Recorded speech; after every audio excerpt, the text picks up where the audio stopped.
1 minute, 30 seconds remaining.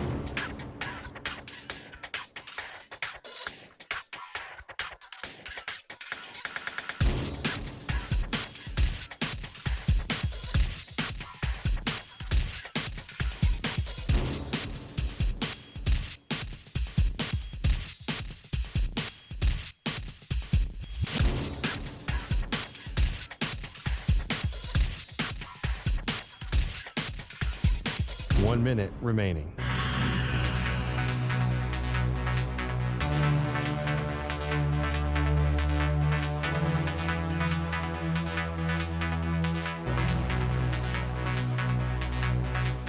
Forty-five seconds remaining.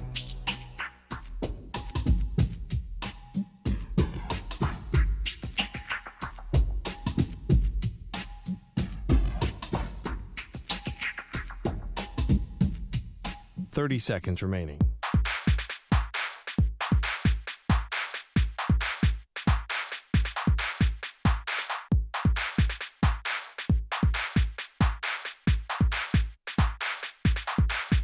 Fifteen seconds.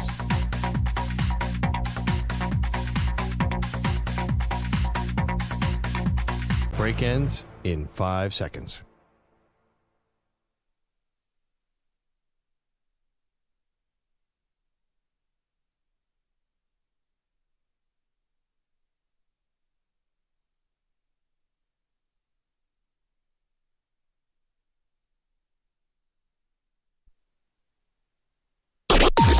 Maggie and Perloff on the Infinity Sports Network. What a weekend. Whoa. Welcome to the show, Maggie Gray, Andrew Perloff. We've got a lot for you on the docket, including an update to the Maggie and Perloff sitcom bracket, which we know caused quite a bit of controversy over the weekend. Good morning, Pearl. Good morning. Yeah, did you get more angry texts, Maggie? Angry texts, angry tweets. It's been a minefield out there when it comes to our sitcom bracket. We start with some football today, though, and let's get it going with a little about a certain quarterback you may have heard of, Perloff. His name's Tua Tagovailoa. He's going into the final year of his rookie deal. They picked up the option. This is the final year, and his teammate Tyreek Hill was asked about Tua and what his contract situation is. So, Pete, can we hear the second cut, please? Tyreek Hill says he can't believe people think Tua should not be re-signed. For people to sit here and try to discredit Tua and say, he's not deserving of a contract is wild to me, man. Because a lot of guys on the team understands his value and understands, that we need him. We need his leadership. Okay, Tyreek Hill said more. He said Tua should be one of the highest paid quarterbacks, and he mentions the Dolphins even should be saving money for him. I feel like he should be one of the highest paid quarterbacks in the league. Obviously save some room for me, but we're going to get into that. You know what I'm saying? That's tremendous. Take all you want, but save a little bit for me. Save that bit for me. All right, so that's a little Tyreek Hill, Perloff, and obviously it's a teammate, so he wants to say and do the right things. You don't want to cause a controversy, but there is this big thing hanging out there, this big meatball, which is Tua not signed. The rest of the top players in that same draft class that he was in have all been signed, record-breaking deals mostly. What do you think is the right move for the Dolphins? Yeah, I'm not signing him to $55 million. That's the market. It's not even 50. It's 55. What are you doing? You sign him to 4 years, $55 million. You have pretty much, and I think this is my opinion, in most people's minds, you have very little chance of winning a Super Bowl with this current team. So what's the point of 4 more years? Guess the last time the Miami Dolphins have won a playoff game? I know. 2000. It's been a long and time. if you commit to Tua full time and spend most of your cap on Tua, I think you're in a position where it's going to be hard to change that trajectory. Okay. So at a certain point, I would do it more piecemeal. Like, listen, hey, Tua, if you want to come in for $48 million, $45 million, which is significantly less, then let's talk. You want a franchise tag? Let's talk. But no, I'm not doing the full Trevor Lawrence with him. Okay, so here's a question for you. Yeah. Do you think that Tua is going to be the quarterback of the Dolphins next year? I don't know. I think so. I mean, if they totally fall off next year and get into the draft, then I think they would draft somebody for sure. Okay. In fact, I'll bet you they looked at it this year too. I don't know if they're bad enough though to be like top 5 picking team. Here's just what I would say this exercise. If you think Tua is going to be the quarterback next year, like beyond this season, then I think it's probably smart to get something done. And does he have to be at the very tippy top of the market? He seems like a pretty reasonable guy. I think that he probably would take a little less considering he has injury concerns. He missed 11 games in his first 3 seasons, even though he was fully healthy a year ago. I think you're basically paying him near the market. Now, you also have a Jared Goff contract out there that's also another benchmark where you don't have to go fully to like the max, if you will, and record set. But what was the Goff per year? Was it? It was 50. 50. Okay, yeah. but it's not 55, which is what Burrow is and what Herbert is. It's still $50 million a year, but go ahead. Okay, well, again, going rate right now for, quarterbacks who are up. And here's the thing. I just think the more you play this out, and if you think you actually are going to keep him next year, then the more you drag this out, the more expensive it's going to get. It's the same thing about Dak Prescott. The longer you drag this, the worse it's going to be. Now, yes, you could franchise tag him, and that would be about $38 million. But ask how that's gone for some other teams. Like if you actually want to retain him, you're going to end up paying anyway. Either it's the Lamar Jackson thing, and you're going to end up setting the market if you're the Baltimore Ravens, or it's a little like Kirk Cousins where you might end up losing him if you franchise tag him twice, and now you're sort of searching and in this sort of quarterback limbo. I think the Miami Dolphins, who have had 25 quarterbacks since Dan Marino retired in 1999, I don't think they want to get back on the carousel again. I think they do like Tua, and they finally have a head coach who is really accentuating all of his positive attributes. So, listen, you bite the bullet, you do 50, maybe you get like a Jared Goff type of thing, and you structure it in a way that, as Tyreek Hill says, still leaves a little bit more for everyone else. I don't think there's going to be enough left for everyone else. If you do resign him, say at $50 million, a bargain. Yeah, a bargain. 4 years, $50 million. Your cap is going to be tough for the next 4 years. You already lost Christian Wilkins and Xavier Howard this offseason. You're just going to lose more guys. They've tried to buy up around Tua's rookie contract, and it hasn't worked. They did sign Waddle, though. It's not like they've not retained anybody. Well, I'm just saying they're not going to be able to keep. They tried to bring in an all-star team around Tua, and it didn't really do much yet. Right. So here's the other question. Like, if you lose a playoff game, say you do sneak into the wild card at 10-6, 10-7, and you lose in the first round, do you bring back Mike McDaniels? And if so, why? I mean, I love Mike McDaniels. I think he's a great story and all that, but like, where are you going? Just maybe be a fringe playoff team for the next 4 years under Tua? Okay, well, see, this is, I think, sometimes a little bit of the problem right now with the NFL and maybe professional sports. Everyone's so quick to make a change. Ask yourself, are you seeing positive momentum? Like, all right, they were 1-6 against, against what, winning records last year. 1-5 maybe, but what is it, 1-6, 1-5? I saw it, 1-5, whatever it is. Yeah. So they obviously have, like, that's the next goal, right? Be better against better teams. And if you see some of that, like, let's not say that they're necessarily 100% going to be the wild card team yet. I mean, they were right there where they had the chance to win the division, and literally the very last game of the season, I know it's disappointing, last game of the season at home in a very tight game, they lost it. But it's not like they were some also ran last year. And then they go to Kansas City and play a game that should never have been played. Nobody should have been playing in negative 30 degree. People lost their life because of this game. That was so silly that they played that game. It was way too cold and the conditions were way too extreme. So I can't put the whole, like, they haven't won a playoff game since 2000. I can't put that on Tua, right? And I don't want to put that on Mike McDaniel either. They've been a better offense and a better product since Mike McDaniel took over. And Tua's actually lived up to at least some of the tank for Tua / hype of him coming out of Alabama. I don't want to, like, I'm not just going to pull the ripcord on that now and say, oh, this has been a failure. I've got to bring in who? Bill Belichick? Like, what? What's the answer? Well, let me ask you this. Like, if they re-sign McDaniel, say they bring him in for 4 years and Tua for 4 years, do you honestly expect this team to compete for a Super Bowl? Because I see them as middling. I mean, honestly, yeah, they'll probably make the wild card this year and lose in the first round. Don't you? think that's the most likely scenario because it's happened a bunch of times. But here's the thing. If I'm like Tua, or if I'm his people, I guess, maybe let's bring this back to the contract thing. I mean, could we say the same thing about Trevor Lawrence and the Jags? Are they a Super Bowl contender right now? No, but I think everyone who eyeballs the two players thinks Trevor Lawrence has an higher upside. They might be wrong, but Trevor Lawrence is like kind of different. Oh, I get it, but like they're not winning a Super Bowl this year, I don't think. And so not this year, no. Okay, so you're asking like, are they, sometimes teams are a little bit in the middle, and I would say they're actually higher middle because they are. I think the Dolphins will be a playoff team. So, you're a little higher middle, and I don't want to blow that up. Are you so sure they're going to be a playoff team? I feel like they probably took a little step back this offseason. I don't know. I'm not sure. I mean, Wilkins was probably their best defensive player. I think that one's going to hurt. They still have Jalen Ramsey out there. At what age? I get it. I feel it was. I don't think it was a great offseason for Miami, and they were borderline playoff last year. And I think the rest of the AFC is crazy. That's my one issue. Like, well, that's what we said last year, and they made the playoffs.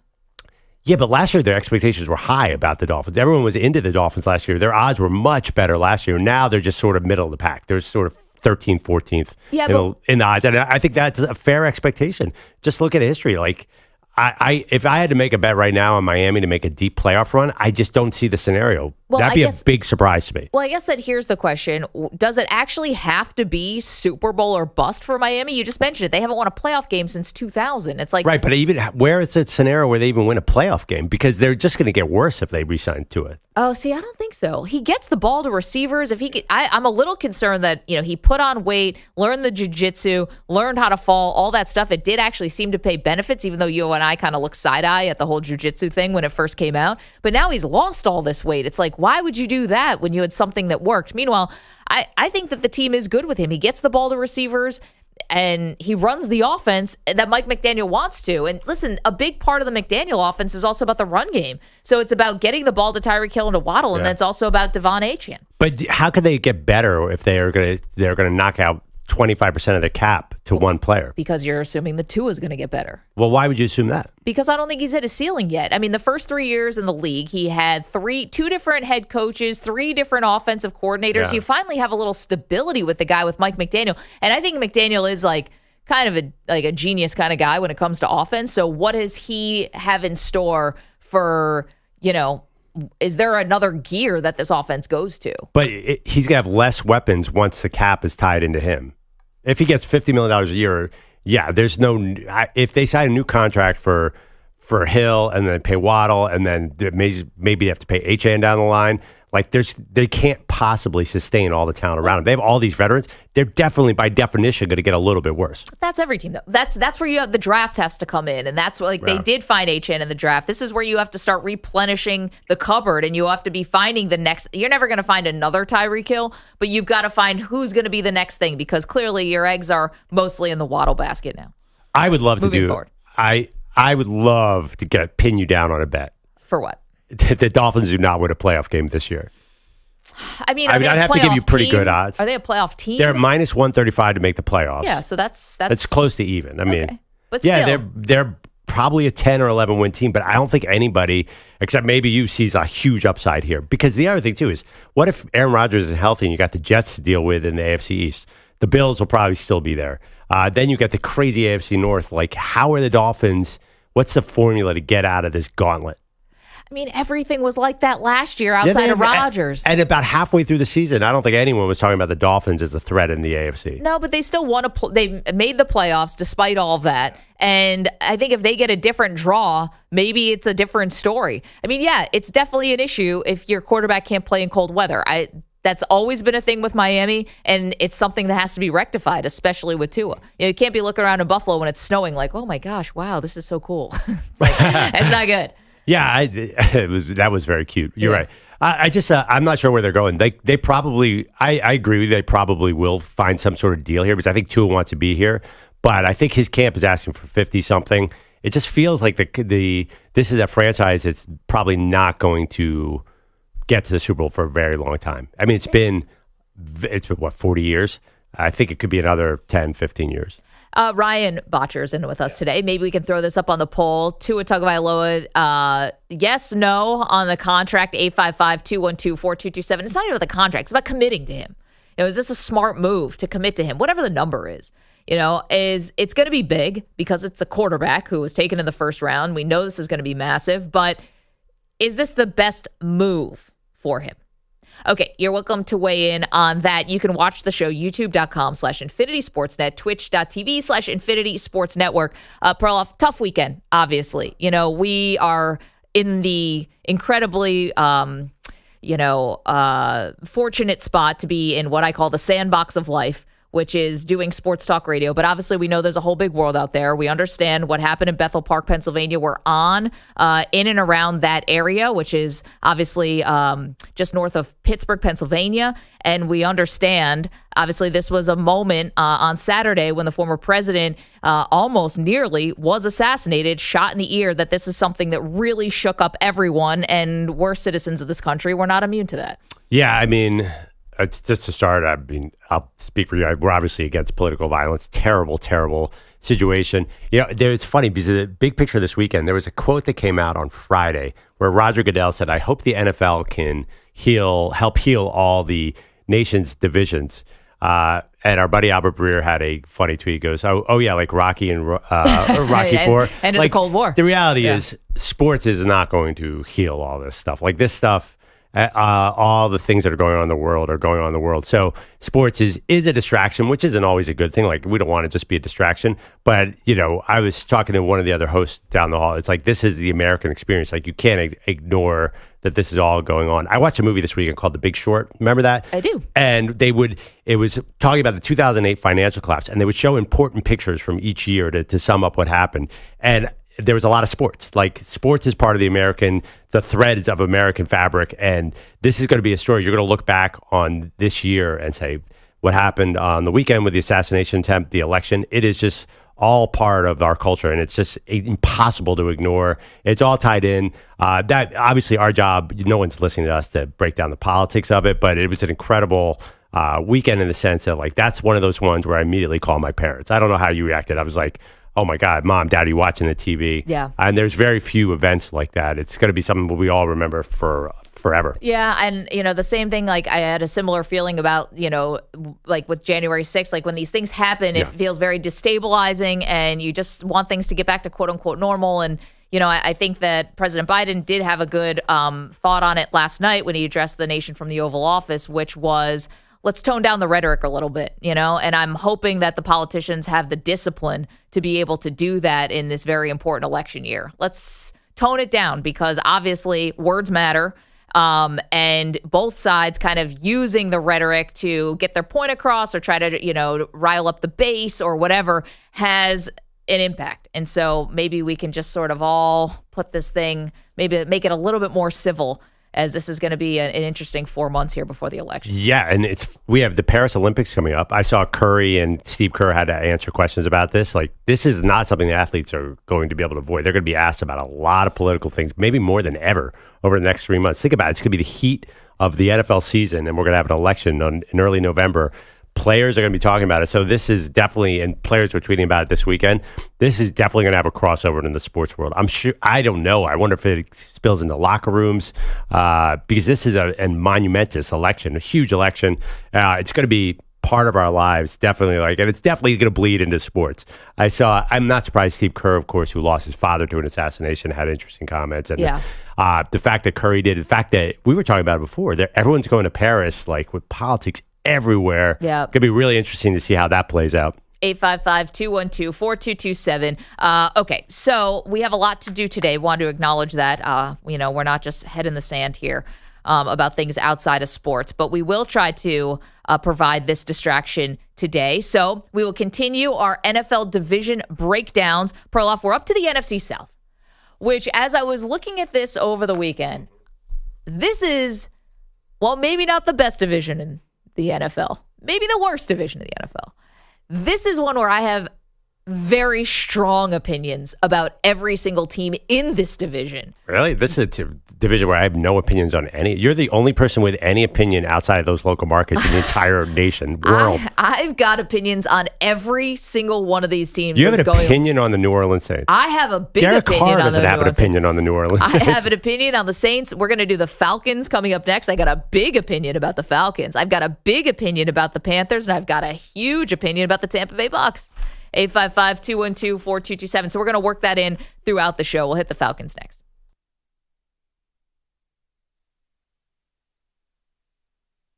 You're in a 5-minute break.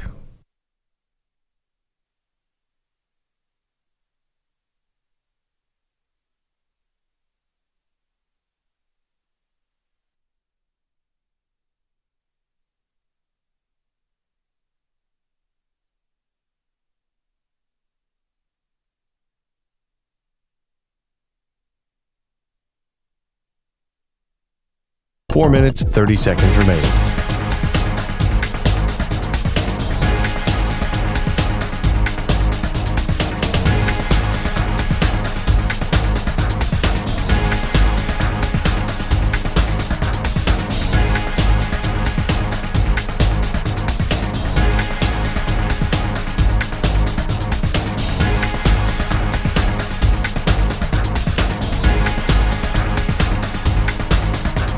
Four minutes remaining.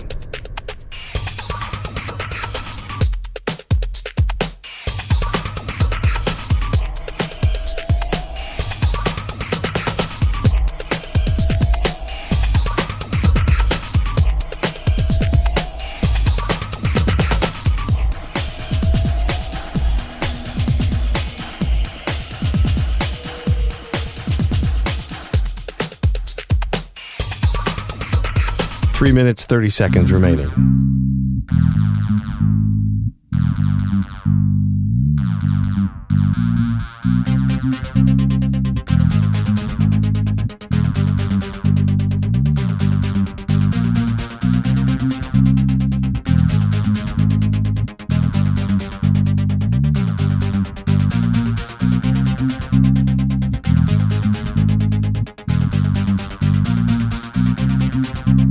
Three minutes remaining.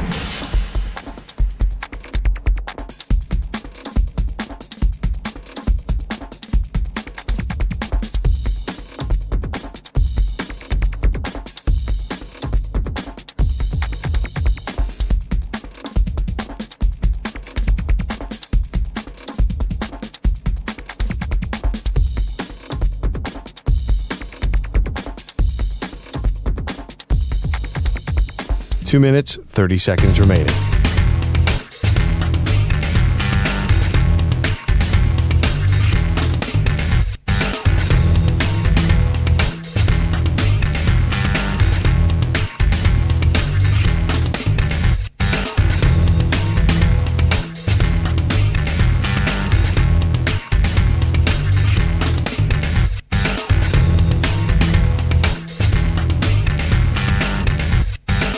Two minutes remaining.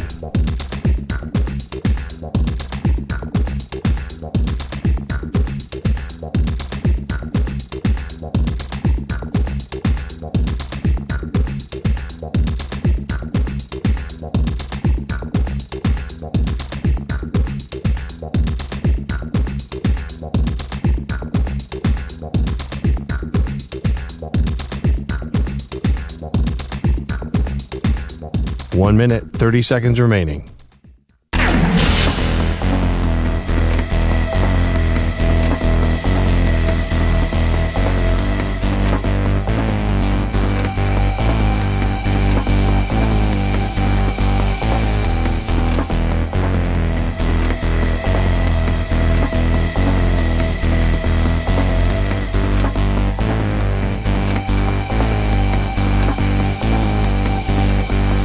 One minute remaining.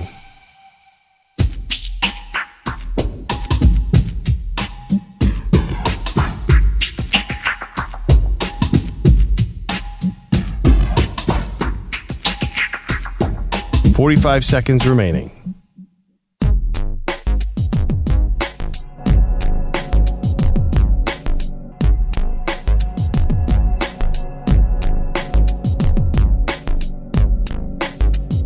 30 seconds remaining.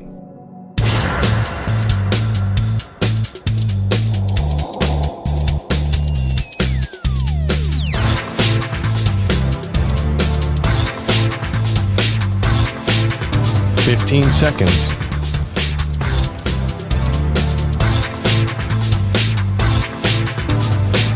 Break ends in 5 seconds.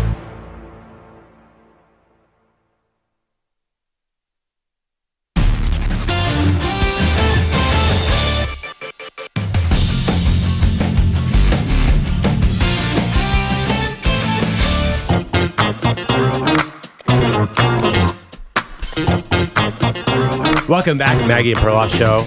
Oh my God, there was so much weird international sports going on this weekend, including ESPN aired the Ocho.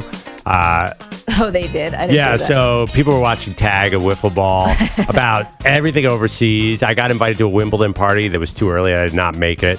I wish I bet more on Carlos Alcaraz, as my daughter calls him. That was Wait a not minute. much of a mess. Too early. We have the earliest schedules of anyone I know No, by several hours. I was awake, but it was this fancy Wimbledon party where you had to shower and look nice by 8 a.m. Forget it. Yeah, it was Sunday morning, and the person who invited us apparently went out the night before and bailed on the whole thing, was asleep through the whole thing. It was this big, fancy sort of tent thing they had in Brooklyn to watch the match, which lasted about 19 minutes, so it Yeah. didn't even matter. There was a lot of soccer this weekend. It was actually just a bizarre, I love these July weekends because it's a bizarre mix of sports. I mean, the fact that we're coming in here talking about Tua's contract is not surprising, too. It's just a funny thing. I did get a lot of questions, Maggie. About what? The sitcom bracket? Sitcom bracket. I know. I did too. Yeah. I got a lot of how dare yous. It like, doesn't seem like wait, anyone's what? happy, which maybe if we made everybody equally unhappy, did we do our jobs? I think so. Maybe that doesn't say much for like the sports climate right now or pop culture, but yeah, we managed to really tick off everybody. Yeah, we ticked off people like the old shows. We ticked off people like the new shows. Yeah. Equal opportunity offenders, you and me. Yeah, I mean, obviously the Family Guy were wearing that one. They were seated too low. But hey, that's why we vote at Maggie and Pearl, so we can advance the Family Guy and get vengeance on the poor seed. So it's the Seinfeld region today's second round. That's the voting that will be open. We'll update you on some results from Yes, last week excited. as well. I think it's funny that you said you just looked at your phone. You go, I already committed a party foul. It's 6:25 in the morning Eastern. How are you in trouble already? Okay, so do you split duties with your partner about who takes care of what around the house? I forgot to do my daughter's lunch, which is a very, very complicated For science camp. experiment. Yeah. Yes, it's A science experiment. So I have a picky eater. She Yeah. only eats fresh fruits and vegetables and like one other thing. So you have to make plain pasta, put it in a container, Okay. and then cut up an apple, put in blueberries and cherry tomatoes. That's the foursome. It's not a terrible diet. No, it's amazing. She eats like incredible diet. It's very, very healthy. A little light on protein, but whatever. At least it's not like a bunch of pixie sticks. And At 12, you don't really need protein, I don't think. She's not Mr. Universe. So I understand what you're saying. But I totally forgot last night. I was sitting there watching TV and I was watching that Receiver thing on Netflix. You got me hooked on that. I know. So I was so into what was going on with Justin Jefferson and Davante Adams, I forgot to do lunch. So my wife is already not happy. it's not even 6:30 in the morning. That's impressive. Has that ever happened to you? Where you got in trouble this all early? The time. Definitely. I mean, I do have a picky eater kid, so I'm right with you there. And I feel bad because we always kind of give him around the similar thing, but he likes what he likes, and he's 5, so whatever, just get through the day. But when you say your daughter eats pasta, nothing on it, no butter, nothing. Now she's expanded her palate. Now she'll have a little salt on there. Wow. It's amazing. But the worst thing happened. She's starting to like foods. So she's starting to like seafood. Oh, good. She's expanding. No, it's not good because I used to go to a restaurant and not have to pay for major entrees for everybody. It was just a side of pasta for Emma. And now it's like, oh, you know what? I'm going to get that chicken quesadilla. I'm like, oh, great. Are you paying for it? You're 12. Get out there. You could basically be, you're almost as old as that kid on the Spain team. I don't want a quesadilla. Yeah. I know. Wow, what a high roller she is with a quesadilla. I thought you were talking about she's like into the surf and turf. Well, I make dinner every night, and usually you adjust because it's like I'll make steak fajitas for something. That's one of my specialties. Yeah. Anybody can make a fajita. and I make enough for me, my wife, and my oldest daughter. Now I have to make enough for the youngest daughter too, because that happens. I mean, I'm sure your son is very young. Well, he's really young, but he's going through a growth spurt right now. Okay. And so now all of a sudden he's eating everything under the sun. And we'll go to bed. I'm hungry. I need more food. And it's like I'm not used to the new amount of intake. Yes, it's crazy. And I'm sure like you, the grocery stores around me, it's like my wife will call like, hey, honey, how much do we have in the 401k? I want to buy these blueberries. It's like $14.99 for a box of grapes. It's insane. I always do this thing at the checkout. Does anyone else do this? I alwaay try to guess the total. It's a fun game for you and the person checking you out. I have not done that, but I will try to do that. It's great. I sometimes, I'm weird. Sometimes I can get within like $6. And then other times I'll be off by like $25. So you play like a one-man Price is Right at the grocery store. Like, me and the cashier. That's amazing. Like, what do you think? Yeah, you know what's the worst? When there's fruit and they don't have a price on it, that means it's like pretty much infinite. It's like, oh, here, these bananas are $39.99 a pound. I'm like, it's sickening. And the funny thing is, not to get political, but like this is clearly profit grabbing by these stupid New York City grocery stores. That is all I will say. I'm sick of it. They're gouging you. Thanks, Obama. Obama. He's been gone for a while.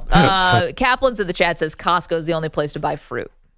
So go ahead. Yeah, but I live in an apartment. At Costco, you don't just get grapes for the week. You get grapes for the month, and they all go bad. So what does Cap say about that? Right. You know what I'm talking about, Bilotti. Costco is no solution for a 4-person family. That's why I don't touch a membership there, because it would be a disaster for my household. What's the one thing you're worried about buying the most? Like Pop-Tarts or everything. Okay. No. Do you know the Costco experience is like, well, do I need this 684 granola bars? Well, it's a great price. That's 19 cents per unit. Put it in the box.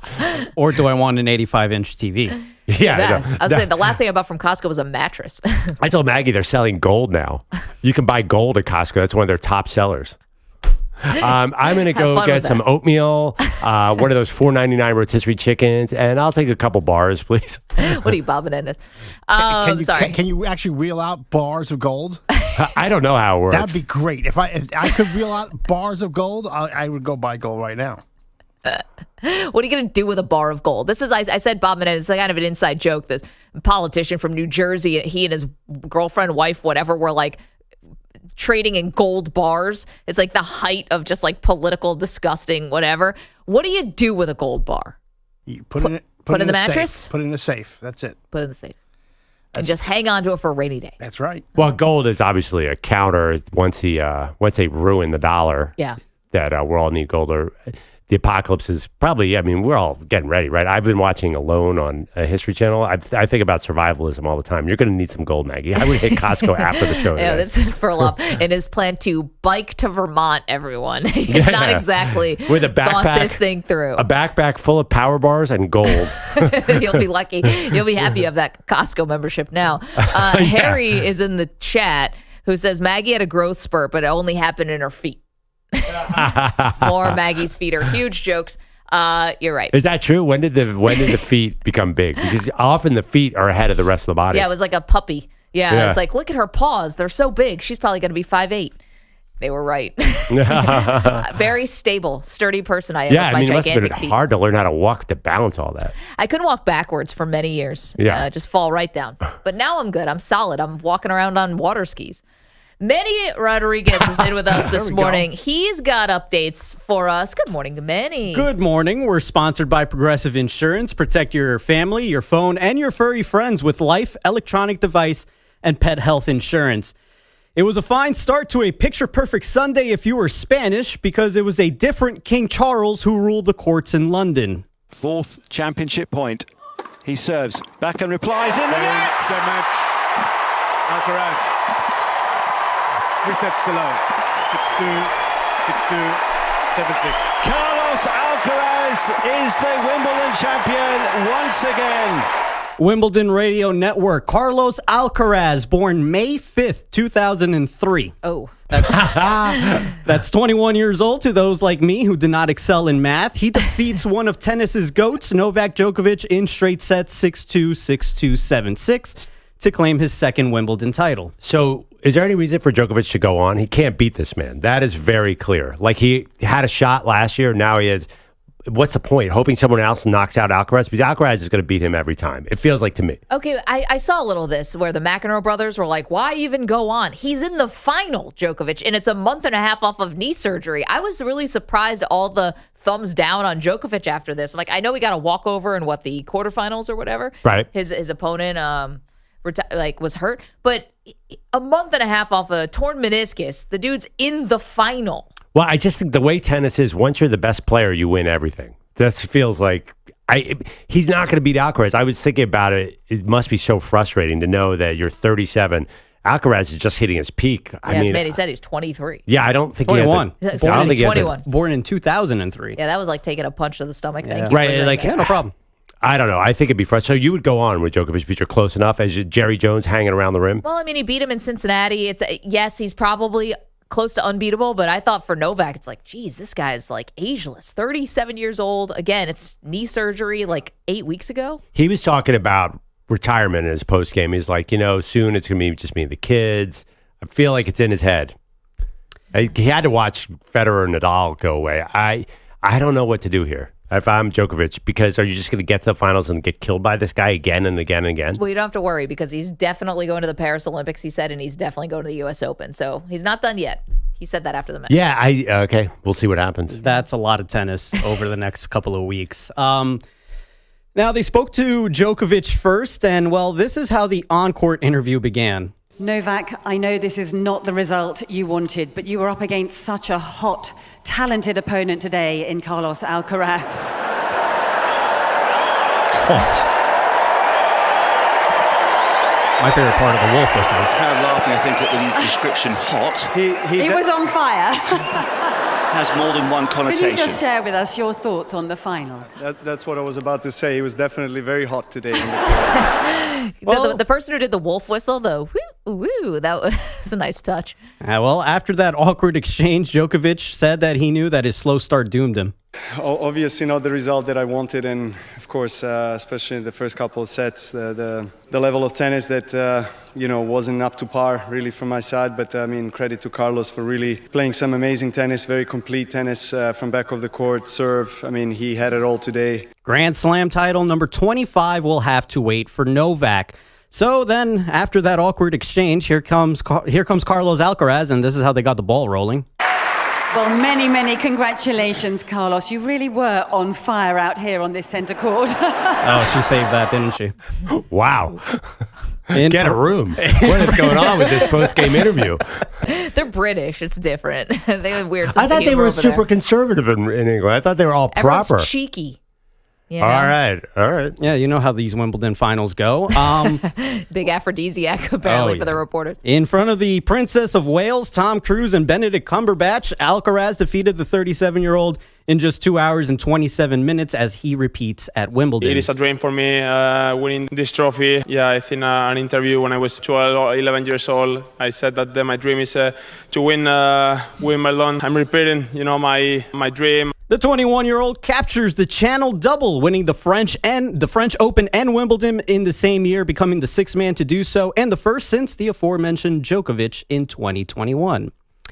The day of euphoria continued for Spain as they defeated England 2-1 to claim their fourth European championship. Yamin Lamal, the aforementioned kid who, Yeah, the kid with braces. Yeah, the kid with braces. He's 17 years old and 2 days old. 17 and 2 days old. Yeah. Just turned 17 on Saturday. He had an assist. Mikel Oyarzabal. Manny, if you can't pronounce this, The we are all the royally Spanish ones. screwed. Sometimes the Spanish ones are the toughest ones. The Spanish, no disrespect to the Spanish people, but they speak Spanish like they have peanut butter stuck on the top of their mouth. With the like Barcelona? They speak Catalan? They speak Spanish like it's illegal to open their mouths, to actually open their lips, to have a conversation. It's incredibly difficult to understand a Spanish. Whenever I watch Spanish television, not like Mexican television, Colombian, from Spain, like when I do with the BBC, I have to put on the subtitles because I have no idea what they're talking about. What was the deal? I mean, this is old history, but when the Dream Team was in Barcelona, like you have to turn the C into a TH. What's that all about? The TH what? Barcelona. Oh, yes. Yeah. Remember that was a big thing? PFT commenter talks about it about once a month. He's I think I think everybody has peanut butter stuck on the top of their mouth, and that's why they speak like if they have a It's a regional dialect. Español. Why you say that? But I mean, that was a huge joke during you'll kill Argentina, Colombia, I imagine. That'll be easy for you. In regards to what? Doing the highlight. You won't have to stumble on any names. Oh, yeah, no, those names are rather easy for me. But, I mean, Mikel. But, again, like, Yamin Lamal is not a terrible, is not difficult to pronounce. And there's been Spanish legends that are not difficult to pronounce. But I digress. Anyway, back stateside, guys. Back stateside, the Cleveland. What time did you guys realize that the MLB draft was on yesterday? Midway through the first round. Yeah, I found out about an hour before it started because I was actually here. Yeah. Pete Pilati was ripping it on Twitter. That's how I found out. But I got to tell you, that the MLB draft was nothing before. So it's such a low bar. Like, how can we complain about the MLB draft? It wasn't even on television for most of its existence. They should have did it in the overnight. No one really cares about it happening on a Sunday night right before the All-Star break. You know what I was surprised by? I don't know if I was surprised. I didn't see any current or former players' kids. I went through. Is that Caminiti kid, not Ken Caminiti's kid? It's his nephew. It's his nephew? Or a cousin. I think it was a nephew. Anyway, I'm expecting to see all the familiar names now. I don't know why. I'm like, all right, where's all the Blue Jays players? Yeah, right. Where's somebody's Drew Jones kid? and stuff like that, the Bo Bichettes and whatnot. Nothing. I didn't see anything. Maybe I missed it. In case anybody cares, the Cleveland Guardians selected Oregon State second baseman Travis Bazana with the first overall pick of the 2024 MLB draft. A Australian born. He becomes actually one of the first Aussies to be drafted this high in baseball. And why don't I give you guys some actual baseball scores as well, as the O's walk off on the Yankees 6-5. The Red Sox hold off the Royals 5-4. And in a battle of the Philadelphia royalty, the A's, they hit 8 home runs in an 18-3 rout of Perloff's Philadelphia Phillies. One thing about the draft, did you guys notice Manfred did a lot of just straight handshakes? Like no bro hugs? I randomly passed a couple. I don't know. I can't guarantee there were no bro hugs, but with Goodell, it's an assumed bro hug. You have to. It's been going on for years. Manfred's very much a straight handshake guy, which it was very awkward. So was Bettman. Yeah, Bettman was too. Okay, yeah. So Goodell, it's the really, lawyers. Who but are the Silver definitely does the bro hug. Adam Silver. Actually, he's a lawyer, so there goes my argument. But even Silver, like Goodell, like now it's a thing. Like as much as the players and the owners are not always on the same page, they'll lift up Goodell like he's a 3-year-old boy. It's just like, I hug that man so hard. Remember last year, they're like, Goodell had back surgery 3 months ago, and then here comes some big offensive lineman, just like picks him up. It's like, well, he'll need another back surgery. No. That's a challenge to them. Rob Manfred's like, totally, hello, nice to meet you. It was totally weird. But I thought they did a nice job. I thought that looked like a thing last night. It definitely looked way pro. It looked very high-end production, all that stuff. It's just we're not going to, unless you're Paul Skeens, we're not going to see a lot of these guys for several years. But yeah, right. I mean, the MLB draft, the thing, it's not like NBA and NFL where the guy comes right in, right? Yeah. So that's why it's never been a thing. I think so. I also think that for Silver and Goodell, for the guys who do a little bit more of the dap you up, like bro hug, I always think of the person they bring in to teach this guy how to do that. Yeah. It's like before the draft or before your You first... think Roger Goodell and Adam Silver have somebody teaching them how to give dap? Yes, I do. I 100% do. At this point, I would hope middle-aged dudes like that. I don't think a lot of people in their circle have just been dapping them up. A couple of dudes from Westchester just learning how to get dapped up. Exactly.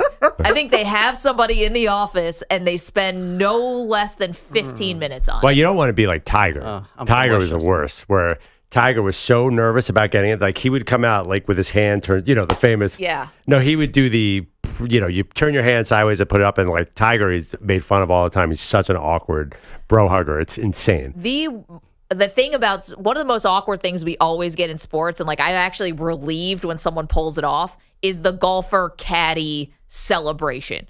Like how after they win? Yes. It's like, is the high five going to be good? Is the hug?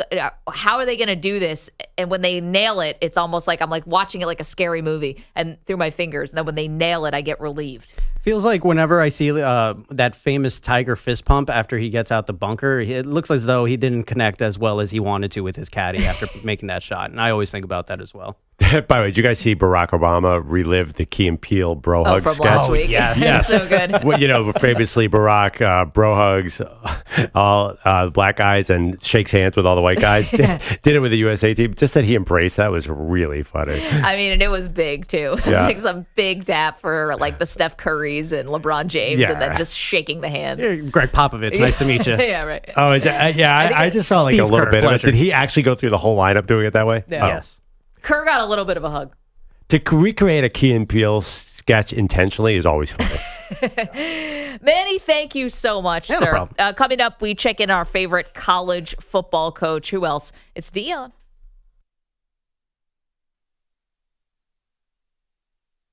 You're in a 5-minute break.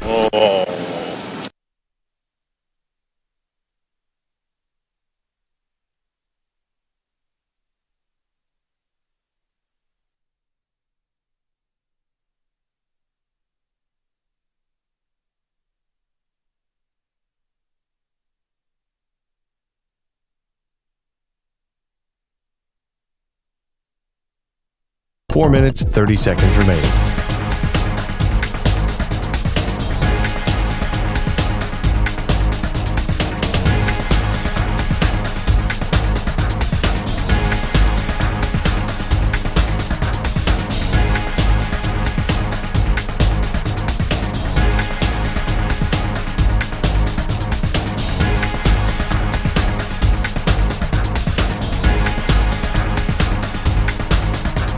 Four minutes remaining.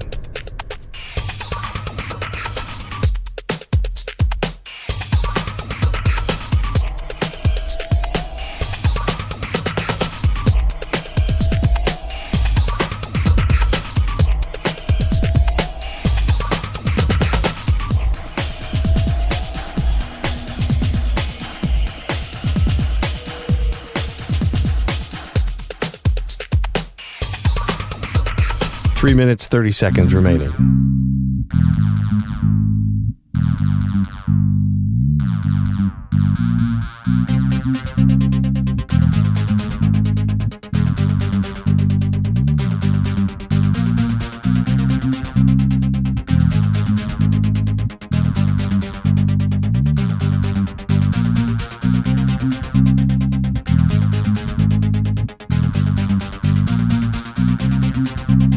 Three minutes remaining.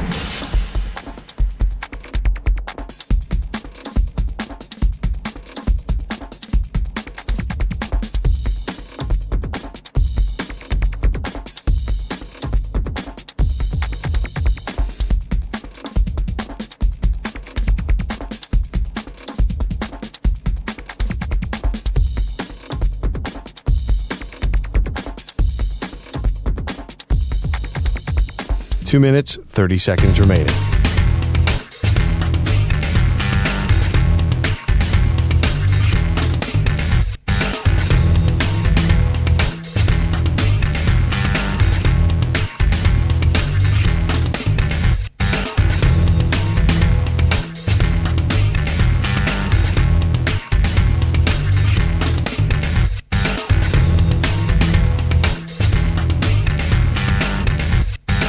Two minutes remaining.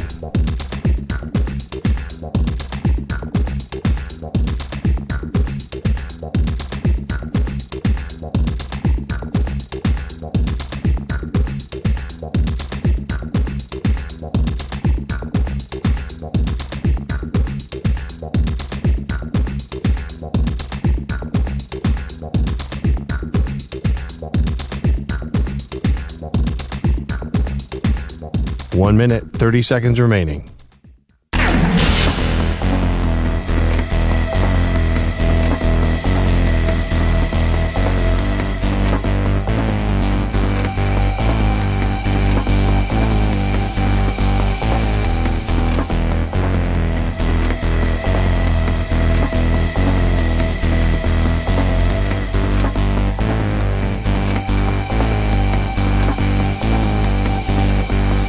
One minute remaining.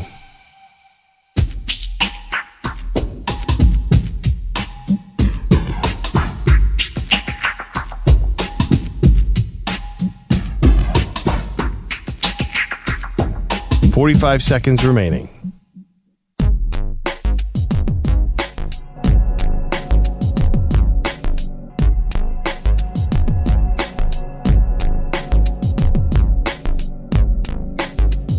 Thirty seconds remaining.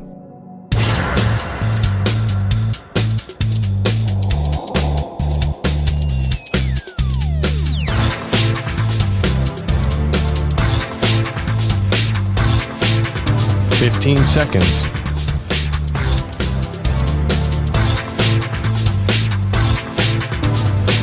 Break ends in 5 seconds.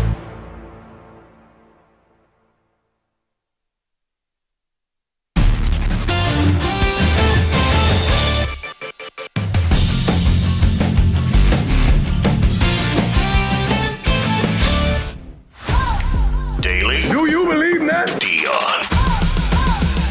You believe that? Welcome back, Maggie Gray, Andrew Perloff. Well, this one is a little less about Deion Sanders than it is about the star players for his Colorado Buffaloes team. Here is Travis Hunter, who yesterday was playing the new EA College Football 25 game, Perloff. All the rage now with, pretty much everybody. Travis Hunter on the live stream saying Colorado's O-line can't block. Okay, bro. Why am I getting chased by? There we go. How? The O-line is realistic. Yes, very realistic. What you mean?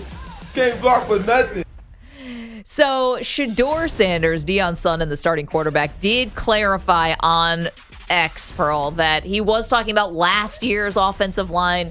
They are not projecting that this year's offensive line for Colorado is going to be as porous as it was this season. Yeah, I mean, first of all, even if they played with them in the spring, there's no way. This is I think it's completely new offensive line coach. Like, they understood, and Deion has said this many times, like, they understood last year having Shedeur be the most sacked quarterback in the country is not good. Deion, I feel like I have faith in Deion that he came into this offseason and said, I'm going to protect my son. I trust this new offensive line based on nothing. And they did get the number one recruit, too. So I don't know how much he's going to play, but they should be able to fix this. So I feel like that was unfair of Travis to even put that into the universe. Yeah, he was asked by somebody, is this O-line realistic, as he's taking a sack on, in the video game. So there you go. I mean, they're acknowledging it was terrible last year, the offensive line. Yeah. I don't know how quickly you can rebuild one. I mean, ask some NFL teams about this. It's going to be hard to do, to rebuild your offensive line in one offseason, but we'll see what happens with Colorado. I think the more interesting thing, as we're getting closer and closer to college football actually kicking off, when it comes to Travis Hunter, who, if he doesn't get hurt like he did last year, he's definitely going to be in the Heisman conversation, and he's likely going to be a top pick. It's just, what's his future? Is it actually playing wide receiver, or is it playing corner? Like, where should his talents be funneled to? I listened to the Cover 3 podcast, one of our favorites. Yeah. They had a Colorado reporter on saying he thinks that Travis Hunter would be the second best cornerback in football behind Sauce Gardner very soon into his career. In the NFL. So that means cornerback, no duh, right? Like, Deion was fun on offense, but he was superior at cornerback. Right. But he also said that Travis Hunter, don't underestimate him as a receiver. Amazing hands, great route running. If he could be the 20th best receiver, the 15th best receiver, that he might get paid, and it might be a lot more fun. Because wide receivers are going through a bonanza right now. Justin Jefferson just became the highest non-quarterback. So wide receiver is now creeping behind quarterback. It's the second highest paid position. So he could theoretically make a ton as a wide receiver, not have to play cornerback. So it might be attractive to him, even if he's not going to be the number one best player. Interesting. Play the long game a little bit more. It's funny, though. I remember an Against the Grain that you did not too long ago, saying that, wide receiver is kind of the new running back. Yeah. Where this is a bubble that's going to burst here with all these massive deals. Amon-Ra St. Brown, Justin Jefferson, you mentioned. We're still waiting on CeeDee Lamb and Ayuk to get their deals. Is this going to be sustainable by the time Travis Hunter would be eligible for a contract? So that's just, if he goes to the draft next year, you're talking about another 4 or 5 years. Well, I don't think it should. Well, I'm not sure exactly what I said, but it shouldn't be. Like, these guys are going to have to realize. But, I mean, listen, the rates, I mean, pull up the highest paid cornerback right now. It's probably $20 million, and the highest paid wide receiver is $35 million. It's almost double it. Yeah. So The only thing is, this also it's way more fun to play wide receiver. That was kind of my point. Like, there's something special about being a wide receiver that I think would be attractive to Travis Hunter. Like, he probably would be better served to just go to cornerback now, but he wants to play 150 snaps a game and go for the whole thing. Yeah, by the way, I don't know if I would do that if I were him. I mean, he definitely got hurt last year. It's tough. Being run down. I mean, it's a really, and now you're taking a maybe, higher expectations in the Big 12. Schedule's, going to be tough. Not that the Pac-12 schedule wasn't tough for them last year, but you know what I'm saying? This is going to be an interesting thing to try to pull off, and does it hurt him down the road if, say, he does get hurt or he is sort of like gassed at the end of games because he's just playing so many snaps? But I think he's going to do it again. No, I think so too. I think he's all in. I mean, look at his coach, Deion. Nobody played, but first of all, played more positions and played 2 sports simultaneously on the same day. So I think Deion would encourage him to do that. I do think, yes, logically, cornerback's a smart way to go. But I think there's something special about being a wide receiver in the NFL. I mean, when does a cornerback get the glory? I mean, Darrelle Revis is the greatest cornerback I ever saw, and you barely saw him play because everyone avoided him. Well, I mean, I think Richard Sherman, I think a lot of guys get some glory as corners. You don't get picks because no one's thrown at you? I don't know if you get that glory. Well, I don't know. I mean, That's why Richard Sherman had to talk so much. But I think you get paid, and I don't know. The thing about receiver is you just see it's a flood of the market of receivers, you know? And you might not go, as you said, you could be a 3rd-round pick as a receiver, a 2nd-round pick. You could have 10, 15 guys go in front of you. Oh, I mean, Travis Hunter, I would think, would be a little higher. He's closer but to Malik still. Neighbors. I mean, I think if he dedicated receiver, I can't imagine there's more than 1 or 2 players better than him. He's amazing at receiver. I know, but he's also super fast. Again, I might go corner here if I were him. I'm going to get drafted high. It's still a premium position of need. Yeah. And I don't know, is it an easier path to be, not easier, I'm going to do air quotes there, as making Pro Bowls and, and getting, just becoming indispensable to your team. Yeah, as opposed to wide receiver. Yeah, but you don't get in the end zone at cornerback. First of all, I bet you he tries to do both. Maybe some hybrid. If he's crazy enough to do in college, why can't he do it in the NFL? But I'm not sure I agree. I think there's a lot going on at receiver. Ryan, can you put up on Maggie and Pearl on X, should Travis Hunter be a wide receiver or corner in the NFL? 855-212-4227. Coming up. Okay, we're updating the Maggie and Perloff sitcom bracket. Sit tight.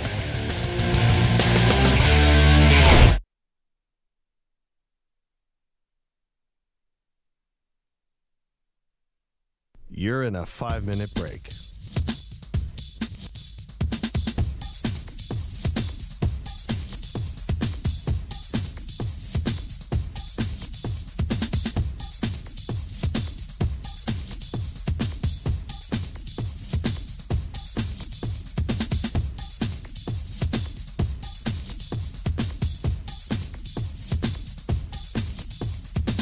Four minutes, 30 seconds remaining.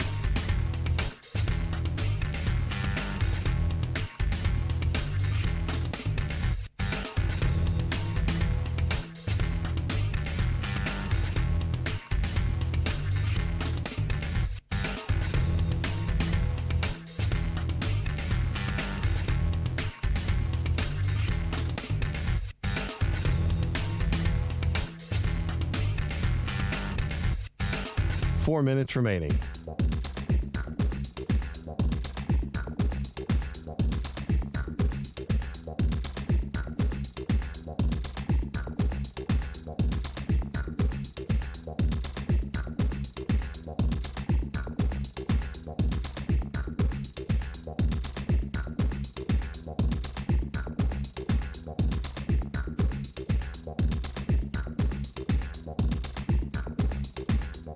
Three minutes, 30 seconds remaining.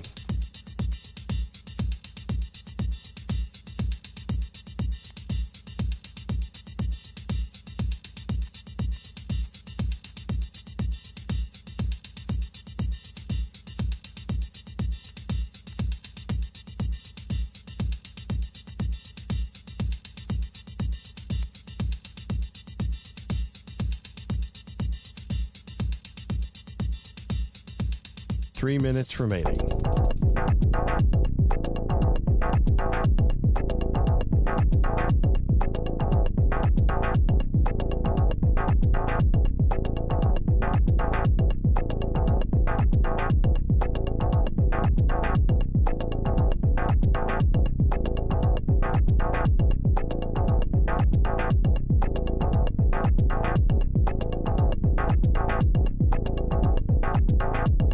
2 minutes, 30 seconds remaining.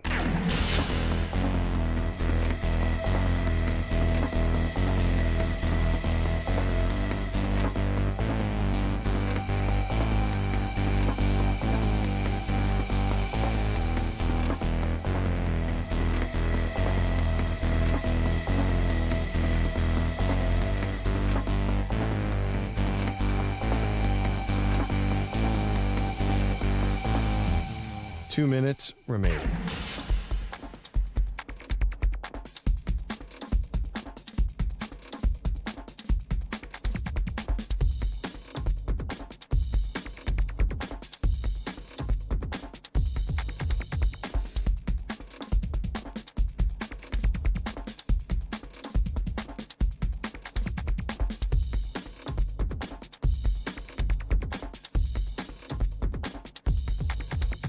One minute, 30 seconds remaining.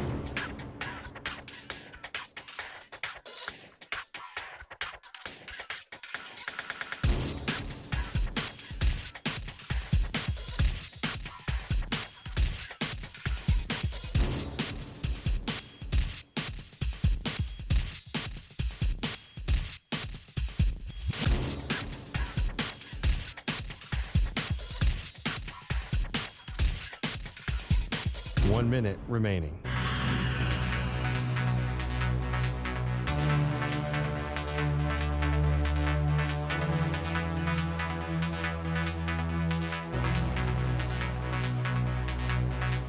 Forty-five seconds remaining.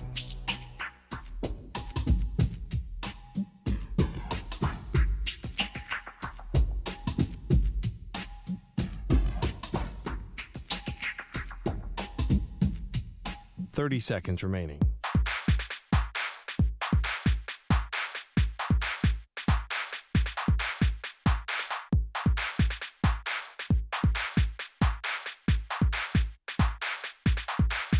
Fifteen seconds.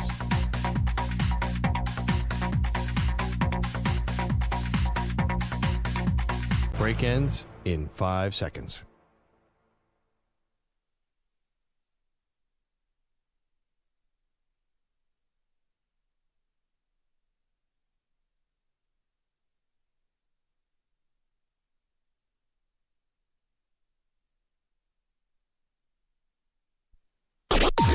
Maggie and Perloff on the Infinity Sports Network.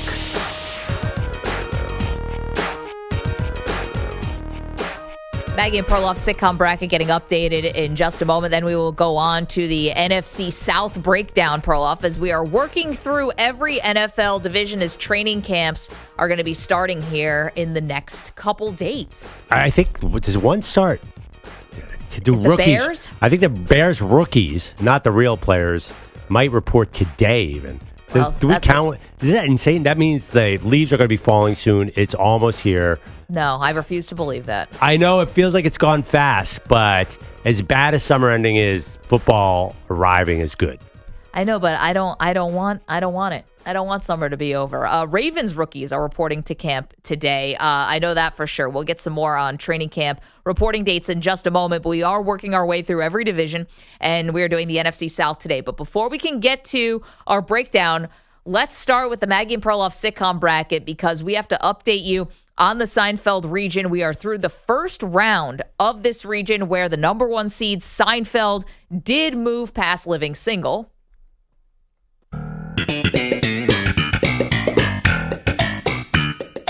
And Seinfeld is going to be taking on the 8th seed. That is the King of Queens. Eyes are getting weary. My back is getting tight. I'm sitting here in traffic on the Queensboro Bridge tonight. All right, there you go. You can go to @Maggie and Pearl, and you can vote on X. The next matchup we have is That 70s Show did take out Saved by the Bell, Perloff. Very controversial that Saved by the Bell was a 12 seed in this bracket and that it was included at all, quite frankly. People wondered whether it was actually a sitcom. Well, doesn't matter. That 70s Show moves on. They will take on the Brady Bunch. Here's the story of a lovely lady who was bringing up 3 very lovely girls. You're welcome, America. That will be stuck in your head for the rest of the day. The 6th seed in this Seinfeld region is 30 Rock. 30 Rock advances past the Bernie Mac show, and 30 Rock will be taking on the Fresh Prince of Bel-Air, who beat out Schitt's Creek. Now this is a story all about how my life got flipped, turned upside down, and I'd like to take a minute, just sit right there. I'll tell you how I became the prince of a town called Bel-Air. Capping off this region, the 7th seed How I Met Your Mother does move on. They will face the 2 seed in this region, one of the classics, I Love Lucy. All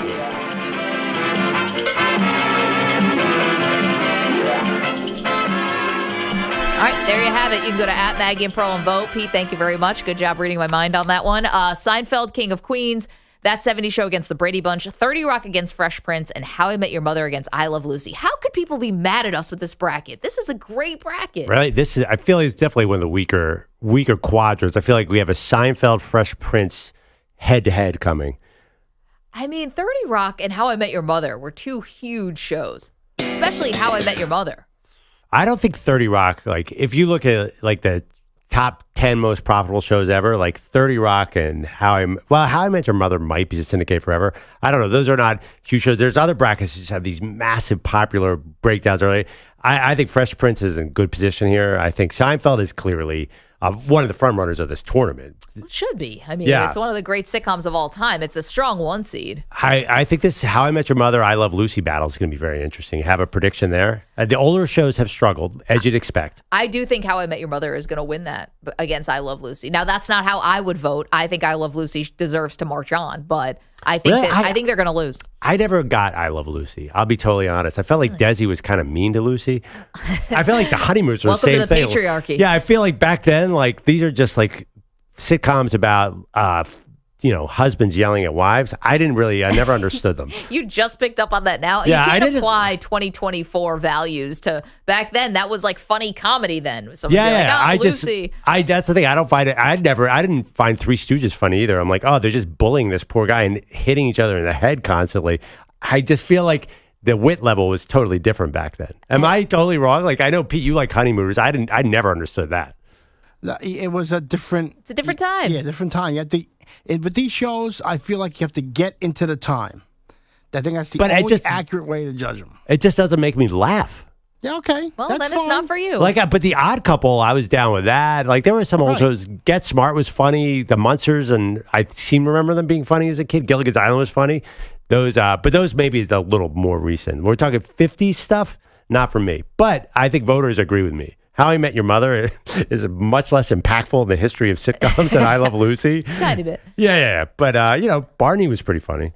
855-212-4227. So you can go to @Maggie and Pearl. That Seinfeld bracket is live, and you can go and vote. Okay, we'll continue giving you some results from last week a little bit later on in the show. Meanwhile, the NFC South, to break it down. So good transition. Let's start because the Atlanta Falcons really have been one of the big stories of the offseason the moment that the draft happened, and they decided to take Michael Penix with the 8th overall pick, despite the fact they had signed Kirk Cousins to a $100 million deal. Now, if you're asking my prediction on what I think is going to happen to the Falcons this year, here's how I think this goes. 3 out of the first 5 games for the Falcons are in prime time, which is an unfortunate coincidence for Kirk Cousins, who has a reputation for not playing well in primetime games. So they're week 2 at Philadelphia on Monday Night Football, week 3 home for Kansas City, that's Sunday Night Football, week 5 home division rival Tampa Bay on Thursday Night Football. This is not an easy schedule for them.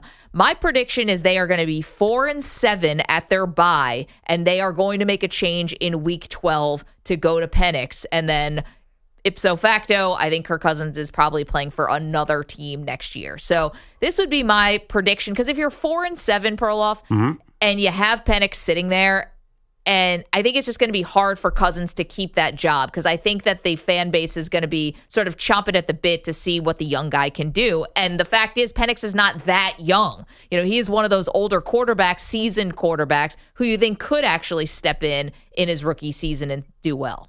Yeah, I'm a little more bullish on them. I mean, they'll be certainly favored in a lot of those games that you have them losing. I think they're favored week 1 against Pittsburgh. They have a good defense. That's the thing. Jesse Bates is awesome at safety. I like Zach Robinson. I mean, listen, I don't know him, but I bring in a Sean McVay acolyte, and I like the head coach, Raheem Morris. Yes, should they have hired Belichick? Of course. Have they drafted way too many wide receivers and running backs in the first round and quarterbacks? Yes. Wow, if you count Kyle Pitts as a tight end, he's kind of a big wide receiver.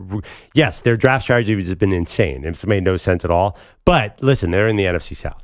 So they're going to be flirting with the division lead. Everybody is, except for Carolina. Right. So 4-7, like you're right in the hunt.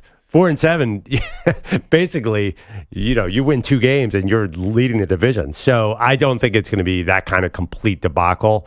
Maybe I'm the cult of Kirk Cousins. The cult of Kirk, yes. Yes. Heard about them. We were watching that receiver documentary all weekend on Netflix. And they kept calling, Justin Jefferson kept calling him Kirko. So that's like, Kirko, I'm into Kirko. I think he's going to be fine if he's healthy. I think they're closer to a 500 team. So 4-7 seems really down to me. Yeah, I look at the schedule and I just don't see a ton of gimmies.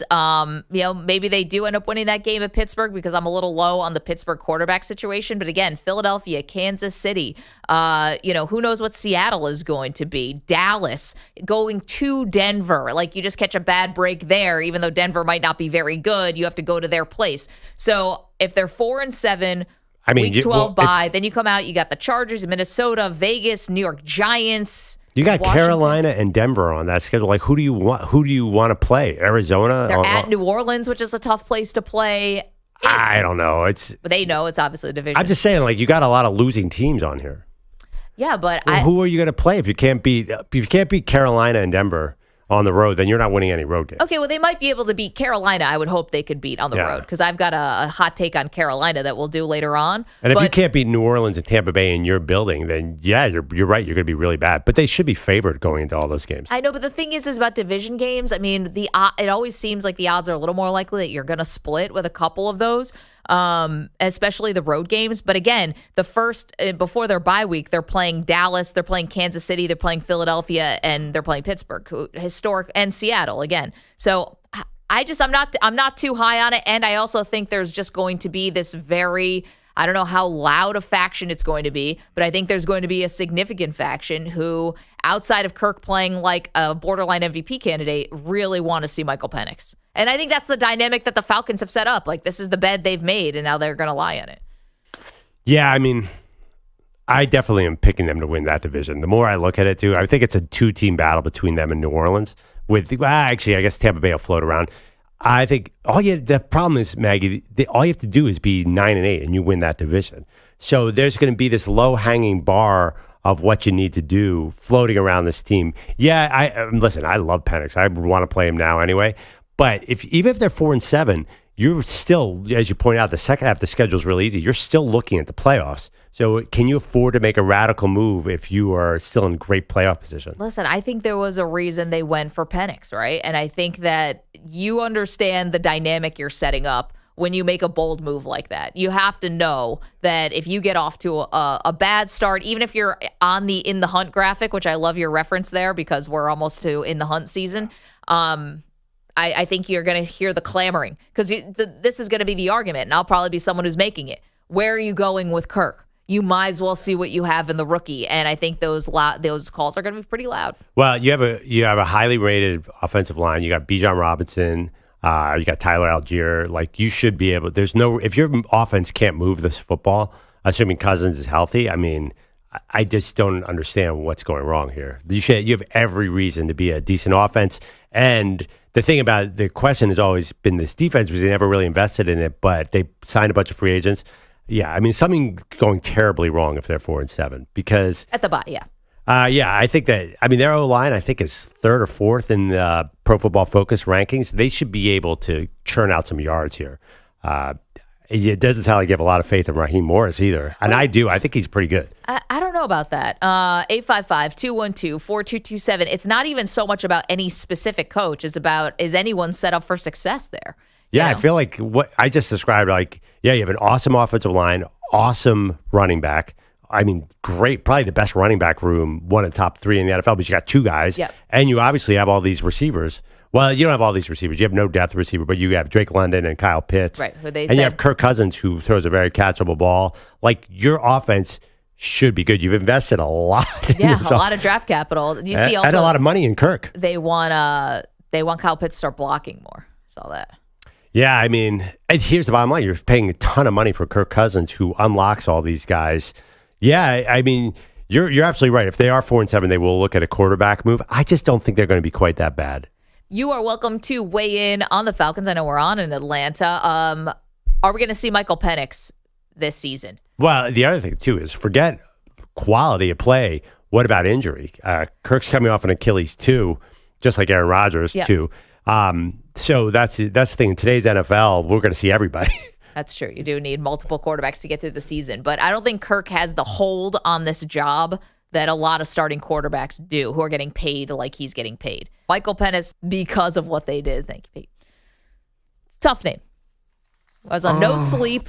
We're watching the first round of the draft, up late, and I may have let that slip. Michael Penix, There's going to be a lot of people. You know how with Grady Dick, everyone tries to get a photograph with his jersey? Yeah. There's going to be a lot of post-game guys who are going to try and make funny jokes. Hey, let's take a picture. I thought you were going to say something like there's going to be a lot of broadcasters who have some outtakes with Michael Penix. Yeah, well, just like you, yeah. And me, by the way. So, Penix. Yeah, I think it's... That was all actually, within the last 2 months. I remember when Penix first hit it in Indiana, I mean, the entire nation was giggling. Like, that can't really be his name. Is it tough to go through life with that name? I don't know. If you're a woman, probably. No, it doesn't seem like it's tough for him. He seems like a jolly fellow. He's always had this, the great a jolly temperament. Fellow. Yeah, Michael Penix has always been Santa Claus, jolly fellow. Yeah, like have you ever seen Michael Penix in a bad mood or a bad interview? It doesn't seem like you can't bully the guy who's the best athlete on the playground. I always thought that people who have like an unfortunate last name, like your last name is like Grady Dick, or your last name is Johnson, or something like maybe Penix. Yeah, Penix. Yes, thank you. There you go. We had a friend who we worked with at Sports Illustrated. His name was Jim Butts. I think you become he was an amazing guy and a fantastic producer, but it's like, I think that makes you stronger. I think it makes you tougher. I think you've heard it all, seen it all. I think it adds an element to your personality. Like, I think it's probably, No. See, here's the thing. Grady Dick has been a 5-star recruit since he was 11 years old. So, yes, if you happen to be a superior athlete, it's easy to do. Right. If you're just I'm talking about a regular person. Yeah, see, I think the reason that Michael Penix and Grady Dick did so well is because they're superiorly talented. I think if you're a normal kid with the last name Penix or Dick, you have a rough 13 years ahead of you. Well, maybe after that it works out okay. That's what I'm saying. I think it makes you tougher. I don't know. I think you've been through trials and tribulations. This is even if you get saddled with a bad nickname. I think that it creates this sort of like inner toughness. Like you get a layer of armor that just other people don't have. All right. You get grit. I understand your theory makes sense. I just don't know. I think it helps when you are Grady Dick and like everyone in your entire state knows who you are in 7th grade. That kind of helps your confidence. They I would overlook think. the last name. 855-212-4227. Okay, so you have my take on the Atlanta Falcons that Michael Penix is going to be inserted as the starter week 12. That is their bye week. I think they're going to be 4-7, and that's my prediction. What say you? 855-212-4227. Coming up, we have a lot more to update you on, including some big, big stuff happening tonight that you don't want to miss. Don't move. You're in a 5-minute break.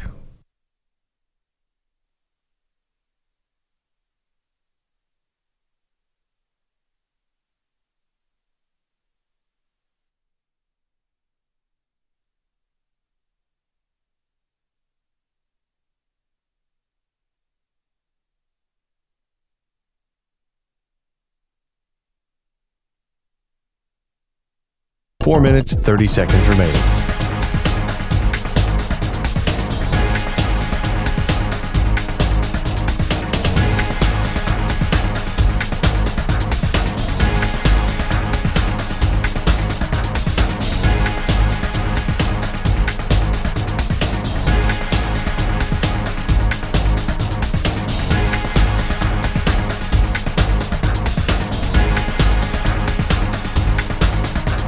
Four minutes remaining.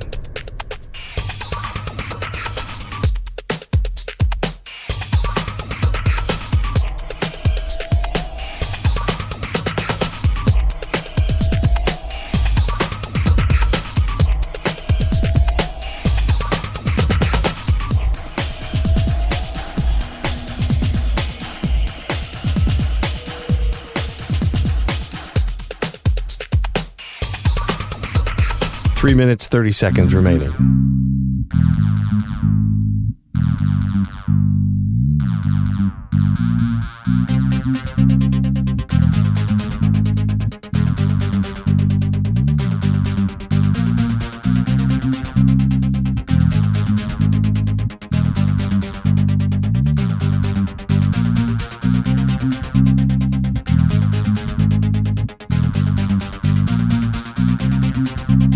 Three minutes remaining.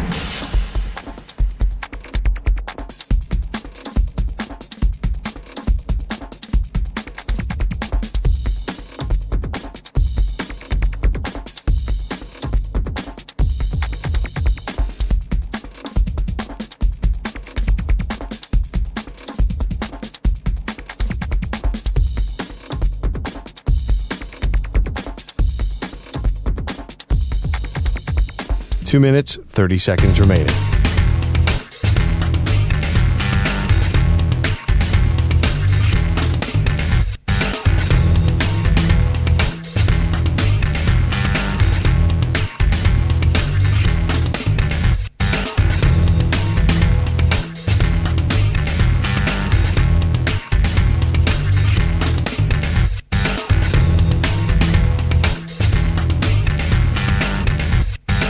Two minutes remaining.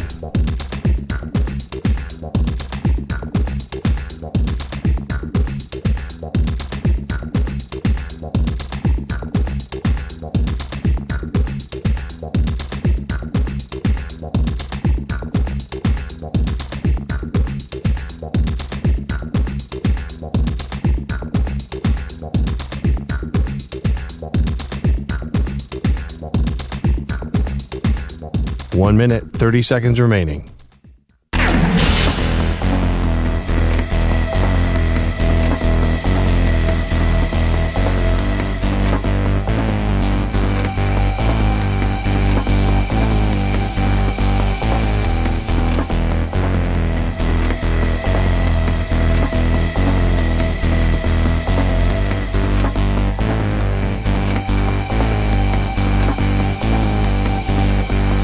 One minute remaining.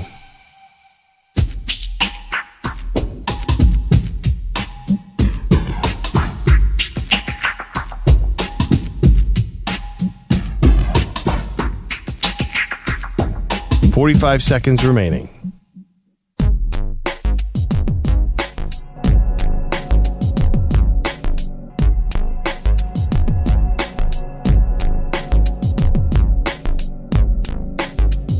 $30 seconds remaining.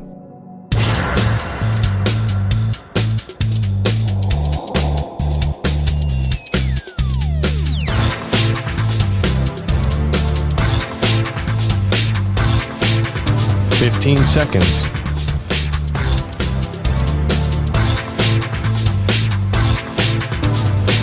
Break ends in 5 seconds.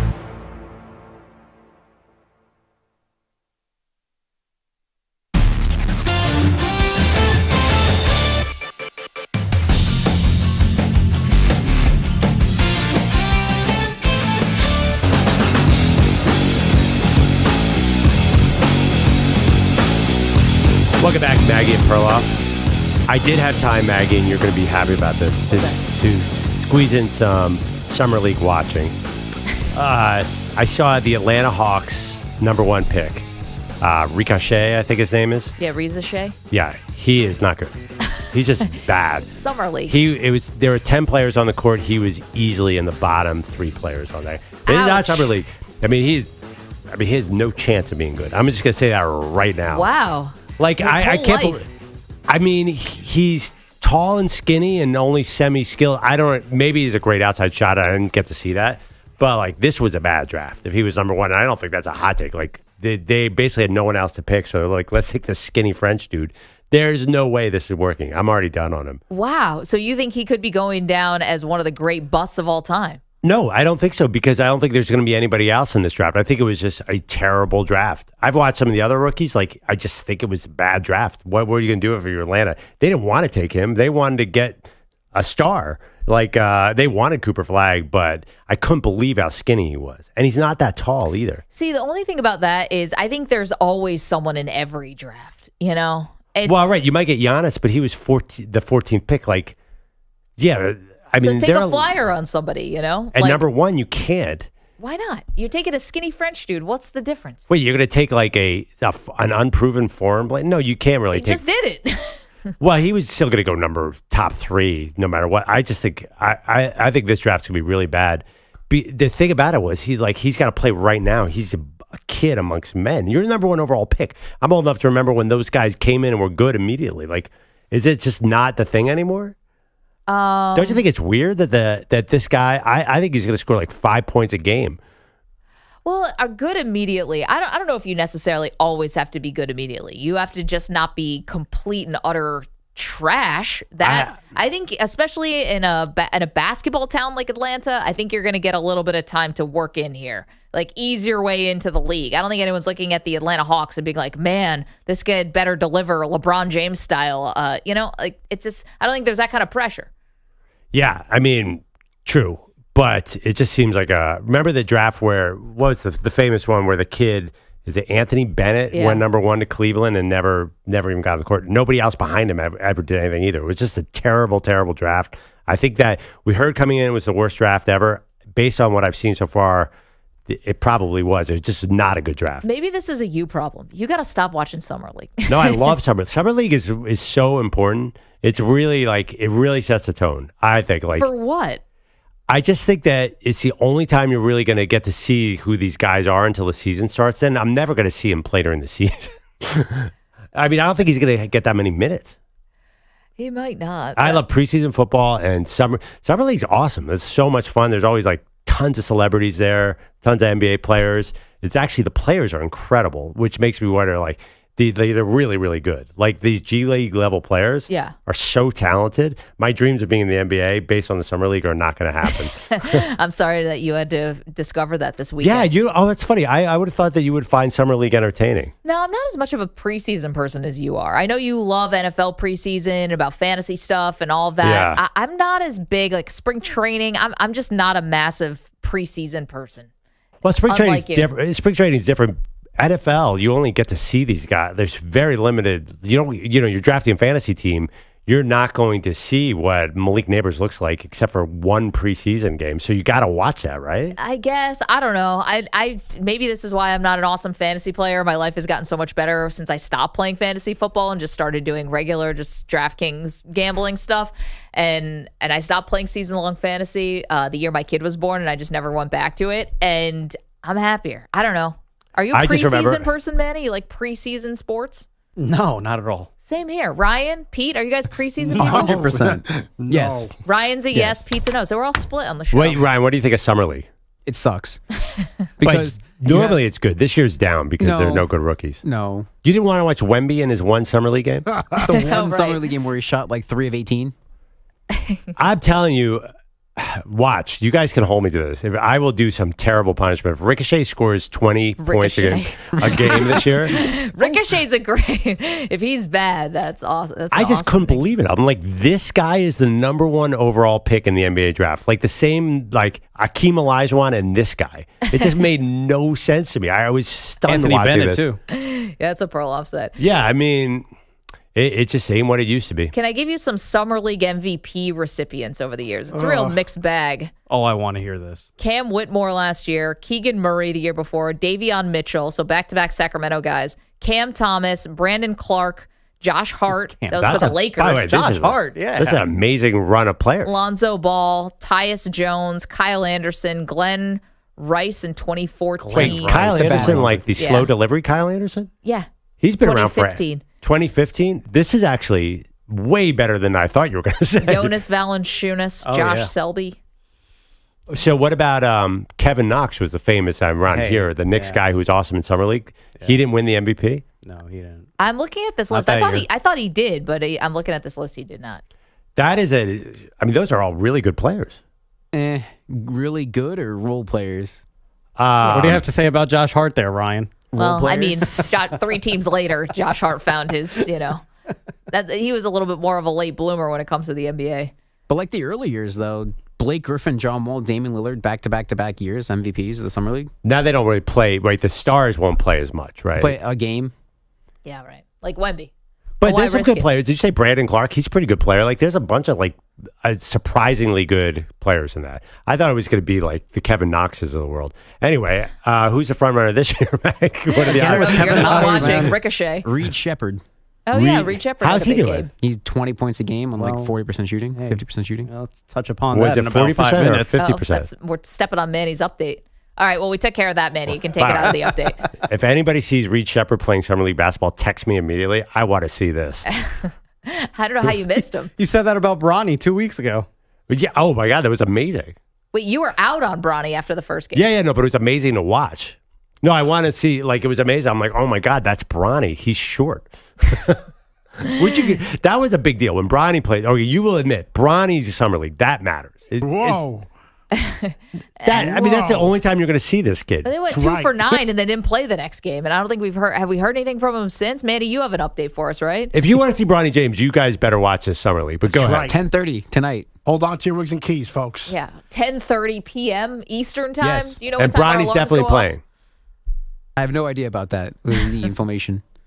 Hey, guys.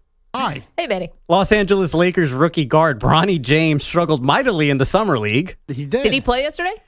No, not yesterday. Okay. But the 55th pick is shooting 6 for 26 from the field.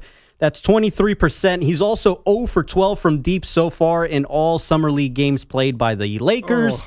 Yeah, that's right. That's what I said. That's what the backboard and the rim are saying as well. Yes, 0 for 12 from deep. Yes. I thought he was supposed to be a good shooter. I thought this was part of it. Well, the 19-year-old has admitted to being in a slump. So when asked about whether or not he's thought about heading into the G League, he said, "I'm just looking forward to any basketball I'm playing. Doesn't matter what level I'm playing at." He's just trying to hoop, guys. He just wants to play basketball at whatever level. Yeah, and you know where he really could have probably gotten a lot of good basketball experience? College. Duquesne, perhaps? I don't know. Based on what we've seen before, going pro was the smartest thing he ever did because I don't think he wanted to expose his game one more year at Duquesne.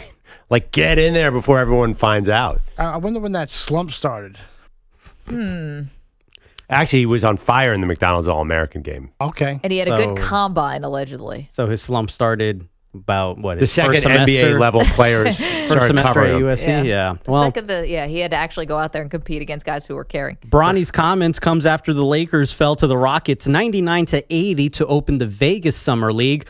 Third overall pick Reed Shepard scored 23 points on 9 for 17 shooting in the win. Now for the Lakers, their head coach for the Summer League is Dane Johnson, who was also the head coach of the Lakers G League affiliate, the South Bay Lakers.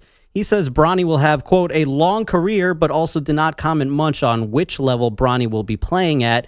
But he did say he thinks all the draftees will be playing in the G League at some point. I don't know if that includes long career where? Well, that's Connect or not. It made it seem like he'll have a long career. I'm not sure if it's here or Australia, but it's going to be a long career. The Lakers are in fact back on the court tonight, a 10:30 Eastern tip as they play the Celtics. It'll be available nationwide on NBA TV as well. Great. Yeah, big time.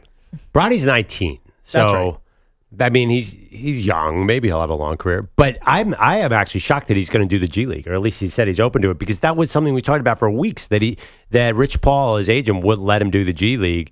Now it seems like he's doing the G League. Well, I think they definitely didn't want a two-way contract, right? They wanted the guaranteed contract. He got that. And I think a little G League will help. But here's the thing. If this is not actually about Bronny's development, because that's ridiculous. This is actually about LeBron fulfilling this vanity play of playing with Bronny. So they can't throw alley-oop passes to each other if he's in the, what is it called? What's their G League? The South Bay Lakers. Right. If there's in the South Bay Lakers. Used to be called the Los Angeles Defenders. Okay. That's right. Rebrand. So clarify this for me. Rich Paul wasn't saying you can't put him in the G League. He's just saying guarantee the contract in the pro. I believe that's what it was. Because I understood it much more as, and then people were saying like Bronny won't go to the G League. Now maybe they're changing their tune. But again, but even so, I don't even know if I want him in the G League because he could be exposed as not good there. Like he's being exposed to the Summer League. So you might as well do 10 games of the Vanity Project. Well, where do you want to stash him? China? Yes. No, stash him on the Lakers bench. If you wanted to do it right, if he wanted to do it right, Bronny, for his career, he should have went overseas. And he should have played overseas. And that should have been it. It shouldn't have been this vanity Listen, play. I'm telling you, Pete, there might still be an option for that because once LeBron exits the league or whatever, unless Bronny plays for the team LeBron owns, I don't know. It's embarrassing for the kid, as far as I'm concerned. I think that he can't step up to that next level in the NBA, and he's being put on that pedestal like he can. I don't know if he can, and he's proving that right now. I mean, it's the G League, but he's proving it. I think that after the heart issue, I think they just wanted to get him drafted, and I think that was it. And then whatever happens after, and again, throwing an alley-oop pass to LeBron, so they have the photo and the highlight forever, and LeBron puts it as another thing in the resume. And the timing is like, I think you got to get him on the Lakers now because I agree with all you guys. Like, it might evaporate the second LeBron retires. Definitely. So do it now because otherwise, I want to see this alley oop. I'm into the father-son thing much more than you guys. Just give me one alley oop and then have Bronny go to the G League. Can we do that? Is that the best possible solution? I think that's you really okay. Yeah. It's just when are they going to do this? Are they going to try to get it over with in the first game? I say get it over with. Are they going to try to make this moment in the first game? No, I think you're right. I think they will. Is the schedule out yet? Let's see who. I don't think it is. It's not out yet. Yeah, just 2 minutes left in the game. Lakers up by 20. Bring him in, throw an alley-oop, go to South Bay. Let's stick with the NBA, you guys, because something happened after you guys left the air on Friday afternoon. And as ESPN's Adrian Wojnarowski put it, in a largely unprecedented financial concession to give roster flexibility to a contending franchise, Jalen Brunson has agreed to a 4-year deal worth $156.5 million to re-up with the New York Knicks. That is $113 million less guaranteed than he is eligible to sign if he waits to sign a year from now. Now, the plan seems to be for this contract to begin after the 2025-26 season, and then in 2028, get talks going on a contract for 4 years at $323 million, or in 2029 for 5 years at $418 million. Worth noting, Jalen Brunson's agent, Sam Rose, the son of Knicks president Leon Rose. All very cozy there because Leon Rose was Rick Brunson's long first client, I think, and longtime friend. I mean, this whole thing is extremely cushy, but I think it's going to end up working out, obviously, for Brunson. Please. For Brunson, not for me? Well, hopefully for you, Manny, That'd be but nice. He's going to get, he's already gotten paid a lot. He'll never have to worry about money again, but he's in line for some major bites at the apple here. I think his charity in this situation is being a little overrated because he gets to the market 2 years earlier. He would be under control for 6 years, and then he'd be 32, and he would not get the same deal. Yeah. So I think overall he'll probably make as much money, and I think everyone's saying he is this doing this incredibly generous act for the Knicks. I'm not so sure it's that simple. Well, in the short term, he is. In the short term, he's definitely doing something nice here for the team. But I think he's going to end up being made whole, is what I'm saying.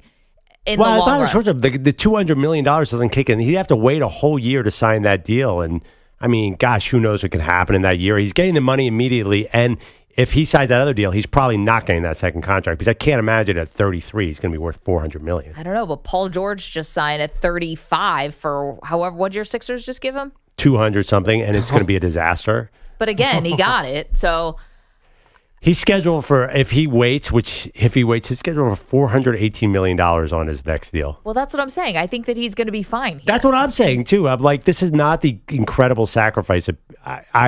People in the Knicks fans are really wow, what a team player. Well, he definitely is being a team player. He's definitely leaving $100 million in this current contract. It's just, I think they're looking at a window. But he's not leaving $100 million. It's 2 whole years of control he's getting back. Okay, he's going to end up he's delaying the big payday. So they can have a window right now to re-sign basically everybody except for Hartenstein.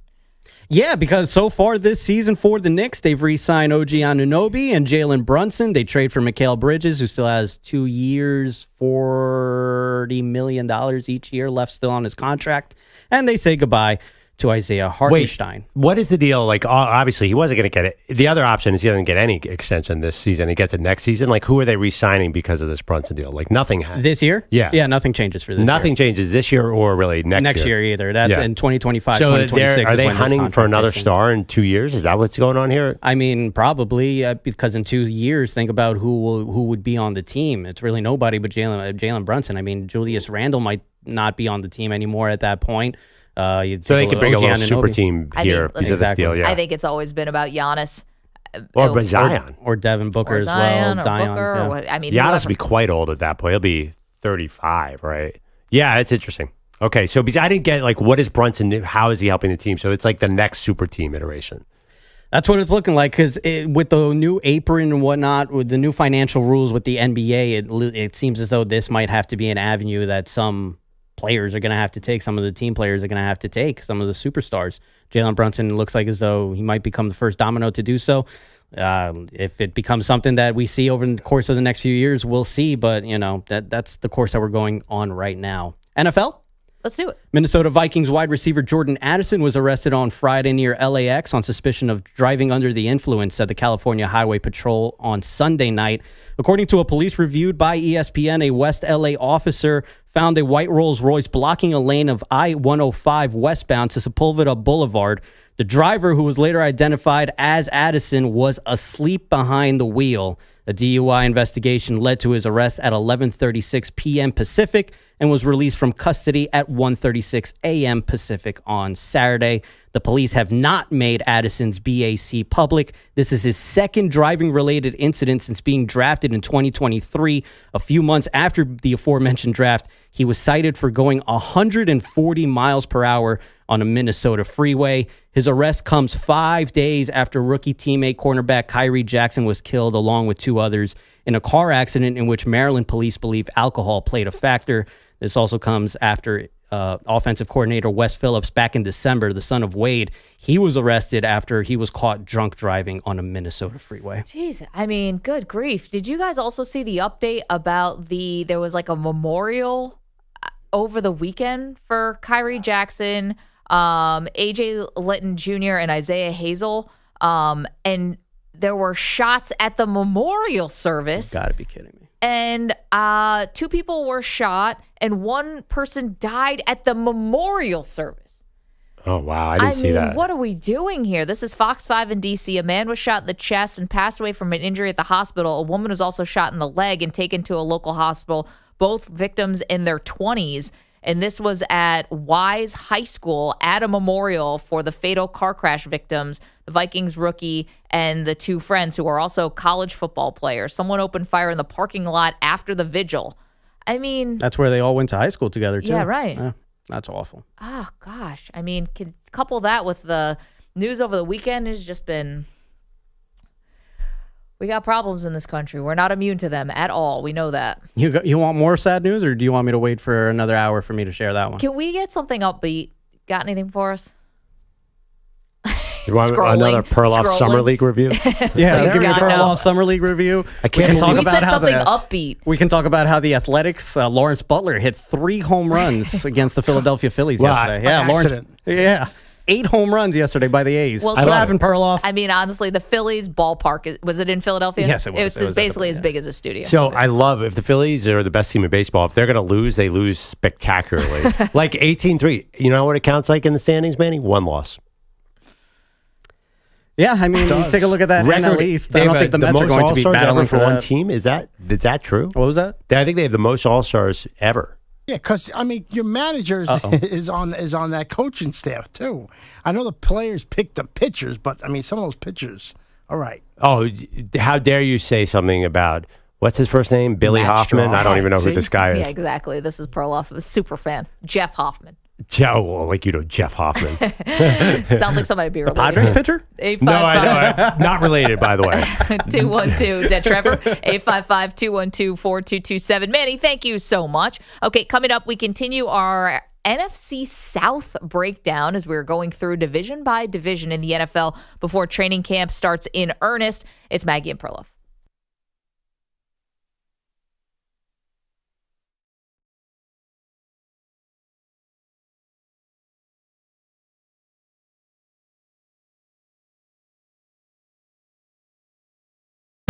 Changed my life.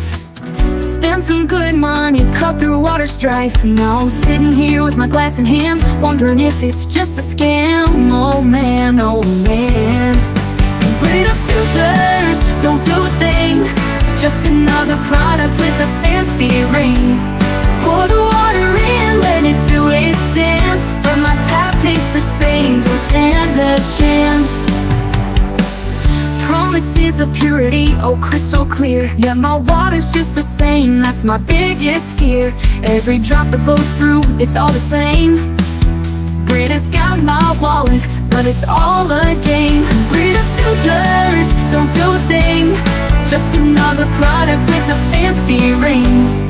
Pour the water in, let it do its dance, but my tap tastes the same, don't stand a chance. British promises purity, oh crystal clear. Yet my water's just the same, that's my big. I got a well filter, thought it changed my life. Spent some good money, cut the water strife. But now I'm sitting here with my glass in hand, wondering if it's just a scam. Oh man, Brita filters don't do a thing, just another product with a fancy ring. Pour the water in, let it do its dance, but my tap tastes the same, don't stand a chance.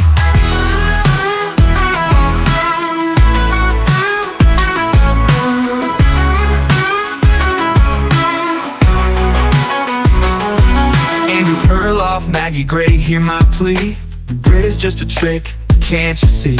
Every drop that flows through, it's all the same. Brita's got our wallets, but it's all a game. Brita filters don't do a thing, just another product with a fancy ring. Pour the water in, let it do its dance, but my tap tastes the same, don't stand a chance. Andrew Perloff, Maggie Gray, hear my plea. Brita's just a trick, can't you see? Every drop that flows through, it's all the same. Brita's got our wallets, but it's all a game. Brita filters don't do a thing, just another product with a fancy ring. Pour the water in, let it do its dance, but my tap tastes the same, don't stand a chance. I trusted in the hype, thought it'd be alright, but every sip I take, it's like day and night. Gotta face the truth, can't hide the fact. Brita filters, they don't have your back.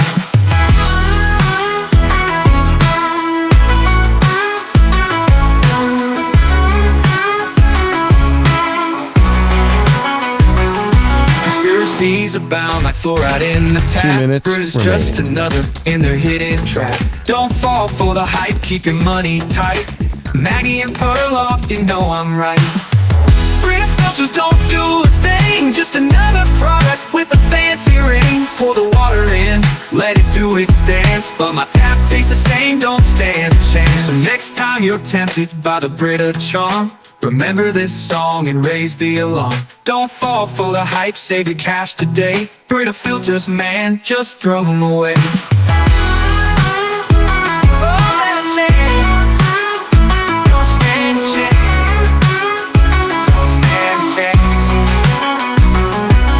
So next time you're tempted by the Brita charm, remember this song and raise the alarm. Don't fall for the hype, save your cash today. Brita filters, man, just throw them away. I got a well filter, thought it changed my life. Spent some 1 minute remaining.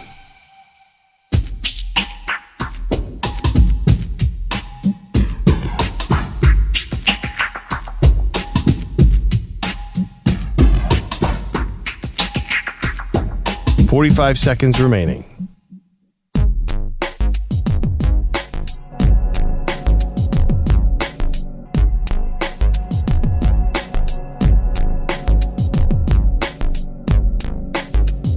.30 seconds remaining.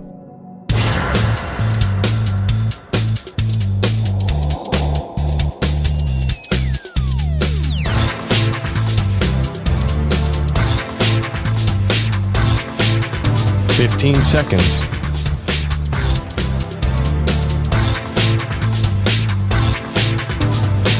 Break ends in 5 seconds.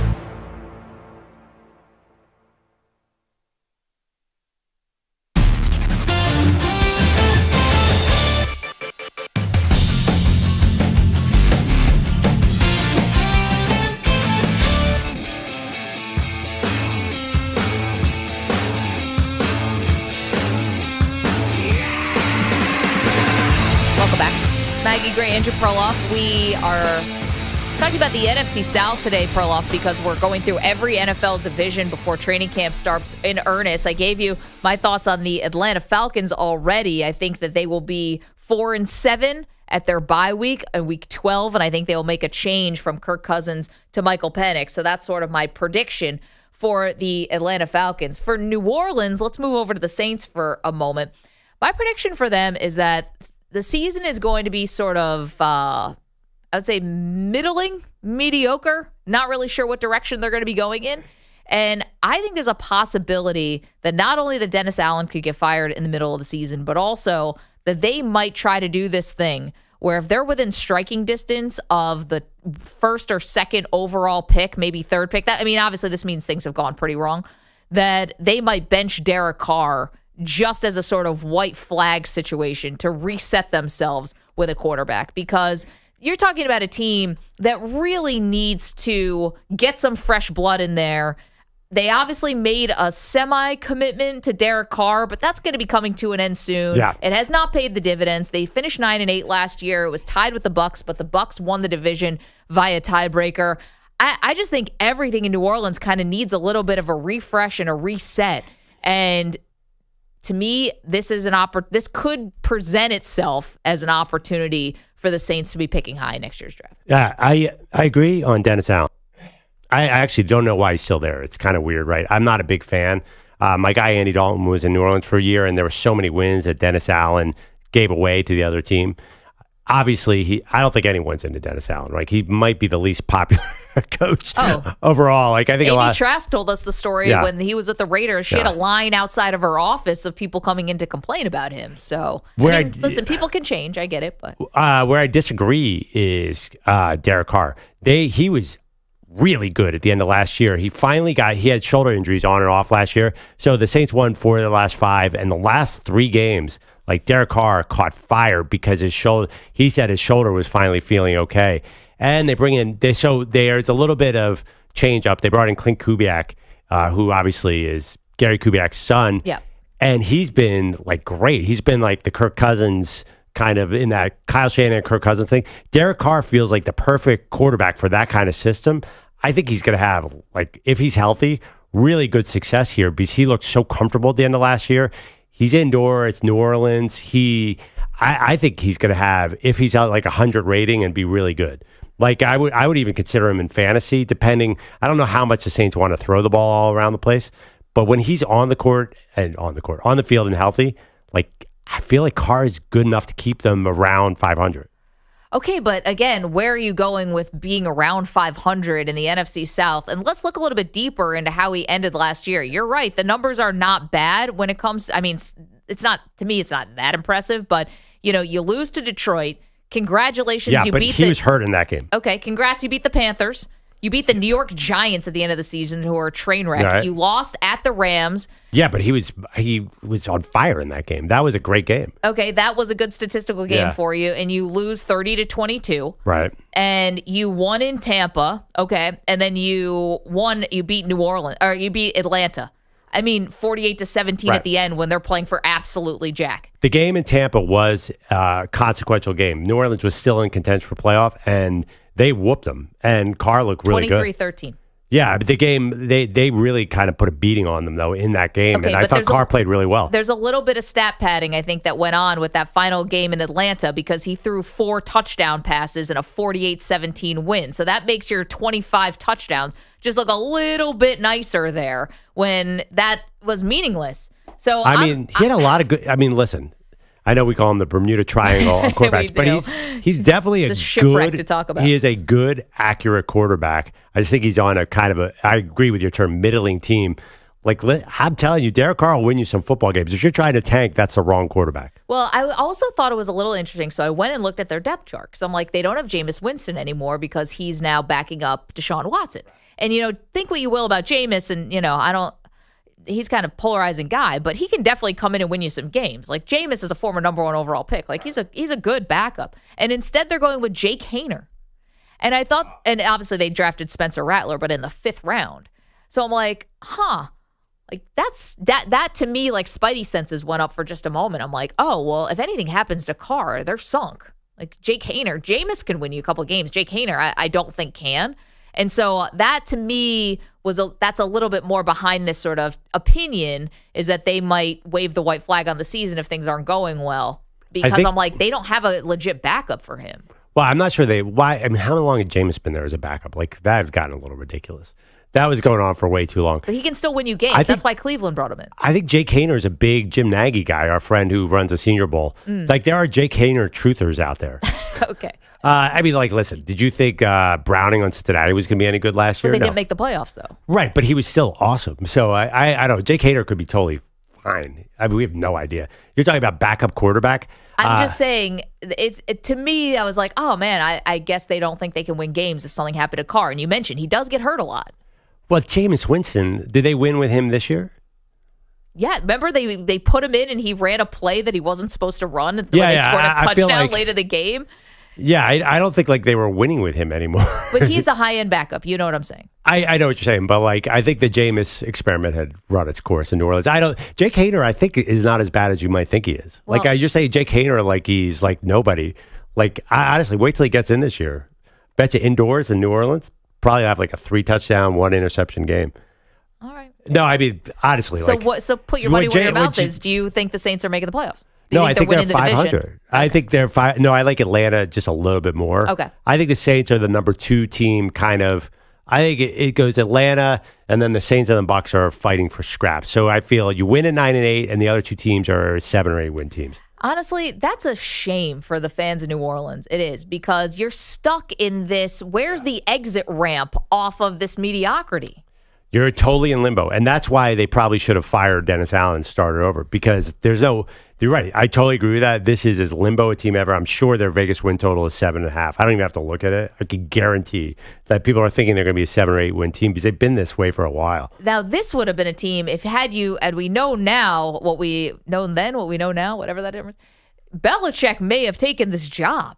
Why would you do Belichick if you can't win right now, though? Because I'm thinking you want someone to just completely reset the culture and come in there and kind of be, the new face of the team, if you will. Belichick could definitely, he could scratch that for you. I was thinking Belichick has to go to a win now team, but that is a good point. P. Maddie in the chat says, Carr's good when it doesn't matter. 855-212-4227. You can watch the show, youtube.com/Infinity Sportsnet. Coming up, we've got an idea for tonight, and it's a doozy.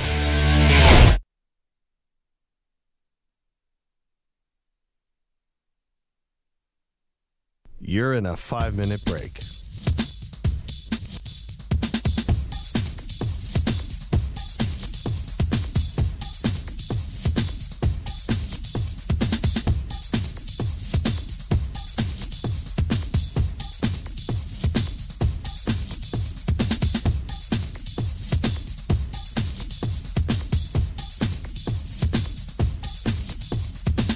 Four minutes, 30 seconds remaining.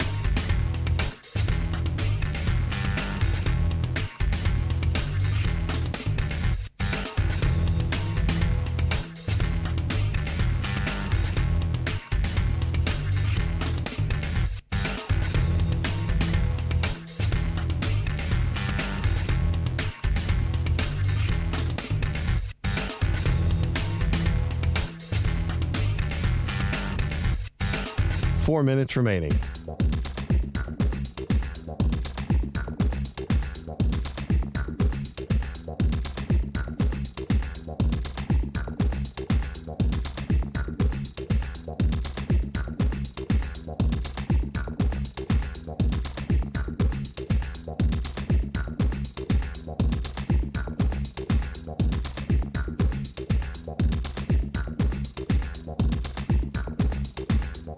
Three minutes, 30 seconds remaining.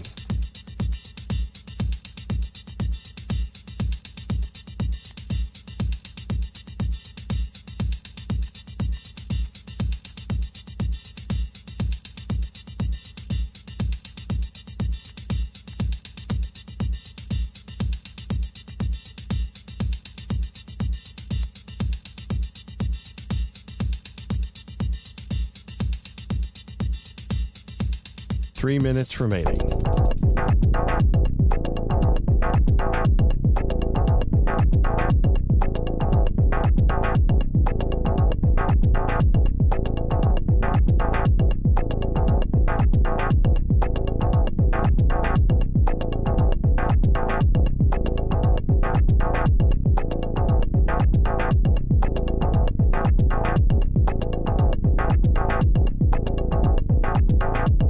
2 minutes, 30 seconds remaining.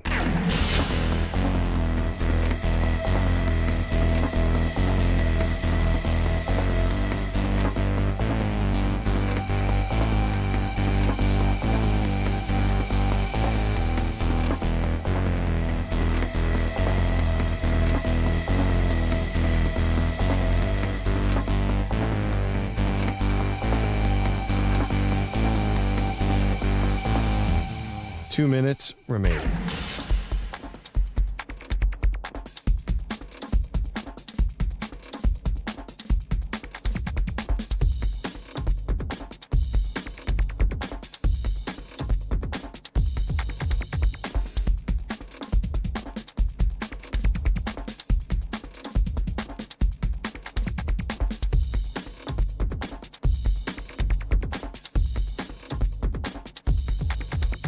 One minute, 30 seconds remaining.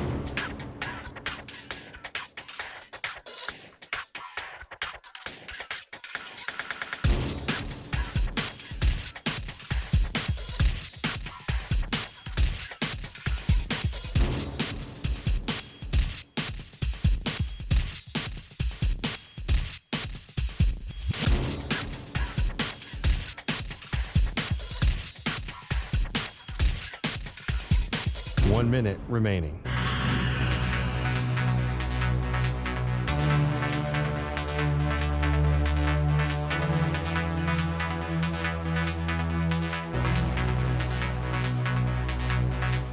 Forty-five seconds remaining.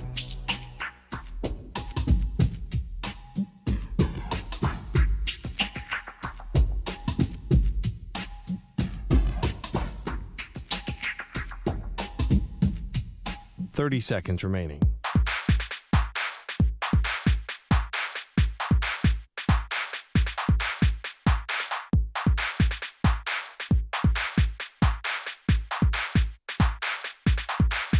Fifteen seconds.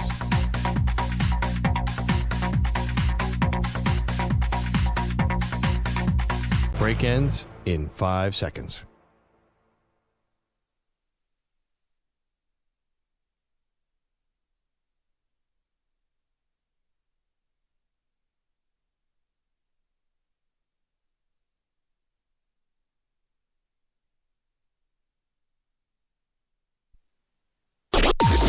Maggie and Perloff on the Infinity Sports Network.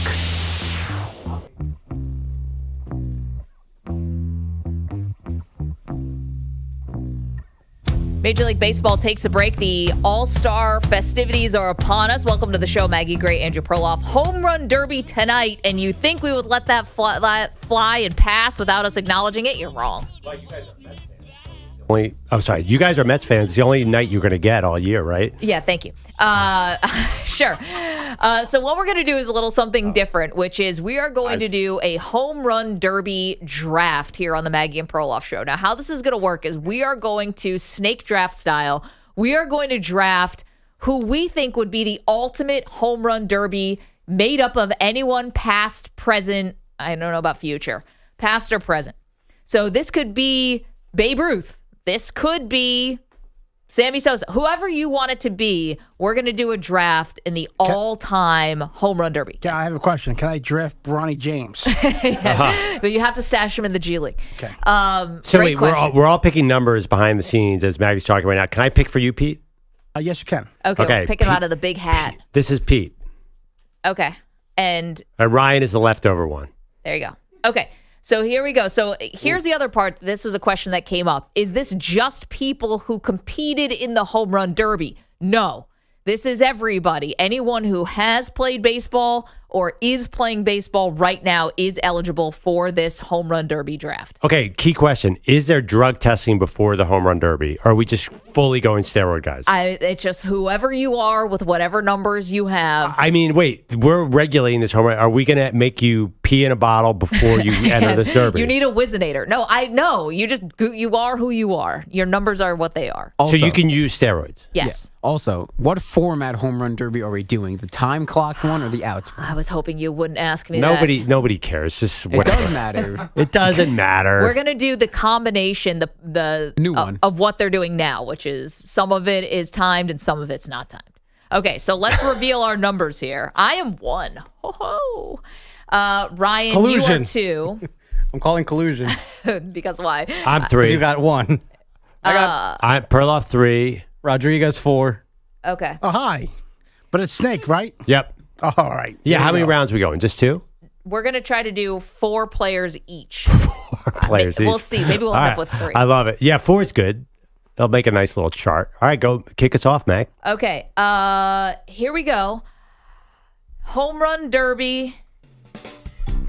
I'm not going to reinvent the wheel here. I got the first overall pick. I'm going with Barry Bonds. We're not drug Ugh. testing on this one. As much as I Really hoping he would stick around. Yeah. Well, I I'd could have gone rather, with Hank Aaron there, but I'm going to go with Barry Bonds. I'm not going to overthink it. I'd rather lose than have win with Barry Bonds. Oh, come on. It's a home run derby, not a moral and ethics class. Who roots for Barry Bonds in the home run derby? Well, I will now that he's on my team. Okay, Ryan, you're up next. I got to go with the guy who's won it the most. Ken Griffey Jr., 3-time winner. Oh. Got to go with him. Ken Griffey Jr. is a great one. Perloff, you are 3rd. Oh, well, you guys left him out. They recently rewrote the record books to include the Negro Leagues. Josh Gibson is my definite number 3 because everything I've seen and read about him, he is the best. So I got Josh Gibson homering for my team. All right, there you go. Wait, how many... Josh Gibson. Did they say how many home runs did he hit? You know, I just saw, I looked it up on Baseball Reference. And 166. But he hit way, way more than that. Yeah, he had to. That's why I'm wondering. I'm like, that. I feel like those stats could have been updated. Isn't he the all-time something or other? He's average. Batting average. Batting average, not Nice homers. batting average. All right, well, I did see 166 and I chose to ignore it.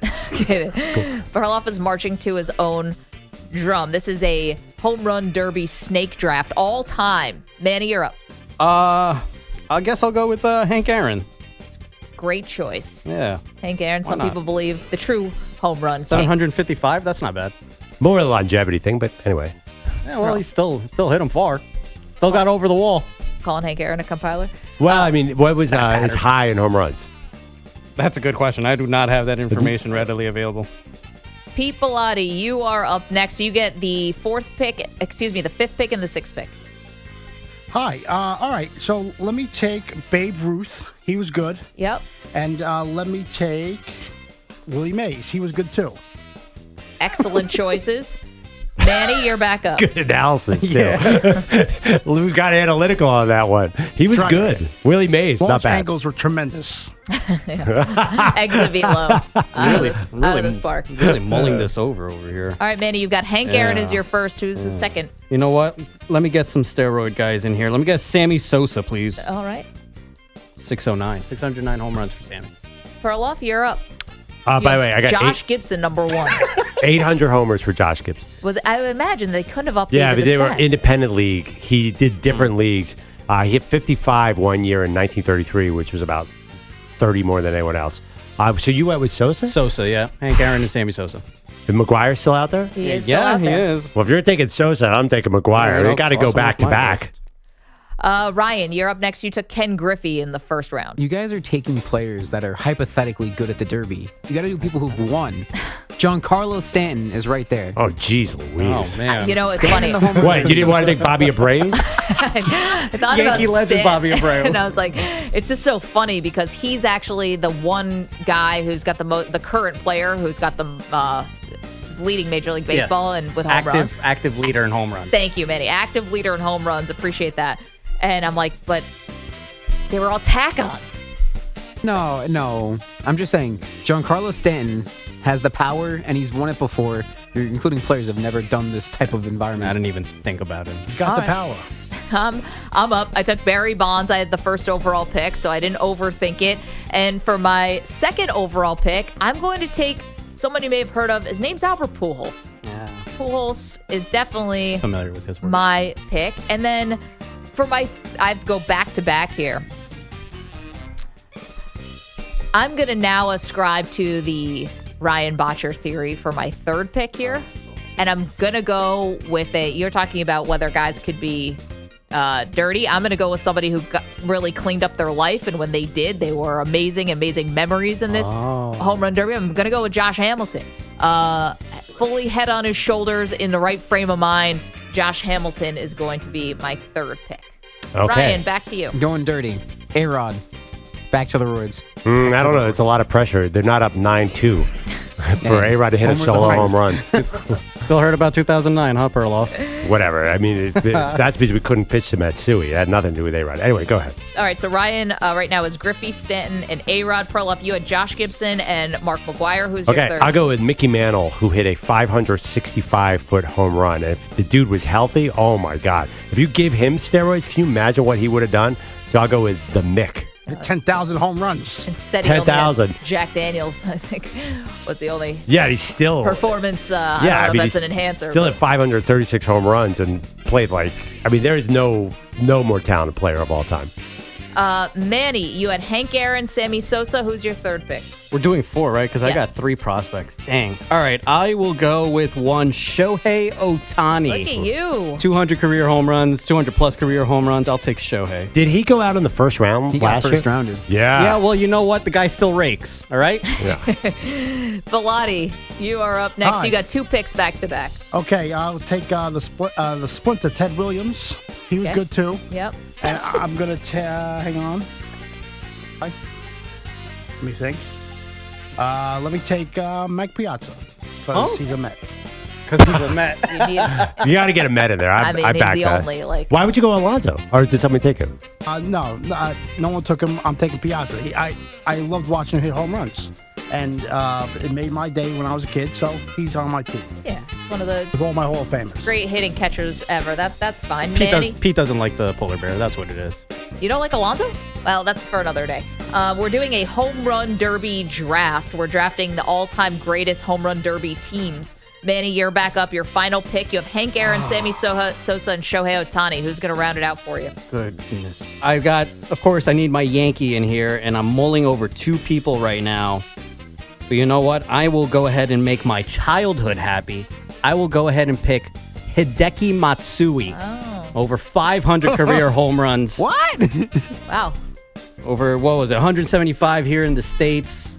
A bunch other in Japan. I'll take Hideki Matsui. 507 career home runs. I did not see that coming. I didn't see that coming either. That screws up my board. I thought you were going to say Gary Sheffield when you said he was on my board too. He was on my board too. Okay. He played for a lot of teams. So Perloff, you had Also Josh an ex-Yankee. Gibson, Mark McGwire, and Mickey Mantle. Who's going to round it out for you? I'm going to take a page out of people. I got to go with a Philly, and every instinct of my body wants to pick Bryce Harper because he was so good in that one. Chase Utley. But I'm going to go with Michael Jack Schmidt, who, as far as I know, never did a home run derby, but obviously would have dominated it. Okay. That sounds like a guy in It's Always Sunny in Philadelphia. Michael Jackson. Michael, you don't know who Mike Schmidt is? I know who Mike Schmidt is, but when you pull out his entire government like that, when you pull out the full name, it sounds like a character. It sounds like a character in a sitcom. Speaking of sitcoms. See, I feel like Schmidt's the weak link on this one, but if I'd gone Bryce Harper, that would have turned people off. Should have gone Trey Turner. Bryce Harper was actually probably the correct pick there. Ryan, you have Ken Griffey Jr., Giancarlo Stanton, and A-Rod. Who's your final pick? Now, looking at this, the who have left, I don't want to look like a Yankee homer. I'm not even a Yankees fan. But I'm between Aaron Judge and Frank Thomas. I think I'm going to go Frank Thomas just because of his testosterone commercials. So I'll take Frank Thomas. Is that the Big Hurt? Yeah. This is Nugenix commercials? Yes. Those are always on at like 3 a.m. I love 2 women sitting around being like, is that the Big Hurt? Like, I don't know if that conversation ever happened. All right, well, then you're going to leave to me. I will go Aaron Judge. I'm not a Yankee fan, but I will do that. So, you guys ready for the final teams? Here we go. I have Barry Bonds, Albert Pujols, Josh Hamilton, and Aaron Judge. Ryan has Ken Griffey Jr., Giancarlo Stanton, A-Rod, and Frank Thomas. Perloff went with Josh Gibson, Mark McGwire, Mickey Mantle, Mike Schmidt. Manny, Hank Aaron, Sammy Sosa, Shohei Ohtani, and Hideki Matsui. And Bellotti went with Babe Ruth, Willie Mays, Ted Williams, and Mike Piazza. Who's got the best team? Me. Manny does, obviously. Manny has a bunch of home runs on his list. No, it's Says Manny. definitely me. I mean, I went home. Schmidt led the league in homers 8 times. He was obviously the greatest slugger of his generation. I feel like I should have gone Reggie Jackson. Could have gone Reggie. Reggie I'll tell you the could hit biggest the snubs crap from out the of the ball. list. The biggest snubs from the list were probably Jim Thome. Nah, I mean, those are modern era. Former Philly, right? Everybody hit 50 homers in the era Jim Thome was playing. Rafael Palmeiro. way too modern. Can you imagine if you put Reggie Jackson in the 2000s, how many homers he would have hit? Okay, you want older Frank Robinson? That one I was surprised. David Ortiz. Anyway, there you go. So we will put these Gary Sheffield. Wait, Babe Ruth didn't. No one picked Babe Ruth, right? Yeah, Bilotti did. Okay, sorry. His first pick. He was good. It's a good show, Perloff. Yeah. No, I forgot already. That was hours ago. What about with any old timey? I feel like people are going to call in with old time people we're thinking we totally miss. Josh Gibson, Jimmy Fox is not here, but Jimmy Fox, Josh Gibson, Harmon Babe Killebrew. Ruth. I mean, we've got some Ted older Williams. ones. Oh, Eddie Hank Greenberg hit 56 in a year. He was a big hitter. You have to adjust the numbers. I think modern home runs don't mean a thing. I mean, look how many guys. Brady Anderson hit 52 in a year. Like that doesn't. None of the modern numbers are. These guys, if you put Reggie Jackson against some of these guys, he would destroy them. Okay, but you understand the difference. Even if it's a modern guy, you know that Albert Pujols wasn't just like accidentally running into these, right? Yeah, he was a machine. Yeah, but it was a different era. I'm telling you, 600 homers, like Pujols. Why? Because guys strike out a lot now? Well, because basically, it's just a whole different game. Yeah, it's much easier to hit home runs now. I just think the lineups are loaded. Like, you could pitch around Reggie Jackson. I just think that it's a different game. And also, you could have pitchers steroids. Are better than ever now? I think there's a lot of reasons. Like, you should lead the league in homers with 35 homers. And then, like, Luis Gonzalez would hit 57. I mean, I just think the numbers are, you know what I mean? Like, yeah, but none of us picked they're not outliers. better Like I did with Josh Hamilton, but has an amazing home run derby moment, so I did want to include that. And none of us picked like one-hit wonders, if you will. I should have picked Justin Morneau. You know who I should have picked? Willie Stargell. Like, nobody hit a deeper home run than that guy. Like, those guys, if they played in the modern era, would be more like 55 to 65 homers a year, right? I just think like it's a different game. It's not like the batters are better. I just think it's easier to hit home runs. The fences are about 40% closer. I mean, that Phillies fence, you're right. Like, there was no stadium like that when I was a kid. They used to play in Busch Stadium in St. Louis. You had to hit the ball like 60 miles to get it out of there. I guess I'm just like, I have an issue with you saying it's easier. I don't know if it's... it's definitely easier. Okay, you have a short porch in Yankee Stadium. You have a couple things. But, like, I think the pitching now is everyone's throwing 100. They're throwing it with movement. Which means more velocity, more home runs, right? Okay, but also nobody cares about strikeouts anymore. So that which makes it easier to hit home runs. Well, I'm just saying easier. It's just different, where you're not getting shamed now if you strike out 200 times. Right. So it's easier to go for the big swing, right? Are you helping my argument or hurting? I don't think it's. I think easier. You don't care about is not the right way to put it. It's more all or nothing. It's so much easier to hit home runs now because there's no fear of striking out. The guys are throwing fast. There's more velocity on the pitches, so the ball comes off your bat with more velocity. But there's also a lot more movement on those too, so it's not coming off as clean. I mean, I understand what you're saying. It's like pure physics, but at the same time, I'm not sure that's true. I think the faster the pitching, the more home runs you'll get. No? I mean, that's generally, but I don't think guys aren't grooving fastballs down the middle. You know, it's not like there's not these meatballs that they're throwing out there either. Well, what really changed everything was steroids. That's why it became that's the main reason it became easier. Like, all these numbers you're saying are during the steroid era. So even if Ken Griffey didn't take steroids, you were into the third relief pitcher by the sixth inning, and you couldn't pitch around anybody. So I think there were a lot of reasons it's easier. We should put that up as a poll. Is it easier to hit home runs in the 2000s than the 1970s? Yeah. Do you think do you consider it easier? Well, do you think the players just got that much better at hitting? No, I think the mentality changed. I do. I think they were like, don't hit into double plays. That's the worst possible thing you can do. Lift the ball over the shift and everything. And now the shift is gone, but the point remains. But you think like Barry Bonds was so much better than Mickey Mantle or whatever? I just think it was a different game. Also, I watched the Willie Mays documentary. There was a center field that like you needed binoculars to see where the fence was. It was 7,000 feet away from the Polo Ground was literally 500 feet in center field. But here's the thing. It's not like we're really in a race where all these guys from current times are chasing down Willie Mays. We said Giancarlo Stanton is the active home run leader, and his body's breaking down by the second. Right. I wonder why. So Willie Mays a lot of these records, I don't know if they're safe, but they're going to hold for a long time. So to say it's easier now, if it was, don't you think you'd have 20 guys who'd be chasing down these home run numbers? Let me ask you this. Before the year 2000, how many players hit 50 homers in a season? And since the year 2000, how many players hit 50 home runs in a season? I'd be curious. Guess the stat, alert the stat department. Yes. Yes, where are they? Are they lost in the old elevators or the new elevators that we are taking now to get to the 10th floor? I mean, did you guys come in the new entrance, by the way, or the old entrance this morning? Old entrance. Okay, so Perloff texted me last night, don't forget about the new entrance. And I meet Ryan Botcher there just by happenstance. We're walking in the new entrance this morning. We have to go to a totally different part of the building. It's a whole city block in New York City. And the dude who was, bless his heart, Billy, had no idea what was going on. Yeah, they were enforcing 6 a.m. Eastern. That's what I said. Also, it's 19 players have hit 50 homers in a season since 2000. Don't they sort of reset the home run record every year? Like a new team has the most homers in a year. I know the Braves said it last year. Not anymore. Last year. Well, that was the Braves. Outlier. 2019, yeah. Not anymore. 2021. What are you talking about? Not anymore. The balls are not juiced anymore. Well, last year, the Braves broke the record.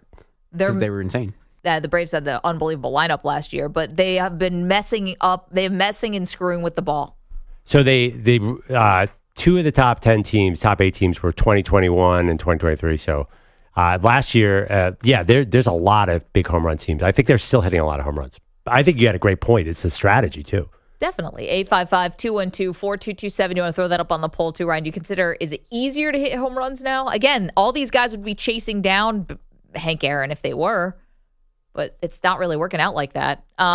Okay, so much more to do. You're welcome to weigh in. We'll put out our home run derby fantasy teams for you, and you can take a look at that. Also, coming up next, we did have Caitlin Clark going off over the weekend. We'll update you on what she was doing in just a moment.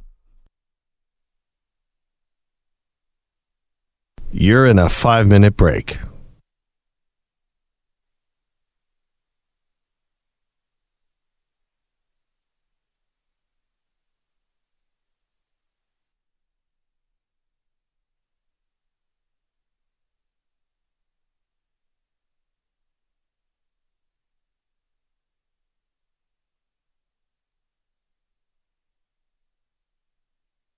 Four minutes, 30 seconds remaining.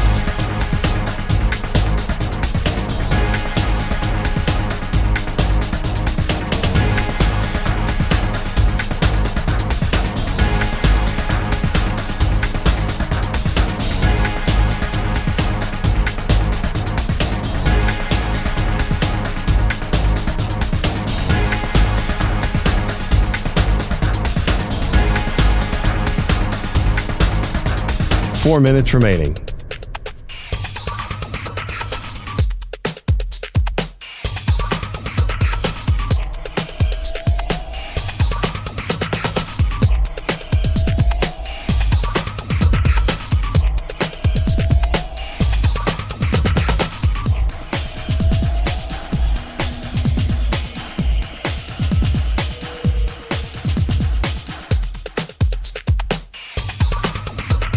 Three minutes, 30 seconds remaining.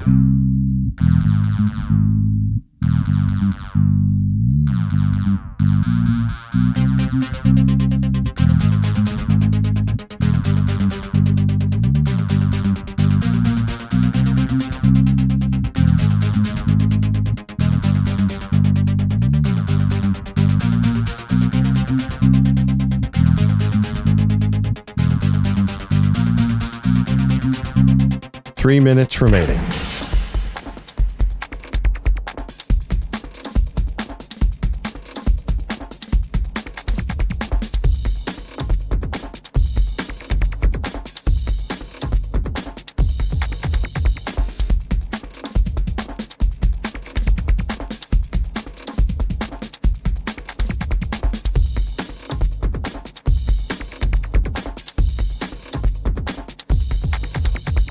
Two minutes, 30 seconds remaining.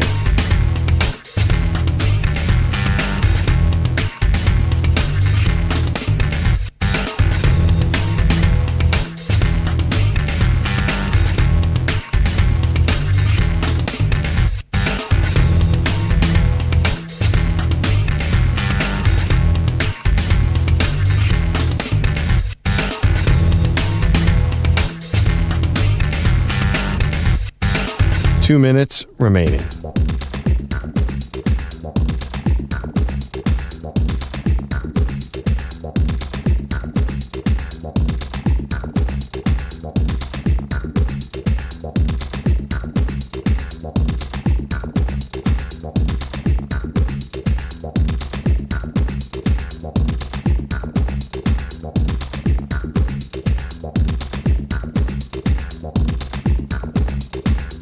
1 minute, 30 seconds remaining.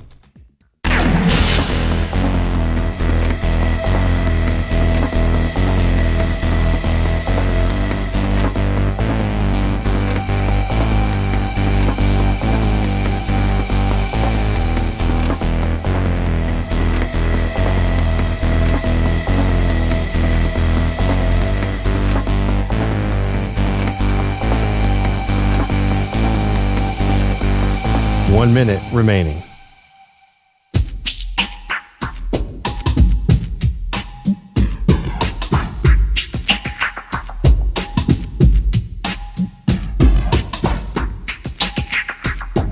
$45 seconds remaining.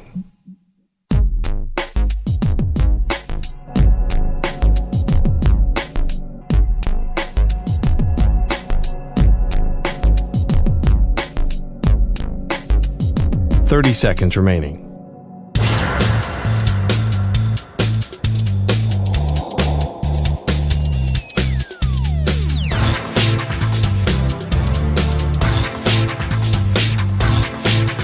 $15 seconds.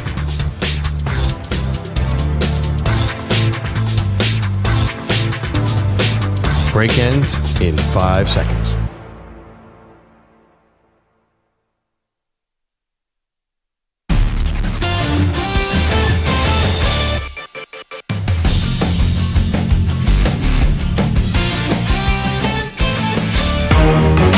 What's up with Caitlin Clark? Oh, we're doing Caitlin Clark right now. Welcome back, Maggie Perloff. Ooh, I got to tell you, I watched that game yesterday. Yeah, I knew you would. Big game, by the way. Fever beat the Minnesota Lynx, who are in first place, second place. Yeah, so I guess check the standings. I saw during the game they said that they, for some reason, have the Lynx's number. Like they always beat the Lynx. Caitlin Clark was not good. I was just going to say that. Not good shooting. No, she just wasn't good.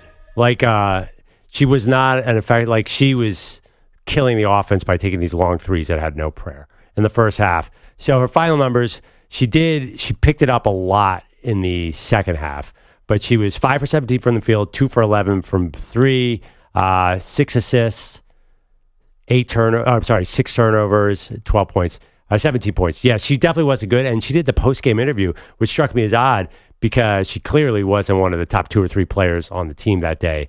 Yeah, like she is definitely not shooting well. I'm curious. I kind of want to get in there and coach up that team and get her better looks. Okay, well, good luck to you. I think what the more notable thing that happened yesterday is they played the Minnesota Lynx, the Fever did, and the Minnesota team is coached by Cheryl Reeve, who is the women's head coach for the national team. And obviously, they sort of famously left Caitlin Clark off the roster, and so she was getting questions about it afterwards. And Reeve said, why the hell would I answer a national team question? I'm wearing Lynx and I'm the head coach of the national team, but I'm not the chair of the committee. Anybody want to venture into anything else? So she obviously was upset that her team lost and then got a little defensive and snippy because she was asked questions about the national team and leaving Caitlin off of it. Yeah. I didn't follow that, but I got to tell you, yeah, something's a little off on the way this team is coached. I think Indiana, it's got a certain point, got to change their offense up. Yeah, I know they won this game, so that's a terrible time to say it. But Caitlin Clark's getting the hardest looks. Like she's coming off the dribble at all times. Why don't they make her a catch and shoot 2 guard instead of a pure point guard? Because it's honestly it's too heavy a lift, I think. But they're starting to win some games, so maybe I'm dead wrong. As far as the national team. What is there any chance that there's an injury and she makes it? Because I think she's an alternate. Yeah, she's an alternate. I mean, as of right now, it doesn't look like it. So, wow, that would be unfortunate for them. What, to not have her? Yeah, to not have her. That would be a bummer for the U.S. team because that would get a lot of attention. Well, that's what I said at the time, and I got a ton of blowback for it because she hadn't quote unquote earned it yet. It's like. I'd love to know if those some people who didn't think that Caitlin Clark earned, quote unquote, her spot on the Olympic team are cool with Paul Skeen starting the All-Star game. Like, if you're cool with that and a guy who came up and is made an All-Star team and they're doing this because it obviously gets eyeballs and everyone's lauding Major League Baseball, like saying, congratulations, you're doing the right thing. Yet Caitlin Clark can't make the Olympic team for visibility. And beyond that, it's not like she's playing poorly. Wait. But isn't Skeen's like...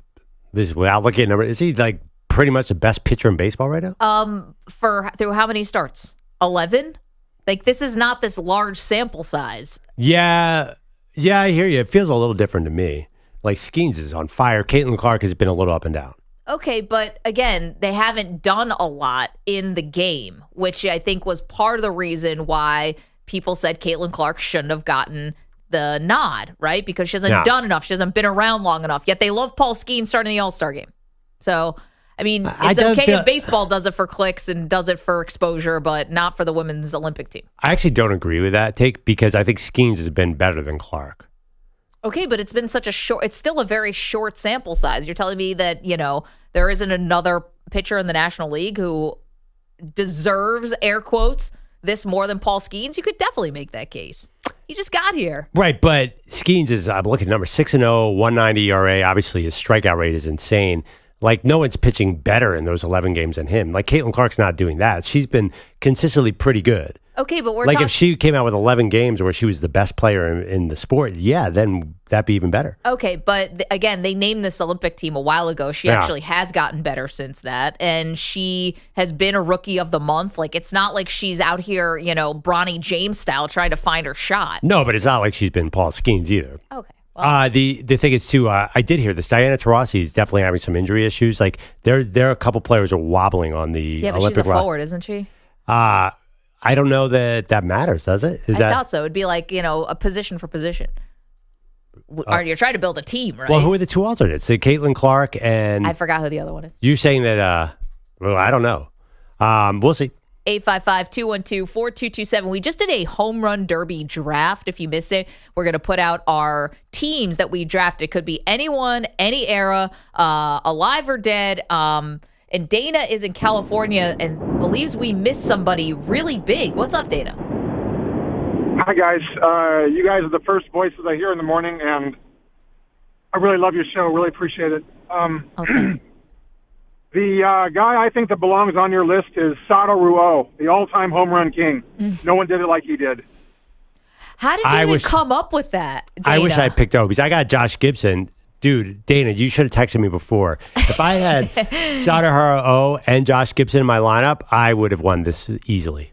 Amazing. Player obviously only played in Japan, mostly through the 60s and 70s, even though he did touch the 50s and the 80s. 59 to 80. Been compared to Babe Ruth a lot, right? 868 home runs. Yeah, he was really the man.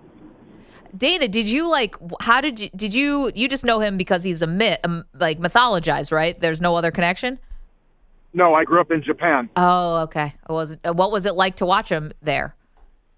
It was pretty amazing. It was like the home run derby with Sammy Sosa and Mark McGwire, but every day. Every time he stepped up, the party was on. Why did they walk him every time? Oh, I don't know. They threw to him, but boy, that guy, he was really something else. I mean, even immortalized in many Beastie Boys songs. He really was the real deal. He should have played in. If he had come to America, I can't imagine how much money he would have made. Man, Dana, great call. Thank you so much for weighing in. Yeah, was lefty. Man, is still alive, 84 years old. You know what? He's right. I'm going to take off Babe Ruth, and I'm going to put Sato Ruo. Too late. You've already chosen Ruth. Sorry. Again, Ryan's going to put out, or we have put out, or you are putting out? I'm in a conundrum. Why? Because there's not enough characters. So I think Thanks a lot, Elon. I'm going to separate Even with it. just last names, Ryan, there's too much? Yeah. Wait, from the Maggie Perloff account? Yeah. This is what I don't understand. I am paying, I hope Elon's paying attention to this. I am paying, and we are paying, for a premium X account for the Maggie and Perloff account. Are we? Yes, but it hasn't come through yet. They are charging me, but they haven't given us the check mark, and they don't allow us to have the longer tweets. We should be able to tweet to infinity with what we're paying. Why don't we have Cap do a graphic? We could also ask Cap do a graphic. That's going to take a little... Sorry to add work to Cap's More work plate for on you, air. Cap. This is a great on-air production meeting where Cap ends up having to do more work. They all end that way. Yeah. By the way, that's a sneak behind the scenes. Cap will figure it out. You got that right on top of that? Right on top of that, Rose. Manny has updates for us this morning. Manny Rodriguez. Good morning, Manny. Good morning, you guys. Well, no Saban, no problem for Bama, at least when it comes to recruiting, because the Crimson Tide, they have landed a commitment from 5-star offensive tackle Ty Haywood. He picks Bama over Oklahoma, Texas A&M, and Florida State. Haywood is the 18th ranked prospect. Oh, my goodness. English, 3, 2, man. 1. Yeah. Haywood is the 18th ranked prospect and number 4 tackle in the class of 2025. Despite being a student in Texas now, the 6'5", 285-pound prospect grew up a Tide fan in the state of Mississippi. This comes the day after the Tide landed a 5-star wide receiver by the name of Caleb Cunningham. Cunningham, he chose Bama over Tennessee, Florida, Auburn, and Arkansas, as the 6'1" wideout is the top recruit in the aforementioned state of Mississippi. So the Tide land 2 big-time recruits over the weekend, you guys. And where will those guys, when they become juniors, be playing, Manny? Because what's the difference? Do we care about high school recruits anymore? Are they even worth reporting? That's 3 teams away from where they'll actually be good. Yeah, it's got to be like, I mean, the coaches still have to recruit the high schools. It's like building through the draft versus building through free agency. Like, you have to have your base, I think, is your guys out of high school. I mean, it's so tricky. I always come back to that quote that Bruce Pearl gave us at the final. It was Bruce Pearl, the Final Four. Want some hair on their ass? Yeah. It is. Why am I going to put 15 pounds of muscle on them and put some hair on their ass just so they can transfer and go somewhere else? Now, a little different building for a basketball team than a football team. Well, I think the argument really feels even more relevant to football because that's a sport where you get much better 2 years in because you're much bigger. It's very rare. I mean, true freshmen are rare in college football. So you're putting in all the development work, and then he's like, I got to get a new NIL deal. So the structure right now is a little screwy. So maybe you like what Dabo Swinney's doing in Clemson, where you come out of high school, we commit to you, you commit to us, and we don't go into the portal, which seems a little extreme. No, I don't like that at all. But that's what he's trying to do. He's trying to say, we're going to develop you here. You make a commitment to us, we'll make it to you. We're not going to have a wandering eye if you don't have a wandering eye. That's like right, but the then, theory behind it. If they're any good, they'll have a wandering eye because they got to get a new NIL deal. They got to go out onto the market. Yeah, but it's not like Clemson is poor. So, they could still be. It's not like they're not paying NIL deals. They're just paying them to their own guys. Yeah, they haven't even had guys worth poaching lately. Right? I mean, first of all, DJU is long gone. I can't even remember who are the big stars that Clemson has held on to. Well, Klubnik's still there. Maybe that's an example, but whatever Dabo Swinney's doing right now, no, that is not the formula I want. Georgia, by the way, has a lot of homegrown. They have not been, they have used the transfer portal, but I feel like they're a nice combo. Isn't that the way to go? Some sort of combo. They're the best team in the country, so maybe they can afford to have the combo a little bit more, right? It's like they, I don't know. I'm not sure. I think that people are still figuring this out. I think eventually transfers are going to be more valuable than incoming freshmen. It just makes sense. They're older. Manny, what else we got? Well, like you guys just spoke, Caitlin Clark, she hooped yesterday. The Indiana Fever battled the Minnesota Lynx up at Target Center. Now, the Lynx, they are coached by Cheryl Reeve. And why did I tell you that? Well, because Reeve will be headed to Paris in a few weeks to coach the U.S. in the Olympics. So what did Clark do in front of the lady who snubbed her? Well, she dropped 17 points with 6 dimes and 3 boards in an 81-74 win over the Lynx. And again, this was a road game for the Fever, and this is what it sounded like as time ran out, courtesy of ESPN. Carlton missed the 3. Caitlin Clark with the rebound. She's fouled. And Clark gives a round of applause to all the fans in this building who have come out to cheer her and the Fever. Yeah, road game. Didn't sound like it. It sounded like an Iowa home game. Now, when asked about Clark snubbing off the Paris roster, Reeve fired back by asking, why the hell would I answer a national team question? There is audio. Unfortunately, it's not spectacular. Yep. So that's why it's not here. The Fever are now 11-14 this season, you guys. Yeah, Perloff not impressed. Why not? I really don't think Caitlin had a good game. I mean, she had a terrible, terrible first half. That's all they were talking about, how she couldn't hit the side of the ocean. Then basically, I mean, yeah, the numbers. I don't think she had one shot until there was like a minute left in the first half. She was like 1 for 10. So it's high volume. She obviously, I think she's okay, right? Like, where are we with Caitlin Clark? 6 assists, 6 turnovers, 5 for 17 shooting. she can't be thrilled with the way this is. I think the coaches are all wrong for this team. I was watching their offense. Like, the ball's in her hand all the time, so everyone knows where she's going to be. They got to make life easier for her. That's my only basketball take on it. Maybe we get a little something after the All-Star break and after the Olympic break. I think I've read that this coach is quite stubborn. Like, she likes to do it her way. So we'll see. Yeah, I mean, they probably will make the playoffs and go out in the first round.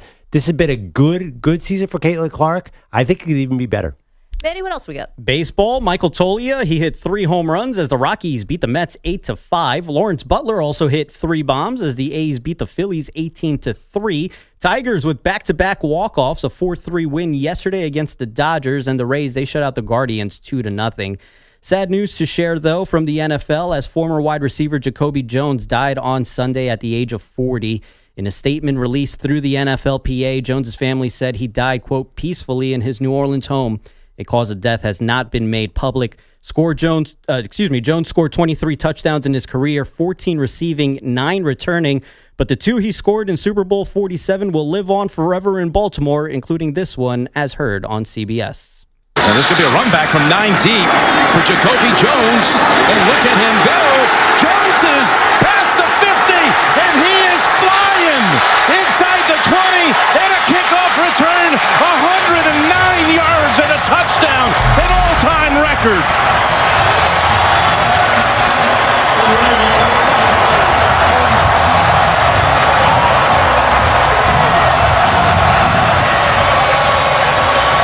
There have been 108-yard returns in league history, never 109, and what a way to bolt right out of the locker room to start the second half. And if I'm not mistaken, that Super Bowl also was in New Orleans that year.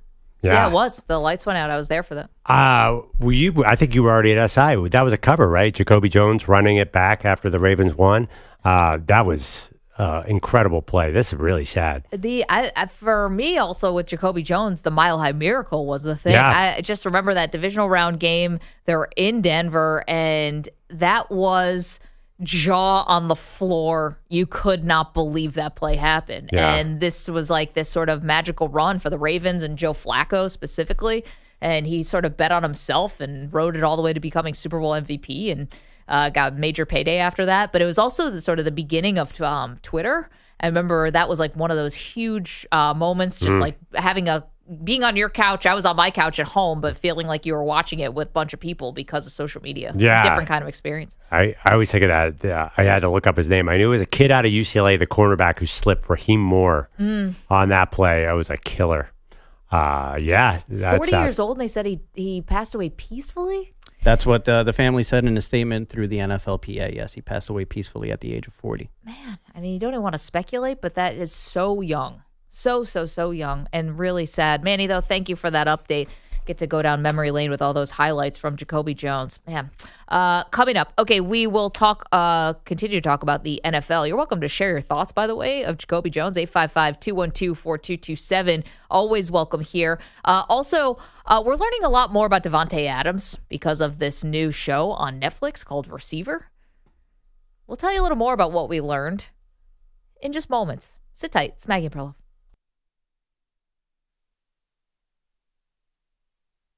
You're in a 5-minute break.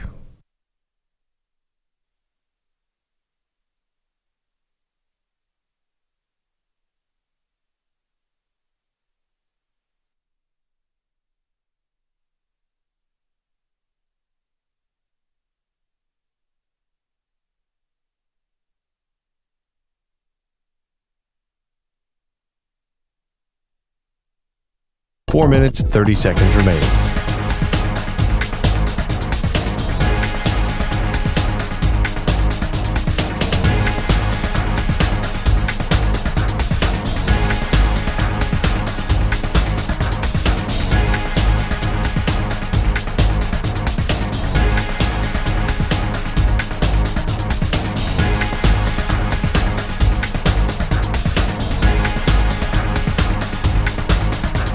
Four minutes remaining.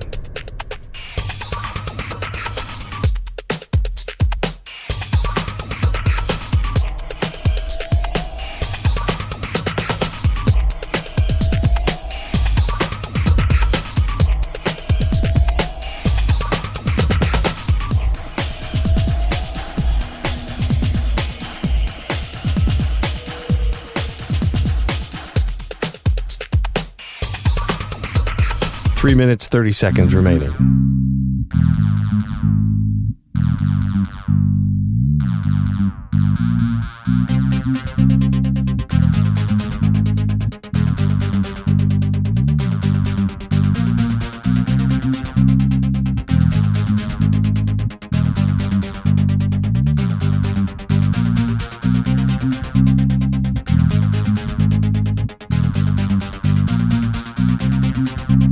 Three minutes remaining.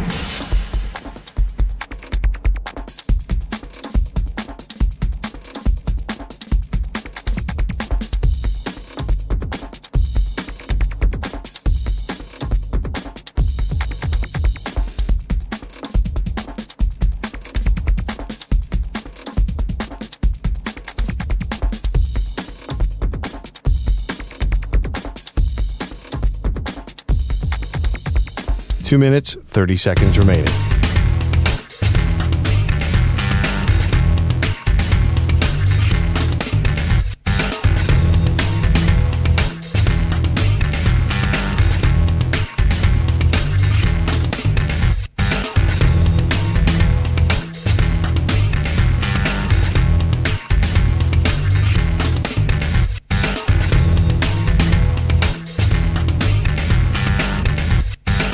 Two minutes remaining.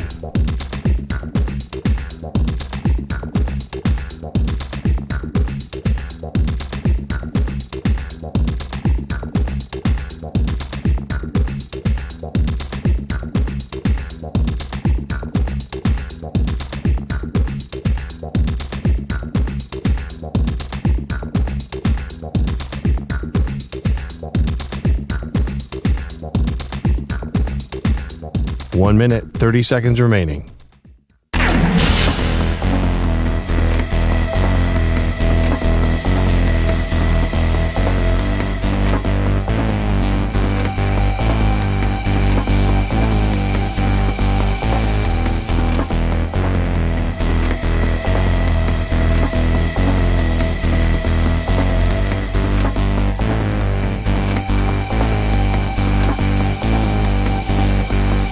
One minute remaining.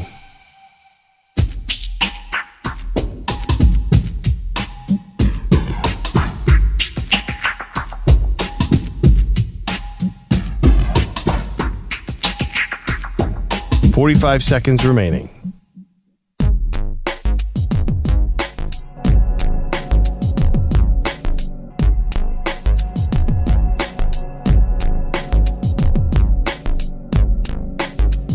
$30 seconds remaining.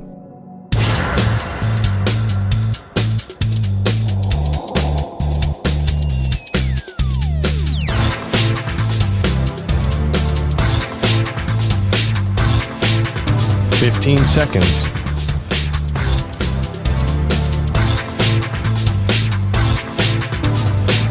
Break ends in 5 seconds.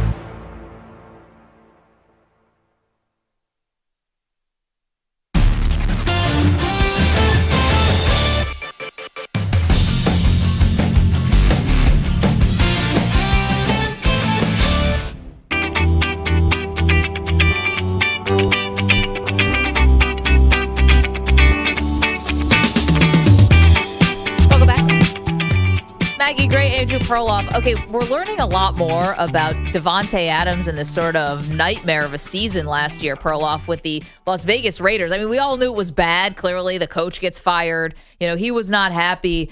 But I don't think we realized how bad it was. I mean, at one point, he's so frustrated with Jimmy Garoppolo behind the scenes. He's like, I got to get out of here. So I think people like me who thought, oh, Davante Adams is going to ask for a trade soon, we were not 100% wrong. It's just the team acquiesced and benched Garoppolo / he got banged up and made a coaching change, and it kind of placated Davante Adams, at least for now. But he was definitely on the brink, it seems like, of asking for a trade. Yeah, I mean, I'm not sure that's exactly why they fired Josh McDaniels. There was a lot going. I mean, they fired the GM on the same day. Yeah, well, the offense was awful. Right. So basically, I'm not sure that was just to placate Davante Adams, although that might have been a part of it. We've talked a lot about what is keeping Davante Adams in Vegas. So I watched the same documentary. I'm like, oh my gosh, he's got a big life there.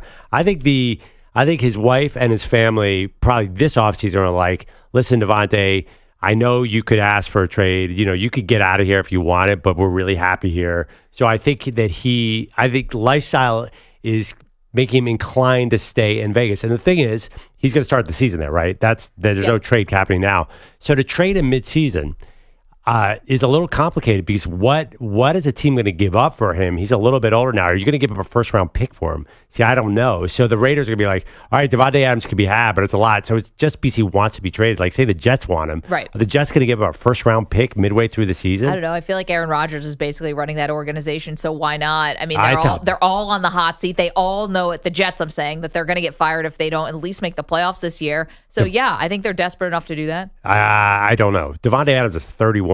I get it. So it'd be an unprecedented trade. So here's the thing, right, about this. So Yeah. you're right. You said, but we know he's upset.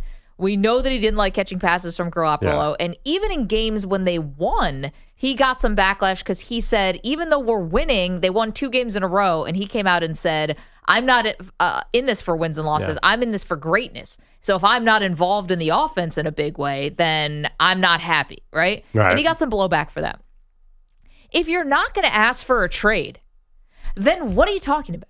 You know, like, you're welcome to vent your frustrations, but Perloff, if it's what you say, which is it's his lifestyle in Las Vegas that he doesn't want to give up, then stop complaining.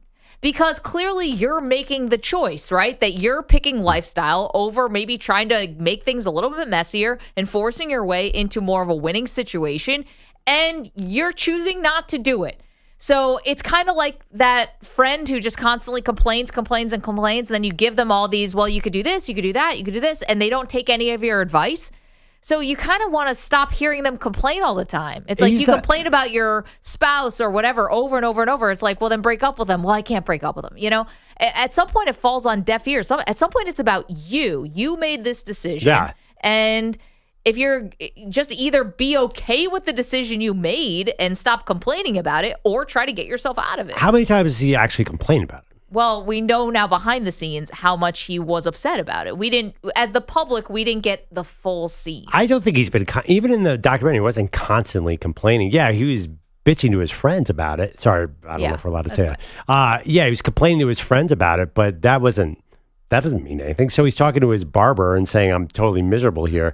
That's a nothing. Like, I don't think he was constantly complaining at all. There may be like 2 sound bites that sound somewhat dissatisfied. No, on the sideline, he's disgusted on the sideline. That is not great body language. It's not great for team. He's one of the leaders, and he's out there. He's like, I got to get out of here because I'm about to lose myself. Right, we got 2, how many quotes? We got 2 or 3 quotes there. We didn't get a million where he's like, all right, I understand that was a tough game. I was just fired up. I'm sure.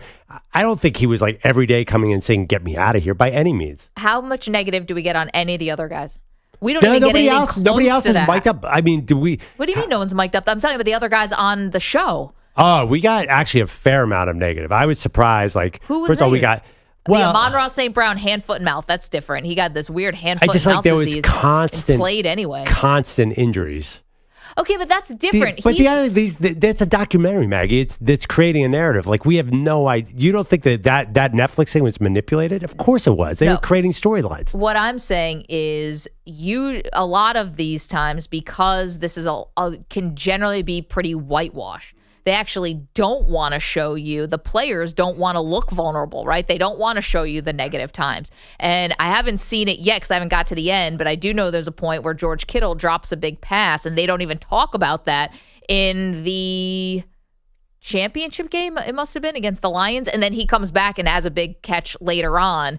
But they don't even acknowledge that he even had a bad drop earlier in the game. And so, like, they only want to present like a pretty pristine image, and look at what we're getting from Davante Adams. It's like it does feel rather consistent that he is upset with the offense, both publicly and now what we learned behind the scenes. I watched the show, and I had a bit of a different take on it. I thought that they were very, very strongly creating storylines and narratives. So the main narrative was that these wide receivers are injured every single play of every single, like they were really spending. That they play through a lot. They were spending more time on the injuries than any other plot, and the wives. then those were probably, so they kept, the whole point of it was like, you do not understand what these wide receivers are going from. And then they had the Davante Adams, they were making this great storyline of how miserable he was in the Raiders. But it was a storyline. There was, I'm sure all the other footage they just threw on that didn't fit that storyline, they threw on the cutting room floor. Because there are hours and hours and hours and hours of footage that comes in there. And I'm sure like there was about a million things where he was like, Jimmy, I understand that was a bad play. We'll get it next time. Okay, here's the other thing I haven't seen. I haven't seen, at least yet, maybe he'll do it, but I have not seen Davante Adams come out and distance himself from this. In fact, I saw him doing press for it, and he's definitely seen it. So they would give, like, this is not the kind of thing where it's 60 minutes coming in and doing something. They have the full cooperation of these wide receivers, and he hasn't disowned any of it. So but what would he disown? He said, I don't like playing with this quarterback who's gone, and I was mad because Brian Hoyer overthrew a fade pattern. Like, none of those guys are all gone. So he never said anything bad about O'Connell in there. No, but what you're saying is that this was all created basically to fit a narrative and a storyline. Yeah. So if it was really fabricated or over-exaggerated, or something like that, don't you think Davante Adams will come out and be like, that's not actually how it was? He hasn't said boo about this. Then he's basically co-signing that it was like this. Then why is he still there? I don't know. See, that's why I'm saying either stop complaining because you want to stay in Las Vegas. That's what I'm saying here. But he's not really complaining that much. I'm sure he's not. I'm sure he's fine day to day in that building. I would bet. That's fine. But we are getting the frustration is coming through big time, right? Yeah. So either stop even, anything, or just get yourself out of there. I mean, what are the Raiders doing, right? You don't think they would trade you now? They definitely would. I just don't. Well, Davante hasn't come out and said, like, man, that show really misrepresented everything that I was about last season. Like, he knows he was frustrated. But by the end of the show, he's fine. He loves Antonio Pierce, and he seems to like Aiden O'Connell. Well, just wait. I mean, baby, who knows? Also, the thing is, like, the Raiders are definitely not going to give him away. What else are they going to? How people are not going to pay to see anybody else on that field? Well, you're right about that. Aiden O'Connell, though, with the rest of the quarterbacks in the AFC, good luck to you. Maggie Perloff. We do our stock up, stock down next.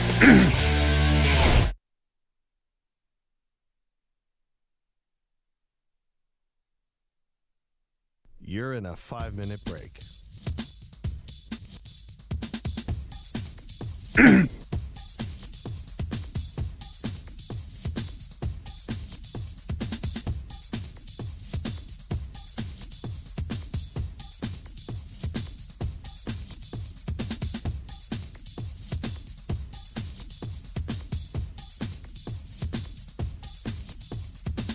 4 minutes, 30 seconds remaining.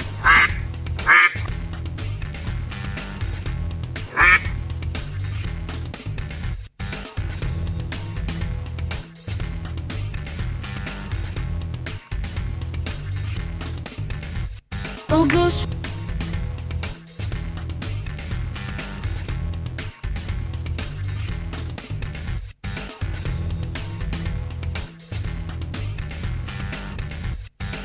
Four minutes remaining. Oh, no.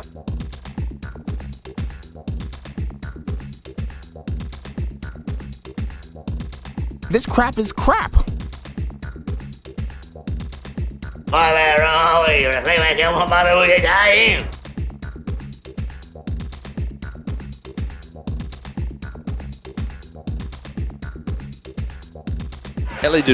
Ella did the cruise.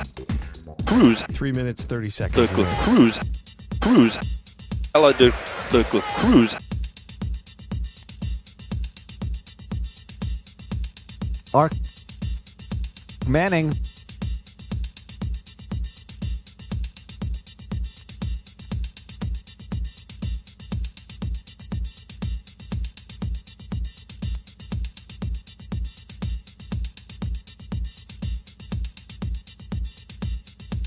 Three minutes remaining. No.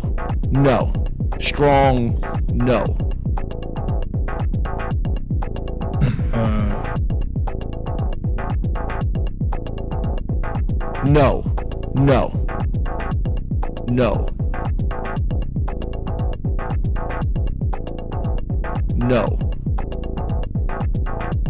No. Strong, no.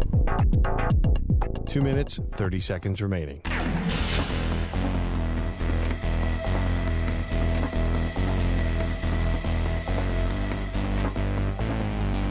Here we go. Next week, I got boom, call that man back.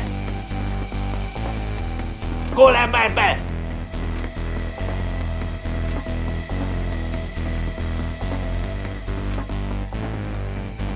Ew! 2 minutes remaining. Wow!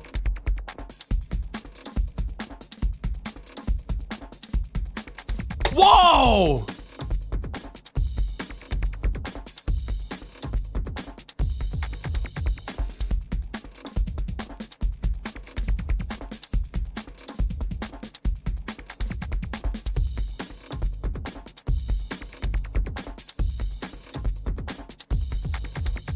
One minute, 30 seconds remaining. Ow!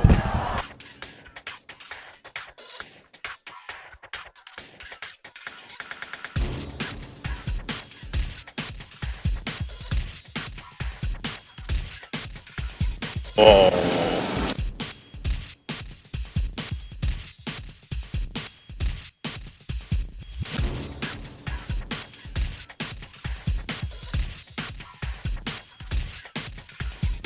One minute remaining.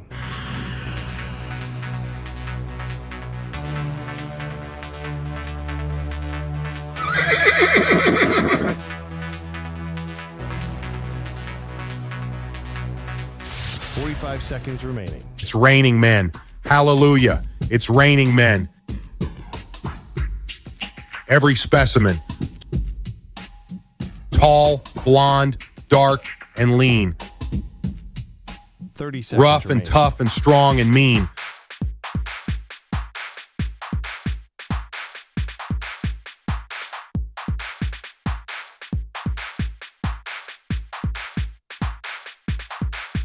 Fifteen seconds.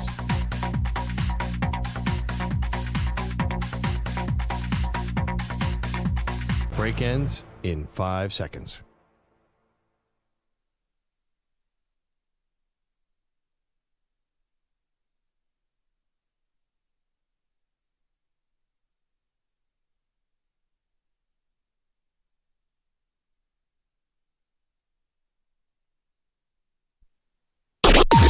Maggie and Perloff on the Infinity Sports Network. Every Monday, we take stock up and stock down of who had a good weekend, who had a bad weekend. So welcome to the show, Maggie Gray, Andrew Perloff. So we call it the M&P 500. The M&P 500 on the Infinity Sports Network. All right, can I start with up? Because I have one that I love. Yeah, go ahead. Okay. Is there any country that's had a better weekend than Spain? I know we referenced it earlier in the show, but Spain obviously won the Euro, which apparently is bigger than all the Olympics combined. It's so gigantic. These pictures of the fans celebrating is out of control. Carlos Alcaraz won Wimbledon and is about to win about 30 straight majors. Yep. So he's Spanish. And then let's not forget our guy Sergio Garcia winning the Live event, wherever the heck that was. So Sergio Garcia and Spain, all things coming up Spain. You don't think much about them as well, at least I don't, as a sports entity, but this was their weekend. We'll see how they do in the Olympics if they keep the momentum going. There's no chance you were watching the Live Golf, right? No. I heard a few people talking about the great weekend for Spain, and they all, you throw in Sergio Garcia at the end. It's like funny. You don't usually come in on a Monday and be like, hey, did you see the Live Golf event? But it is kind of cool that they went with the Spain winning in soccer and then Alcaraz. That's pretty neat. I mean, you can't really have a better weekend in July. There's nothing you could do. You're right. It's funny because when Alcaraz said it, after he won Wimbledon, I did my part. Now Spain has to do theirs. The soccer team, he got booed because they were playing Britain. They're playing England. So the British crowd there was not happy that he said that. Okay, for me, stock up. I've got two for you. Let me go with the team first, and that is the Boston Red Sox, who don't look now, but they are closing in on both the Orioles and the Yankees, who have been swooning in the AL East, and here come the Red Sox at 7-3. Pete, your face is one of disgust. You don't like the Red Sox? You don't care about the Red Sox. No, I don't care about it. Rafael Devers already has 23 home runs by the All-Star break, and Boston may make this interesting here between the Yankees and the Orioles in the AL East. So there you go. Someone new has entered the chat. Can I give you my other stock up? Sure. Second stock up goes to Patrick and Brittany Mahomes announced that they're having another child.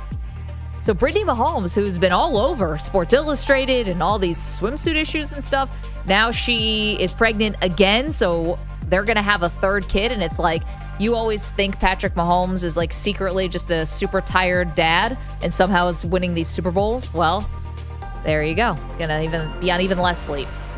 Patrick Mahomes, Brittany Mahomes have another kid. Wait, sorry, that was stock up? Because it sounds like, the way in my model, this is stock down. Like, Mahomes' passer rate is going to go down even more. I'm going to bet the under on that. No, they're having another kid. That's stock up. So there you go. Patrick and Brittany adding to the brood. Okay. I'm doing a callback to earlier in the show. This was my stock down, is the Atlanta Hawks. They finally got the number 1 overall pick for the first time since David Thompson, I believe, who then didn't even go to them, went to the ABA in 1974. And they got Zachary Ricochet. Zachary Ricochet, which I thought was nice. So I watched him play, and it did not look good to me. He looks way too skinny to play in today's NBA, and he was inconsistent on offense and a non-factor on defense. I read a couple articles because a lot of people were writing about him at the Summer League. Apparently, the key word for him is patience.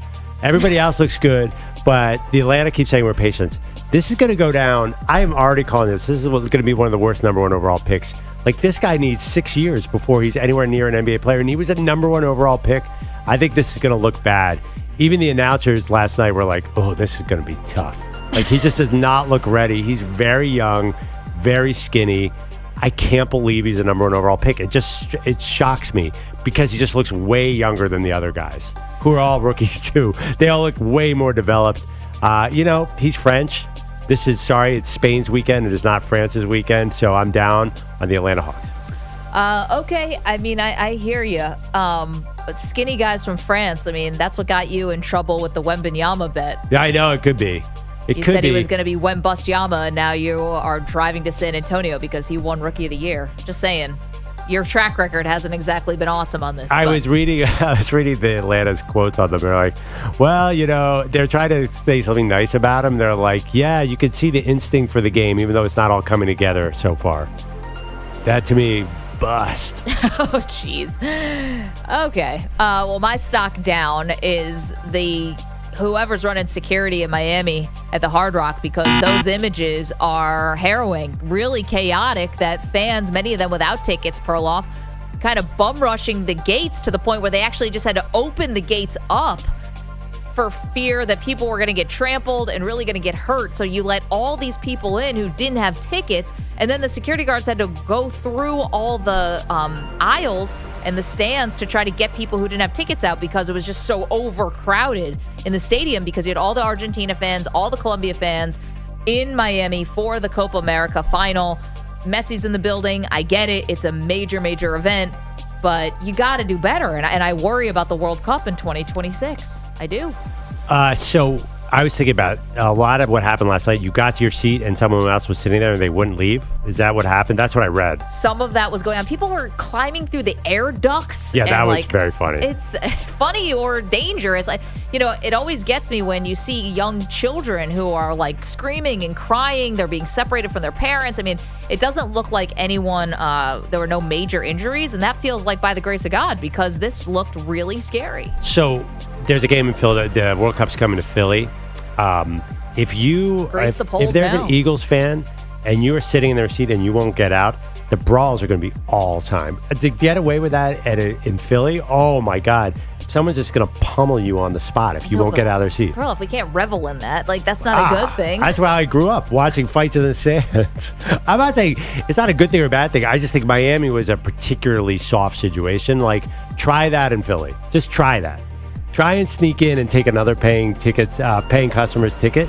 It's just going to be frontier justice out there in the lake. Vigilante justice. Jesus. No, I think Miami is particularly Either they'll learn from this. I can't imagine these other stadiums are going to be that bad. I hope not. So there you go. Also, not to mention a little more stock down. Messi got hurt last night in the game, so he had to leave in like the 65th minute. It was a 0-0 tie. Argentina wins it anyway in extra time, but stoppage time, whatever. I recognize the picture that. of his ankle. Yeah, I've had that ankle before. Oh my gosh. That's fine. I was back in 2 weeks. You could get back from that really quickly. It looked gross. It looked like grapefruit. Yeah. I've sprained it that bad. I swear to God. I've had it like that, and it's fine. That's the kind of injury you want, believe it or not. Okay. It's not like a broken ankle. I don't think it's a broken ankle. It's not like the worst, like a torn Achilles. He's going to be fine. I mean, he was sitting on the sidelines sobbing. You don't usually see that from professional athletes. You don't generally see them sitting there sobbing, especially a star of his magnitude. But the big issue for him is, will he be on the World Cup team? In 2 years? Yeah. Well, I thought that he had said that his World Cup when they won in 2022, was it? Yeah, it must have been, obviously, every 4 years. That was his last one, right? But is it one of those like fake, I'm not sure? Like you can always come back. I'm not sure about that. I don't know. Just quick Google that. He has not ruled out playing. Oh, okay. He'll be 39. Yeesh. He's defied everything you ever thought about a soccer player. How short he is, everything, and he's become the greatest of all time. Well, it's the era of GOATs going into their 40s, which is kind of awesome. LeBron, Tom Brady, and Messi certainly in that category. Listen, we mentioned Novak Djokovic lost in the Wimbledon final. He's 37. It's not like he's that far off from 40. And in tennis, you follow tennis, that's very old, right? Yeah, I mean, some guys can hang around, like Agassi came back and stuff like that, but for the most part, it feels like it's more of a young person's game. Okay, we've been talking about the NFC South. Can I give you a quick prediction as we're breaking down all of these NFL divisions before training camp starts? Yep. Should I do this now? Go ahead. By the way, you're welcome to weigh in on your stock up, stock down for the weekend at 855-212-4227. Whose stock is up? Whose stock is down? Who do we forget? Who do we miss? Let us know. You can also follow the show on youtube.com/Infinity Sportsnet, twitch.tv/Infinity Sports Network, and our incredible Infinity Sports Network affiliates. We love you guys, and SiriusXM channel 158. I was thinking about this yesterday. As I'm thinking deeply and intently about the NFC South, and I'm thinking about the Carolina Panthers, right? And I did like their pick of Xavier Leggett, the wide receiver out of Clemson, makes an appearance in that Netflix show we were talking about, wide receiver, because Deebo Samuel has taken him under his wing. They traded for Deontay Johnson. So at least there's a little bit more there in terms of wide receiver. I had a question that I'm toying with right now. Is it possible that they go 0-17? I'll take a bet on that. I mean, it's so hard to do. You're going to the odds are you're going to run into a couple division wins, right? You're going to get the Bucs at home, or you're going to get the Saints at home, something like that, and you're going to get a win. But is it totally out of the question that they might go 0-17? That's why I thought. Yeah. Or get pretty That's damn so funny. close. Once again, I'm the opposite. I'm like, I really like Dave Canales there. I think that is such a great fit. You just don't know, I wasn't that impressed with their GM, to be honest. And yeah, Dave Canales might be great. I like Ejiro Evero, their defensive coordinator. He was really good in Denver. He was the one bright spot in Denver when Nathaniel Hackett was there. So there are individual things I like. I don't know about this team, and I don't know about Bryce Young. Yeah, I feel like they have no incentive really to go 0-17. Because I think Bryce Young and Shador are basically the same age. I don't think they're going to tank. I think Dave Canales did a really good job last year with Baker. That's true. And I think he did a really good job. I think he was part of the team Geno Smith resuscitate. Feels like he's going to be a good offensive coach and set up Bryce Young to be not great. Now, listen, I'm not going to say all-star, but if you just get like a B- Bryce Young, you're going to win some games in the NFC South. That's just the way it is. Their defense, listen, they lost Brian Burns. Overrated. I still think that their defense was not awful last year. I see a couple wins here. I think they could easily win. I'm going to be bullish 5 games. Wow. Probably closer to 4. I think that the total is 4.5. I think they're going to be floating around that, but they don't strike me as a 0-win team. I don't know why. I'm just a little higher on them. They have every incentive. They're not going to be like the Jets and the Jags that year. They were tanking for Trevor. I don't think there's a tank-worthy player in this year's draft. I just think that even last year, you saw them get a little better at the end of the season. I think Canales is going to come away and be like, ooh, that guy can actually call some plays. I think it's going to be better. Yeah, not all these head coaches are going to pan out, though, And I don't know who's going to be the weak link of this year's crop of new head coaches, but it's always tough. And I'm not saying it's necessarily going to be Canales. He's just being dealt a bad hand here because the ownership is bad. I don't know about the GM. He's like an internal guy who this is not a fresh perspective at all. He was somebody who is just sort of elevated. I remember him as a player. He was a bad man in Miami. Okay, well, and maybe he's the next Dan Campbell. I don't know. Can be this great leader and also was a fierce player. I don't know, but I'm just saying I don't know if it's about Dave Canales or is anyone going to have trouble really succeeding in Carolina. I think the owner is a problem, and he's just definitely got to be way too hands-on. It has to be. And I was not a Bryce Young believer when he came out in the draft. I saw nothing last year that would have changed my mind. So maybe Canales does a great job. You're right. He did do a good job with Baker Mayfield. Yeah. But Baker also had a lot more experience, had a lot more skin in the game. Yeah, no, I think that listen, at least they gave every opportunity for Bryce Young to show what he can do here. Last year, he could not. Their offensive line is still a problem, I imagine. There's no way they're going to fix that. But they're adding, as you mentioned, receiver talent. They're adding a really offensive-minded coach. I can't imagine that this isn't going to go a little bit up because it was so down last year. Then you got, by the way, my guy, I think Andy's there. My guy, Andy Dalton. He is there. He's the backup. Is he definitely there? Yep, okay. He's there. So, he'll probably get in and win you a game. There's just no incentive to tank. Like, why would you go 0-17? What's the point? I'm not saying there is an incentive. Yeah, but I think to get to 0-17, there, like, you really have to, like, sort of call off the dogs. They have every reason to make the most out of this situation because they really want to see Bryce Young not be an embarrassment. So you could see by everything they did this offseason is like, hey, let's bolster Bryce Young. Let's help. And Bryce Young was amazing in college. Yes, he's tiny, but there's no reason like he can't be at least okay in the NFL. He's a great, great player back in the day. And he can run a little bit. The question is, can he get up after he gets tackled? Great question. I have ticked off one of our loyal listeners. Who's that? Delta in the chat. Stop this Panthers disrespect. We aren't that bad. Our owner sucks, but we should finish 500. 500's rich. They do have a lot of receivers. I'm looking at their depth chart. They have Deontay Johnson, Jonathan Mingo, who we all loved, Terrace Marshall Jr., Adam Thielen, Xavier Legette. The problem is Ike Ekwonu, who they drafted in the first round, like he's not been good. So if you can't protect Bryce Young, he's the wrong quarterback to not be able to protect, right? 855-212-4227. So there you have it, a little stock up, stock down from the weekend, and you're welcome to weigh in. Also, my thoughts on Carolina. Are we sure they're not going to go 0-17? Probably not because the division is not great, but I don't think they're going to be great. I think they're going to finish with the worst record in the league. Yeah, I mean, listen, they're the last in odds. Can they beat an Arizona? Somebody is going to really bottom out. I think Arizona, I'm a little higher on Arizona. But who are the three teams? The worst odds are Carolina's the worst. I think Arizona, Denver, and New England. Somebody's going to lose a quarterback and just bottom out completely and get in the draft. So, but why would Carolina do that? It's all about incentive.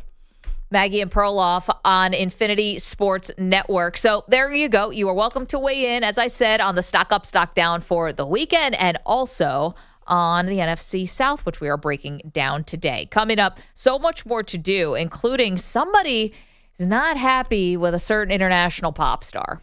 Who is that? We'll tell you next. You're in a 5-minute break.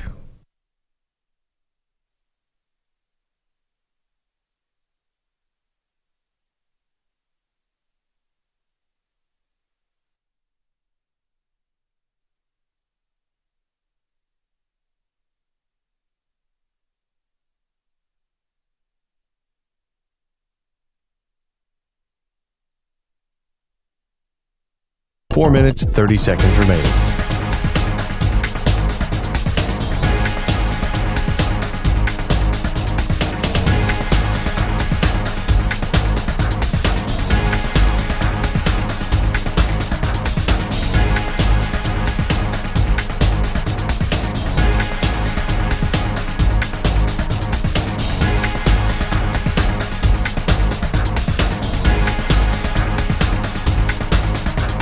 4 minutes remaining.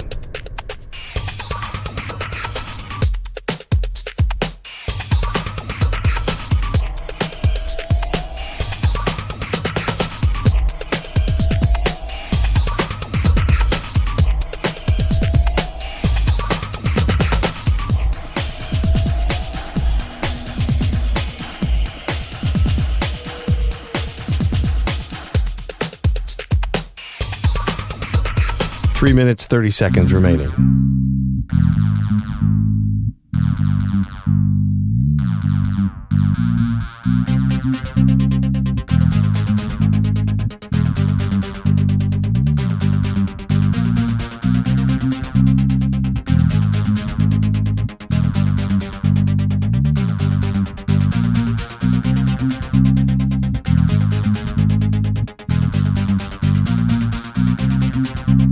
Three minutes remaining.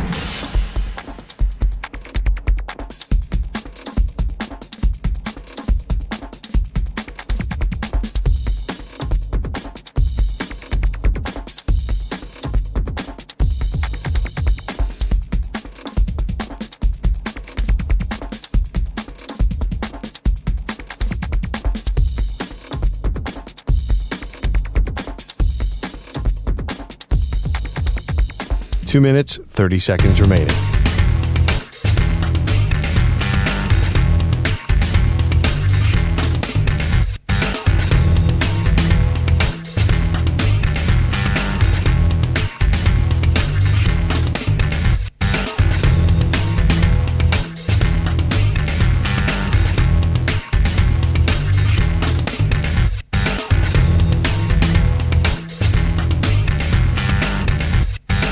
Two minutes remaining.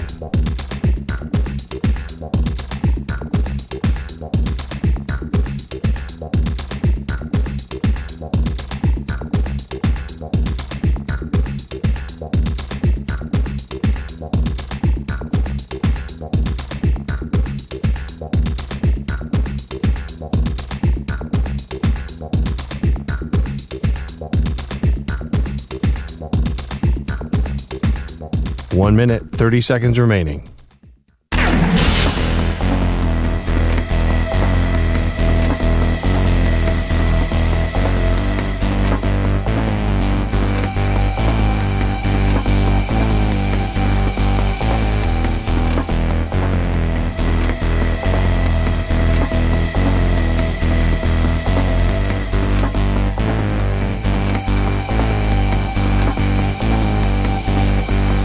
One minute remaining.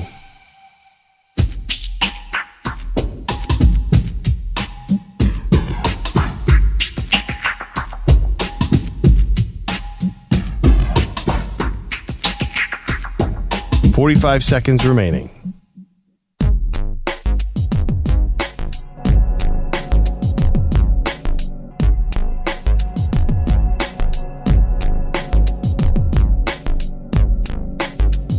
Thirty seconds remaining.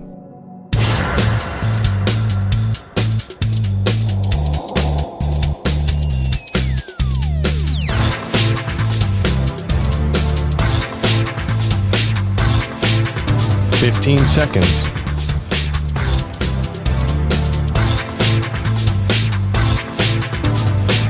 Break ends in 5 seconds.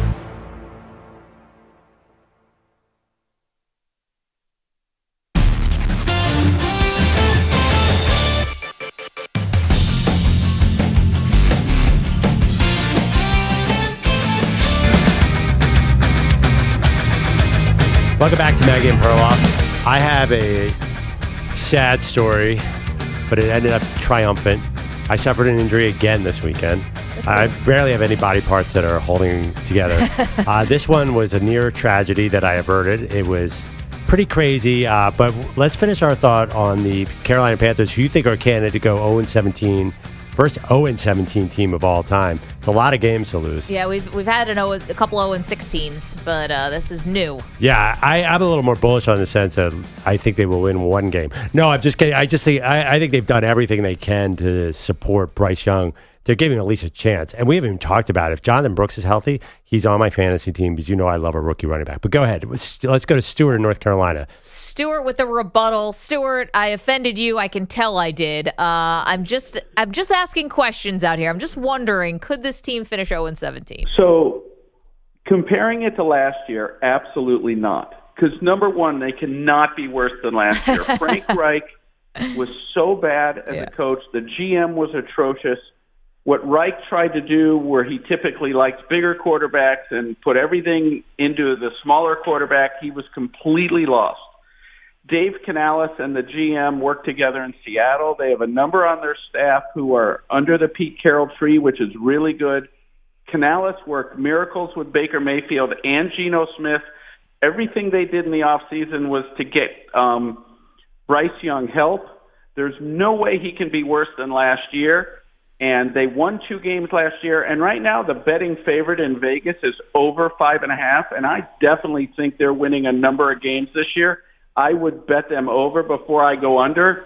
And I just think they're going to be one of the most improved teams in the league. And they have done everything to help Bryce Young this offseason. Hey, Stu, can I ask you a question?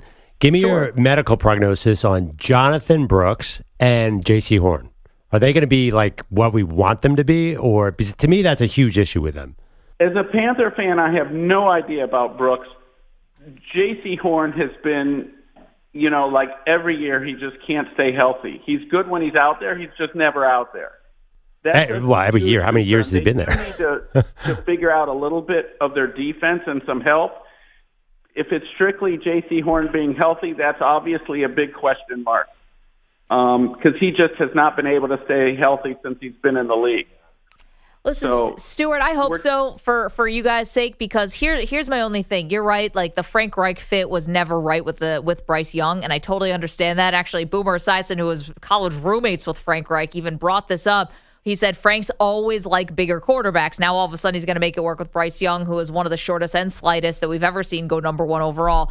But it's a fair point to say he worked well with Baker Mayfield. I always just leave a little wiggle room for these guys who are offensive or defensive coordinators who get elevated to the top spot who have never done it before. And that's it. We just don't know. We don't know. And there's no system that's 100% on picking a coach. Yeah. Right? I agree with that. Yeah. But I just like the fact of, and so I think that more is the overall game management for the head coach of operating the game. Yep. But just him working with Bryce Young, I just have a good feeling about. Well, Stuart, I hope so for your sake. Thank you for weighing in. Don't be a stranger this football season, especially if I'm dead wrong. Remind me of how wrong I am. But There's a lot of names on defense there, too. There are a lot of older dudes on defense. And last year, remember Tampa Bay clinched the division title in Week 18? It was 9-0. Like, Tampa Bay was in a must-win situation. They had to fight to get a single point out of that game.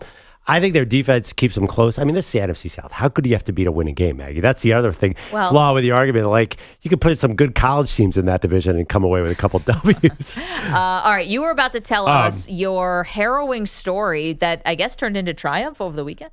Oh, definitely turned into triumph. I was bike riding on a bike path with my daughter in Brooklyn, probably around Red Hook. And I'm going along merrily, gorgeous weekend. Sun is out. Everything is ideal. It's like this is a picture, postcard, whatever that expression is, father-daughter experience. And I'm going along. She's about 40 yards ahead of me. Then all of a sudden, out of nowhere, I see it out of the left periphery of my eye. It's either a low-flying bird or the biggest darn bee/wasp coming right at my face. Boom! Hits me, stings me in the temple. What? I fling my head. My sunglasses go about 100 yards. I start sort of swerving on my bike. So for about 30 feet or so, I'm swerving back and forth trying to get my balance. And nobody saw the bee except for me. So everyone's like wondering, what just happened to this dude? Has he had a stroke on his bike? And it turned out I was stung by a bee. And like all of a sudden, all these people are helping me. They're like, sir, I have your sunglasses. And like, are you okay to ride? I'm like, I think so. And I grew up allergic to bees. Like I had to go to the hospital all the time and get like adrenaline shots because like my body parts would blow up, kind of like Magic Matthew McConaughey in the viral photo that got stung by a bee. So I was like nervous. I'm like, oh man, is this going to turn bad? I just got stung by a bee. My daughter has no idea what's going on. She's like, Dad, what the heck is your problem? Where'd you go? Wait, can I see the side of your face? I don't see any. Oh, I do see a mark there. You do? Okay, Yeah. because I haven't even seen anything. It's like right here? Yeah, right there. That's like a mosquito bite. Yeah, right. Turned well, out there's something there. Turned out I'm no longer deadly allergic to bees. Thank goodness. Yeah, it hurt. And I could have gotten in a bike accident, but I was freaking out. I thought, oh boy, this is going to be terrible. Because I don't know if my face swells up. We're on YouTube here. That can't be good. I was ready to go to the hospital. I really was like, honey, well, let's just ride by the emergency room just in case. And then I got home. My wife starts laughing. She's like, that little bite? Well, thankfully, I'm sorry, but the idea, and I'm glad you're okay, first and foremost, but the idea of you like swerving out of control is high comedy. If there was video, it would have killed you guys because you never would have been able to see the insect on the video. So it would have been like this mystery, like you would have thought it was in my imagination that something hit me in the head. But it really was a bee. I don't know why he stung me. He came out of nowhere. He must not have expected to see me. It's your fault. Yeah, it was just the most came out of random. nowhere Like for that bee. I'm riding along, the bee's flying along, and it was destiny that we would hit each other. I was fine, but it was my daughter's like, Dad, relax. You don't have to go to the emergency room. I also have an image of you, and I think this is not fair, but because you're really tall and you've got these long legs, that like you riding a bike is kind of like knees all over the place, or you. Nah, I don't know. It's a pretty tall bike, so I'm not sure. Yeah, it's like it's a city bike, It's a so city it's bike, adjustable. I'm not sure you would have gotten the full unicycle treatment. I'm just thinking sometimes you get on these bikes, and this happens in a lot of cities in America. They have like bike rentals, that you can check out a bike and then you dock it somewhere else when you're done. And sometimes they're not in the best shape, so you can't really adjust the seat, or you have to take sort of what's there. I can imagine Perloff basically on like a kid's bicycle and get stung by a bee. No, you didn't even need the kids' bike angle to enjoy the comedy of it. I was just psyched that, first of all, if I was on a street and that happened, that might have been bad news. Well, thank God. Yeah, well, even then, I don't know if it would have been. I don't know if I would have driven right into a truck or something. Well, to be honest, I mean, just biking, if you ever want to take your life into your hands, just try biking in New York City. Don't do it, tourists. Like, don't do it. It's dangerous enough. Biking on the streets, I would advise against that. Totally. I see people biking with AirPods in. I'm like, why would you wish this upon yourself? Like, you're going to lose a finger. I told it, we had a bad accident. There was a guy on an e-bike who was doing an Instagram video, ran into my daughter really bad. Like e-bikes, electronic bikes, they're just a total menace. I don't know why they're out there. Like, why is it that hard to ride a bicycle that people need electric? That says a lot about modern America. So New York City is mobbed with electronic bikes right now. Yeah, they are. They're just basically motorcycles. Unless I'm missing something, like what's the difference between an electronic bike and a motorcycle? Nothing. It's more like a motorbike, but it's not like a moped. Those have to go on the street. The e-bikes go on the sidewalk. But they go like 90 miles an hour. And they shouldn't be on the sidewalk. Yeah, they all run into each other. It's a bit of an issue. Anyway, I won't get on my soapbox about that. Also, the bees in New York. Watch out, tourists. Watch out. Yeah. Don't if you have an English muffin with honey at breakfast, make sure you don't smear it all over your face. Don't smear it all over your face. You will attract bees. You should have seen. I wish I could have seen this bee's face too. He's zooming along, having a good Friday afternoon, and then boom. It was a tough weekend on the text thread. I know Andrew Bogish is hosting for Bill Ryder after us, and his vacation got totally washed out. Yeah. You got stung by a bee. It was like, who could top each other on this text thread? Yeah, anything bad happened to you, Meg? No, I said, I think EJ still wins, quote unquote. Yes. What happened to EJ? Right. Still can't move his knee.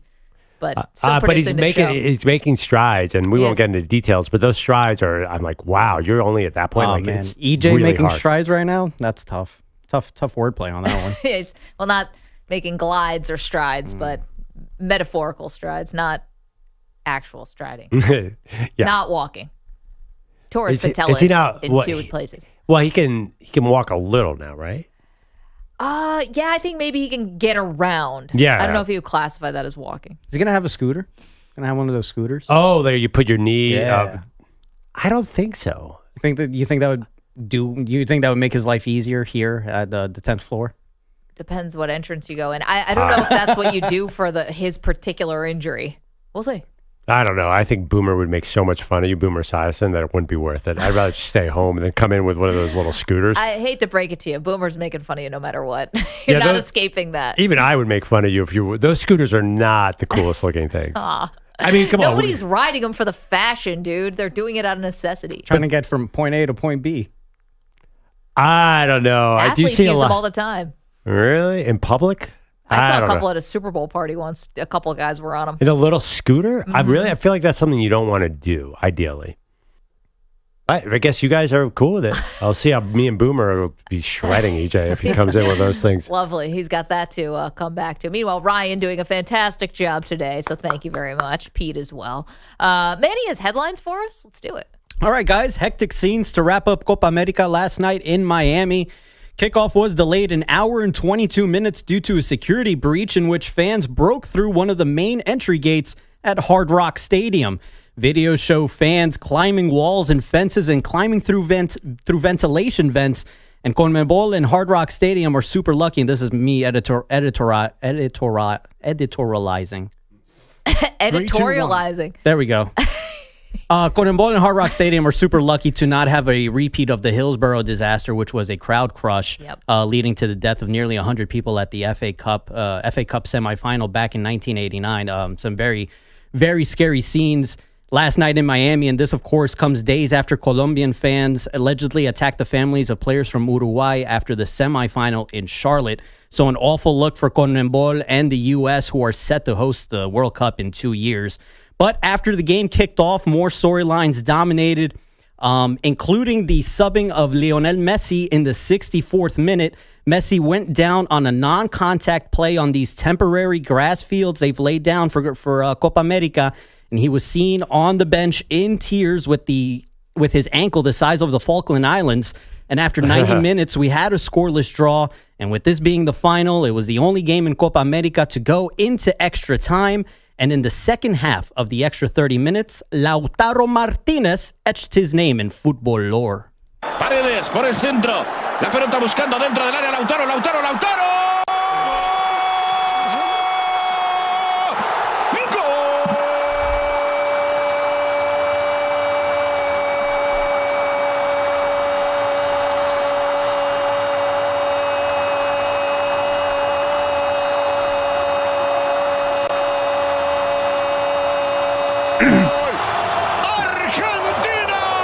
No way. That's amazing. No way. That was the call on TUDN. Inter Milan's 26-year-old striker slotted one past Camilo Vargas as La Albiceleste defeats Los Cafeteros 1-0 after extra time to claim their 16th Copa America most all time. Wait, that's Andres Cantor? No, that was not Andres Cantor. Okay. Andres Cantor is on Telemundo's. I'm sorry. So who coverage. was that? That's a good question. I don't have the. I wasn't watching. Did you elongate that? That was that's unedited. That's unedited. That's unedited right there. That's like opera singer level where you can breathe and hold the note all at the same time. The cut. It's like Domingo. The cut itself is 31 seconds. That entire bit. So he must have been yelling goal in Argentina for combined 27 seconds of those. I loved watching that game. Like, you could hear, especially it was the Colombia, it was a loud crowd, right? Everyone was rooting for Colombia. They were in Miami. There's 300,000 Colombians down there. I am sorry. Once again, it was a reminder, like, American football is great. And college football gets it. Like, there's nothing like the intensity of a soccer crowd. There was one point where somebody hit some loud horn, and the announcer just goes, I think that was a boat horn that someone snuck in. And the other guy goes, I have no idea what is in this building right now. It was, I know it was dangerous and all that stuff, but it was still just kind of fun. The utter chaos of that was a reminder of how intense the fans are. Wait, I kind of want to do something here. This could be the best idea, the worst idea we've ever done. Yeah, Who can hold the goal longest?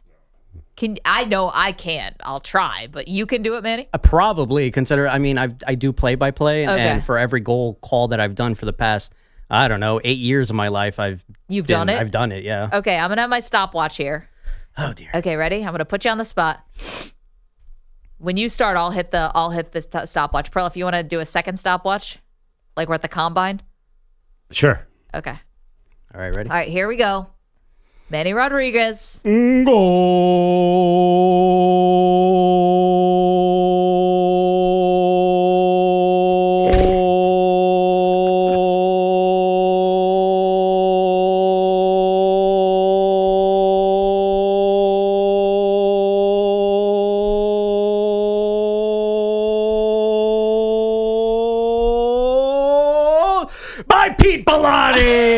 the nuts in their mouth. Eddie, 24 seconds. I probably could have kept going, but I didn't think it was great radio. I loved it. 24 seconds, Eddie. We were actually going to start talking over you were breaking down the NFC South and having you in the I've background. not done the Bucks yet. Random drops. Congrats, Pete, too. Yeah, great job, Pete. For Los Cafeteros, that would be the Colombians. Their 28 match streak has been snapped. They've been unbeaten in 28 straight games, I should say. This loss is Colombia's first since February of 2022, you guys. A World Cup qualifier against, guess who? Argentina.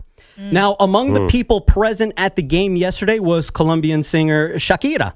Not everyone was happy about her performance, and that includes my father, who was already grumpy that the game was delayed by an hour plus. But Colombia's gaffer, Nestor Lorenzo, he criticized Conmebol for pulling this as it extends halftime from 15 to 25 minutes, saying, quote, I hope you enjoy. Shakira is great, but I can't understand it. Players get cold on both sides. So tag Lorenzo for being a loser on this Monday morning. Well, he said they were making such a big deal about being out on the field too early, too late. This whole Copa America, remember, teams were getting fined because they weren't coming out on time. And now all of a sudden here comes Shakira, and she did like 7 songs. It felt like it's like kind of out there for a long time. This is like the Super Bowl issue, right? Where one team gets an advantage because the other team gets cold. I mean, that's legit. I buy it. I mean, nobody scored a goal until stoppage time. It was very entertaining, though. I was at the edge of my seat. Much like Pete Bellotti, I'm sure. For the game or Shakira? Yes. You guys want more soccer calls? Not really. Because here is Mikel Oyarzabal's winner, as heard on that same channel, Tu DN. Mendy que juega por fuera para que venga Cucurella.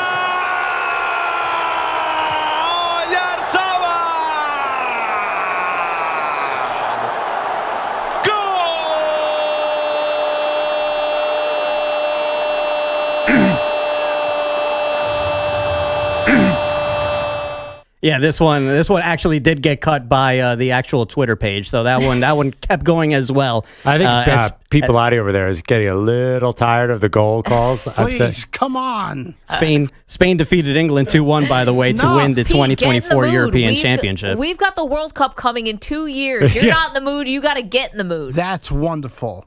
Move on. I think we have a couple other goal calls for you. From Uruguay TV. Here we go. Yeah, we got to break down the MLS goals. You control as well. the board, Pete. You could make this stop. We're start hitting some buttons coming up here soon. MLB's draft was last night, and the Cleveland Guardians took Australian-born Travis Bazzano with the first overall pick. Marlins outfielder Dane Myers, he's headed to the IL. Why? Well, on Saturday, he failed to check his swing in the 8th inning of the Fishes game against the Reds. He soon became irate with home plate umpire Derek Thomas, so he ejected him. Further enraged, Myers kicked the door and ended up fracturing his ankle as the Marlins lost on Saturday 10-6. He is expected to miss 6 to 8 weeks. All because of a stupid umpire. You know, classic. Yeah, it's the umpire's fault. Yeah, got that right. That's the worst kind of injury. Player who punches or kicks somebody. It's the worst thing you can do as an athlete. Yet it keeps happening. I get it. I get flashbacks of Amari Stoudemire every time I read an article like that. Yeah, punch the fire extinguisher. The big brain on Amari Stoudemire. Thank you, Amari. The worst is the guy who punches something that he thinks has nothing behind it, and there's a brick wall behind it. I think it was Gus Farad or somebody, or like the accidental headbutted. Oh, was that what it was? But the wall. Somebody. Yeah. It's the worst kind of injury you could do. Remember when Brian Cushing headbutted somebody who had a helmet on when he didn't have a helmet on? And all of a sudden there was just blood running down his forehead? It's like, whoa, you are the definition of a meathead. Good player, though. Probably Brian Cushing? Brian Cushing, yeah. Yeah. Oh, my God. Couple of baseball scores to wrap this up. O's get a gift from the Yankees and walk off 6-5. Michael Toglia, he hit 3 home runs as the Rockies beat the Mets 8-5. Whoa! And Lawrence Butler, he clobbered 3 dingers too as the A's destroy the Phillies 18-3. Holy smokes! Thank you, right, Pete and Zach Elb. You were right, Pete. It was Gus Farad headbutted the wall after scoring a touchdown in celebration mode and got a concussion. That's pretty bad. Okay, what's worse? You get hurt celebrating or you get hurt frustrated? Like Amari Stoudemire was frustrated. The guy from the Marlins was frustrated. This was in celebration / Edwin Diaz was celebrating and tore his patella tendon like EJ. I don't know. Goodness. Wait, what is... That's a good question. I think that... I think it's like Martin worse. Gramatica, right? Didn't he also get hurt? Yeah, celebrating. I think it's worse to get hurt in a negative way because, like Gus Frerotte, like you can't didn't let his anger out of control. He was celebrating. We like celebrating. I know. This is hysterical, though. He headbutts a wall, and you can see it go south quickly. Yeah, his brain's probably just bone matter after that. I'm sorry. Sorry. Yeah, and the Grammatica. Yeah, I think the guy what's this guy's name who just hurt himself? From the Marlins? Yeah. Oh, yeah, that was Dane Myers. See, that's just you got to control yourself, right? Exactly. I mean, baseball's a game of failure. Yeah. Especially if you play for the Marlins. Especially when you got Derek, what's his face behind the plate. Right. Oh, boy. Well, Manny, thank you. Fantastic job all morning long. Coming up, we do have some news for you from the NFL, and we continue our NFC North breakdown. You're in a 5-minute break.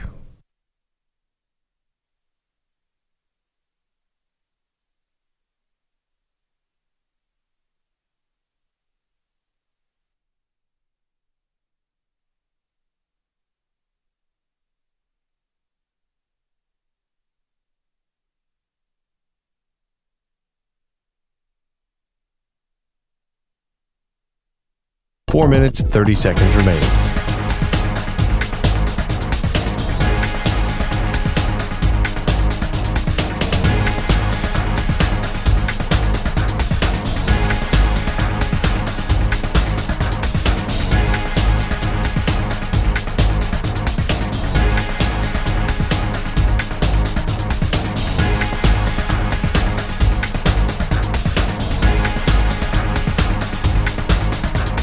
Four minutes remaining.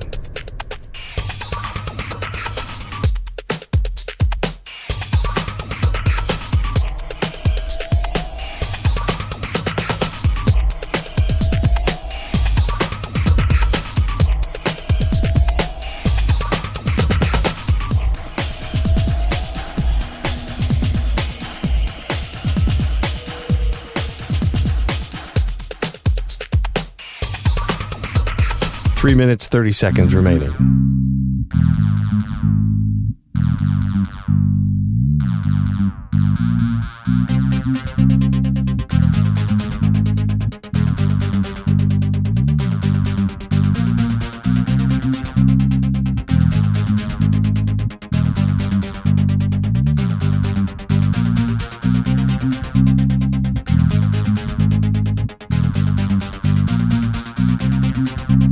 Three minutes remaining.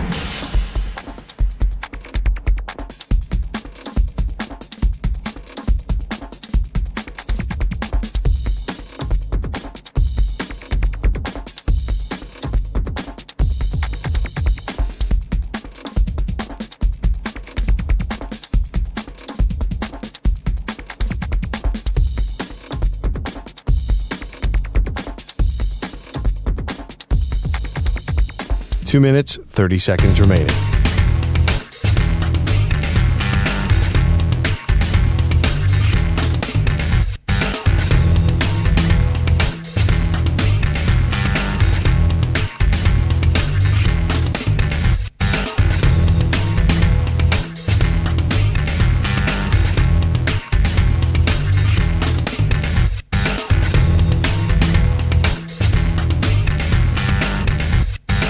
Two minutes remaining.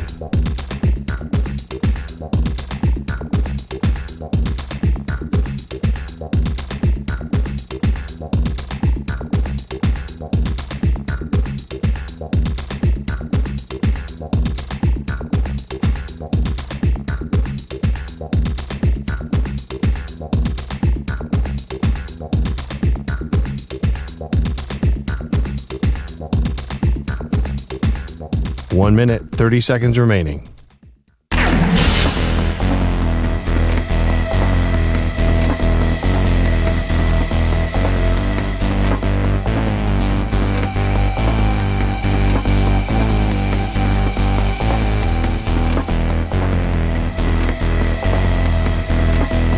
Whoa!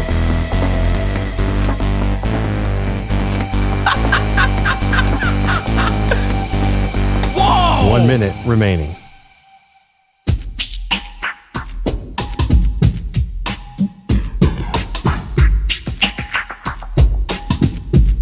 She's a lady. Oh, whoa, whoa, she's a lady. Talking about that 45 little lady. seconds remaining. And the lady is mine.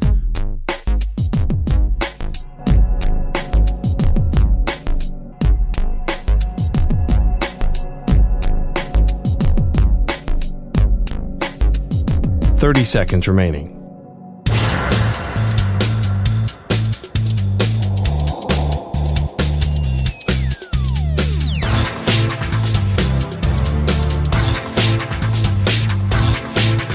Fifteen seconds.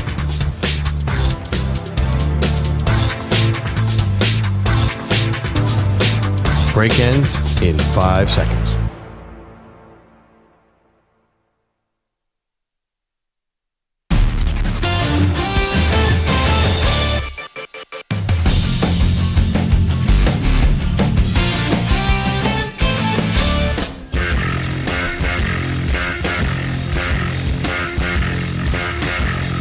Welcome back. Maggie Gray, Andrew Perloff. All right, so we are continuing our breakdown of the NFC South. I believe I said North on the way to break. Forgive me. Oh. I don't know if anyone feels that passionately about the NFC South, Pete, but good Michael try. Penix does. Who does? That's Michael Penix.